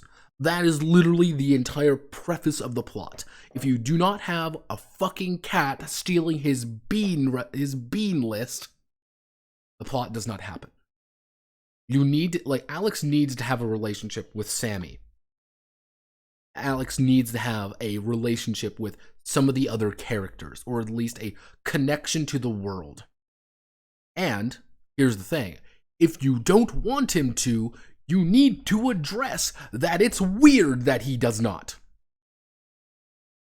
That's one of the big things. You need to address Alex is a weird guy. He's a man out of place. He doesn't feel like he belongs, but he does belong. And you, the player, should be like, something's weird here. Something is not right. Alex should be like, everything is fine. And it's like, Vela, like, other characters should comment on the fact of, like, it's kind of weird that nobody knows Alex. And nobody knows kind of each other. It's like everyone's being drawn together. Even things like Michael. If you want, like, one of the big things what I'm going to do is, like, here's, like, various, like, scenarios of, like, how to, like, rewrite the plot of YIIK to make it a little bit more interesting, in my opinion. And, like, one of them is Alex. Like, Alex is the prodigal son. He returns home a fucking failure. He failed. Something happened. We don't know what it is. He returns home as a failure. His best friend greets him at the bus stop. He gets you into your party, and you kind of got to go home. You're kind of vibing with what's going on. He knows Sammy from his past. It's one of those things like we can establish a character. We understand who Alex is. Because one of the issues is that we do not know who the fuck Alex is. We don't care about Alex. And the first few pieces of information we actually get about him is, I'm a whiny bitch. That's not a fun character. It's kind of that immediate thing, like, I don't like Alex. Like, later on, I began to slowly like him a little bit, but mostly because I just didn't like, just because I was stuck with him more of anything. I'm like, yeah, Alex is kind of a fun character because how much he gets shit on. I think the second big issue with YIIK's story is that there is no theme. There's no theme, there are no motifs, there are nothing like that. You may be wondering, oh, Pad, the theme is that you're not the center of the world. No. Can't do that shit. Can't do that. Because he is the center of the world. He is this, fundamental entity. The theme that the game is trying to tell you doesn't work. Because he is. It's like, oh, he's not, Alex, you can't pretend you're the center of the universe, but he is the center of the universe. He's fundamentally the most important character in the universe, the galaxy, the entirety of reality and every other reality. Alex Eggleston is the most important person. Which is very annoying. It doesn't have a theme, but it has no theme. It has no kind of those motifs, those ideas behind it to help reinforce some of those ideas. And it's like, hey, Alex is a musician. That's the entire, let's have a music motif. The entire idea is Alex is a musician. He's coming home from college. He's just kind of he's just graduated from college. He's got, he loves his music. He loves all these things. Oh no, his partner in crime, Sammy, has gone missing, and we have to find her. Oh no, she's been kidnapped by soul entities, and the entire game builds on the idea of the finishing something. It's kind of the idea of, like, we need to finish something. Like, we need to finish we need to finish this, the song. We need to find it, and every character can have their own unique theme, where it's kind of like, oh, hey, Alex has kind of got this little bit of an upbeat song, but it's a little bit dissonant. It's not really, it's him trying to find himself a little bit. Rory's a lot more droll and a lot more quiet. Then you have things like Essentia, which is like fucking techno out of nowhere. You can have things like that. Motifs. Like, you can argue like Alex is a hipster and lives under a rock, but is that that's not really a character. That's just annoying. If you want to be like the idea of like, yeah, Alex is the guy who listens to classical music. He's a man at a time. He's a weird dude because he's not like other people. He's this fucking hipster who doesn't understand that people don't listen to his toy piano music. There we go. We have themes. We have ideas. Even if it was down to something like there was one of the ideas I have is Alex is not the center of the universe. Retread that. Instead, be it you are the protagonist of your own life. Have the entire game say Alex does not feel like he is the protagonist of his own life. Alex, with reinforcing that throughout the entire story, which is Alex doesn't feel like he's the main character. Alex feels like he's always being dragged along. Alex doesn't know why he's trying to find Sammy because he used to follow Sammy.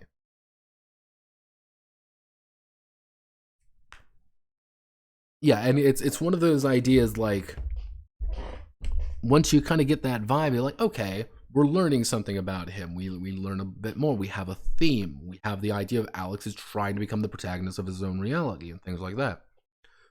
Theme is important. Theme gives context to things. Even if you don't really see it.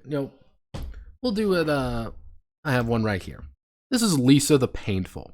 I adore Lisa the Painful. You want to know why I love Lisa? Lisa actually has a very distinctive theme. And that theme, very simply, is you can't get it back. Every single thing in that game is about trying to get Buddy back. And you'll do all these things to get Buddy back. And you realize slowly and steadily it's not about getting Buddy back.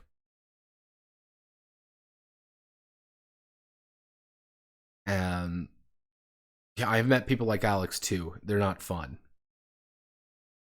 And it's one of those things where in like Lisa, everything builds around that idea of you can't get it back. You get your arms cut off. You cannot get your arms back. No matter how hard you try, you will never get your arms back. You lose somebody, you're not getting them back. But you can always gain things, but at the very end, you gotta make a choice. And Brad makes that choice for you.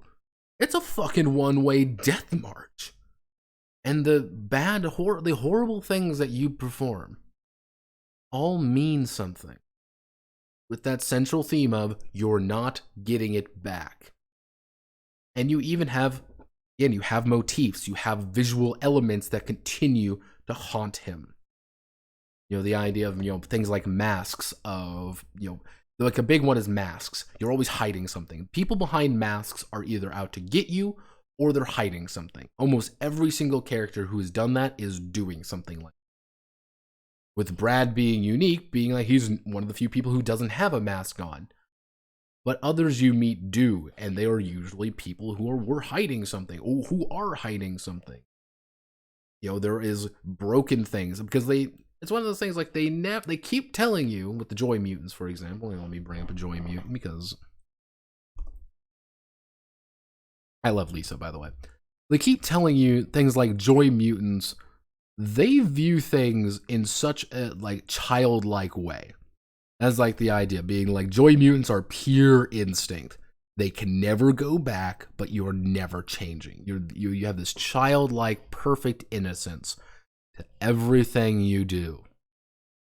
And that's one of the tragedy of things is when you fight these guys, it reinforces the theme, reinforces motifs. They are ugly, they are hideous, but they are stuck in what they are. They can never go back. Sometimes they don't want to. Sometimes they're stuck in what they are. Maybe they never wanted to change. Maybe that's the real trick.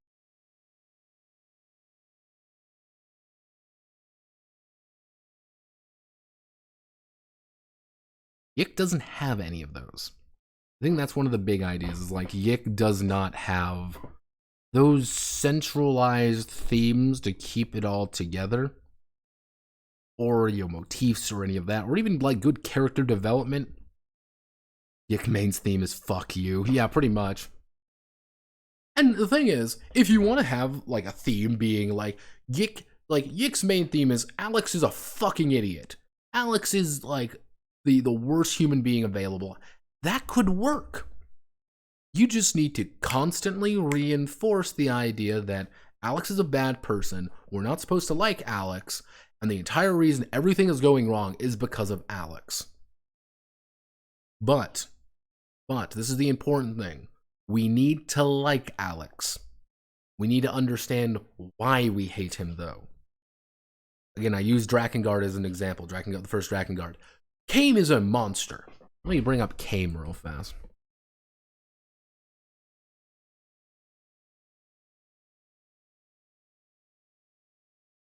Kame is a belligerent psychopath. He is a complete monster, an inhuman creature. Yeah, it says that Kame is an inhuman monster by the end of it, but we immediately get an idea why. He's been betrayed, he's been injured, he's become literally a nihilist with a wicked sense of humor. And because Kame is that way, he performs horrible things. He hurts so many people.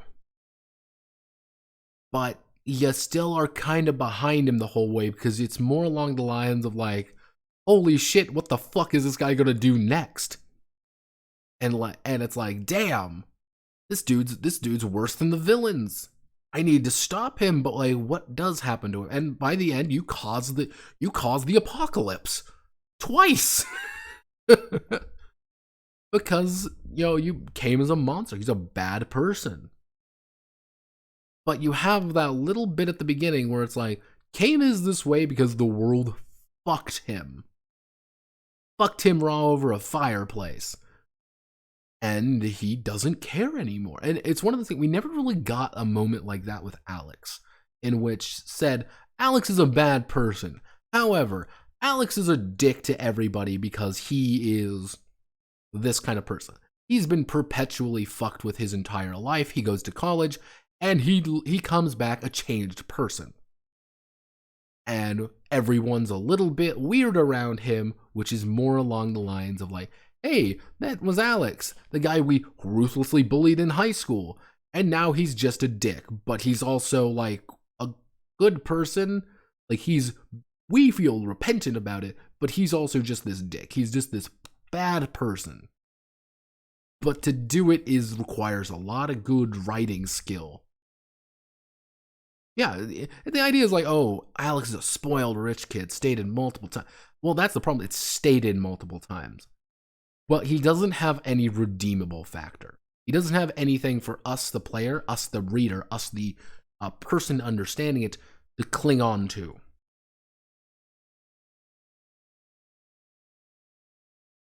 And I think that's the big issue. Again, Kame is a monster. He is a murderous psychopath. But we learn right away at the beginning, he's this way for this reason. He does not justify himself, and we can clearly understand he's doing the wrong thing, but we have context. Like, we feel that he is a monster, however, he feels that he needs to kill the world because he is a delirious psychopath. If there was a part that made Alex a decent protagonist, then it could work. If it was more along the lines of, hey, Alex is a dick. He's the spoiled rich kid who has no context of the outside world. However, it's stated that mom and dad are filthy rich.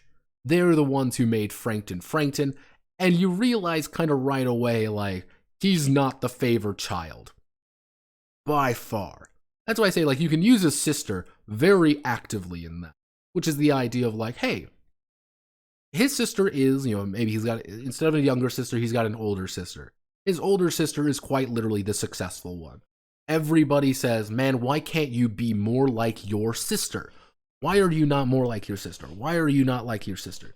And you kind of get that understanding relatively early. You have to do this in Act 1, where it's like, Alex is a dick. He's not a nice person. He gaslights people. He fucks with other people. He doesn't understand his own morals. But this is also a kid. This is also a guy who's been his entire life pretty much being told he doesn't matter. And he has to use these tactics to get things. Because that's what his parents have done. That's what his sister has done.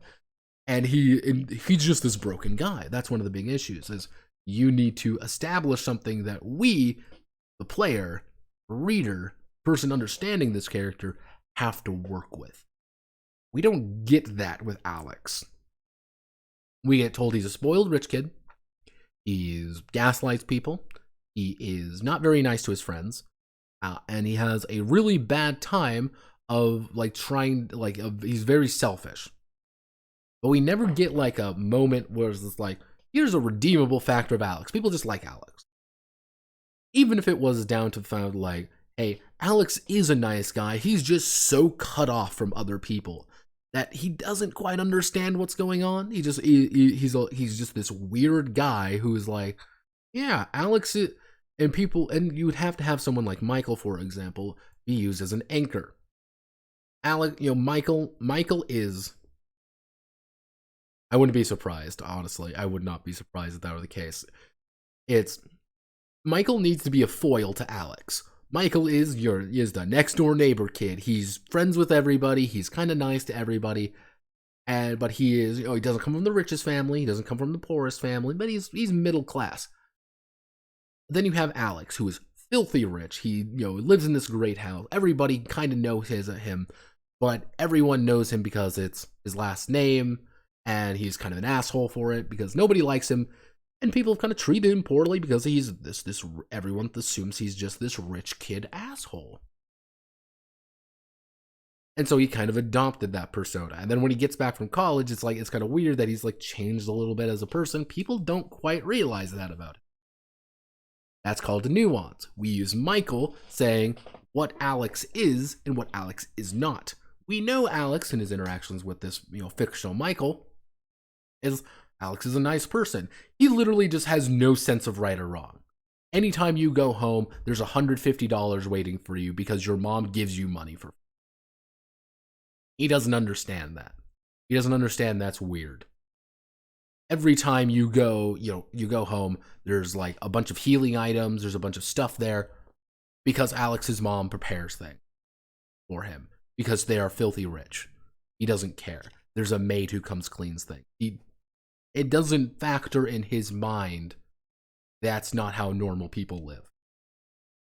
We, the player, the reader, immediately know, hey, Alex is a weird dude, not because, Alex is a dick and kind of a weird dude, not because he's a dick or a weird dude, it's because he's literally never known. Literally never known anything else. It says you don't kind of care about the money in game. Yeah, exactly. It's just like there are moments in the game in which they do actually talk about factors like that. They talk about it. But then they immediately go about it the wrong way. Or they just address it in poorly. For example, Rory's sister, the entire Rory sister scene. We understand Alex is a dick for saying, hey, no one cares that your sister killed herself. We know, I know, you know, everyone knows Alex is a mean person for saying that. Alex is not a very nice person for saying this. However, if it was, this is a weird context, but Michael immediately backs you up. Being like, yeah, that's kind of fucked, Rory. Why'd you do that? You nearly got us killed because you lied to us. And there was a little bit of a kind of an odd justification for it, being and then the arc of Alex apologizing is more along the lines of, Alex, do you actually want to apologize to Rory for this? Being more along the lines of it is fucked, and Rory should apologize. But it's how do you approach this? They don't handle it very well because they kind of immediately say oh, Rory's our friend.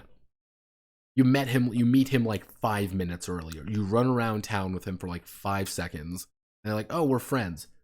The plot goes really fast sometimes and then really slow. There's no in between. It's rapid fire, dead slow, rapid fire, dead slow. And I think if there were if it was like slower and better paced, you could get something out of it, but it's not. I think that's one of the key problems of YIIK is whoever wrote the story is a fucking idiot. But we'll talk about more of that next Tuesday. I'm going to wrap it up here. I said I would wrap it up earlier, but that is YIIK, everybody. YIIK 1.25, the end of Yiikvengelion 1.25, You Cannot Kiss Rory.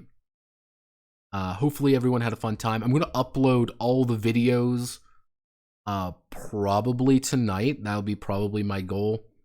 I'm going to try to get everything up and running by next week. It will be done. That's the goal. But thank you all. Have a wonderful rest of your night. Godspeed, good luck, and all that jazz. I also just realized my the Traversing the Grid of Death shirt is see-through. I just realized that. Why is that? Let's see. Nope, that's the wrong. Let's see if I lower this a little bit. There we go. Yeah, Traversing the Grid of Death. See, welcome to similarity, because if you do that, like just do everything, it goes away. And this would be the ideal. Get a 400. But yeah, Godspeed, good luck. I will see you all on probably Monday. We're going to be working more on Zombie Dark 30. Then on Tuesday, we will... I don't really know what I want to do for the videos next week. I'll think about that probably tonight.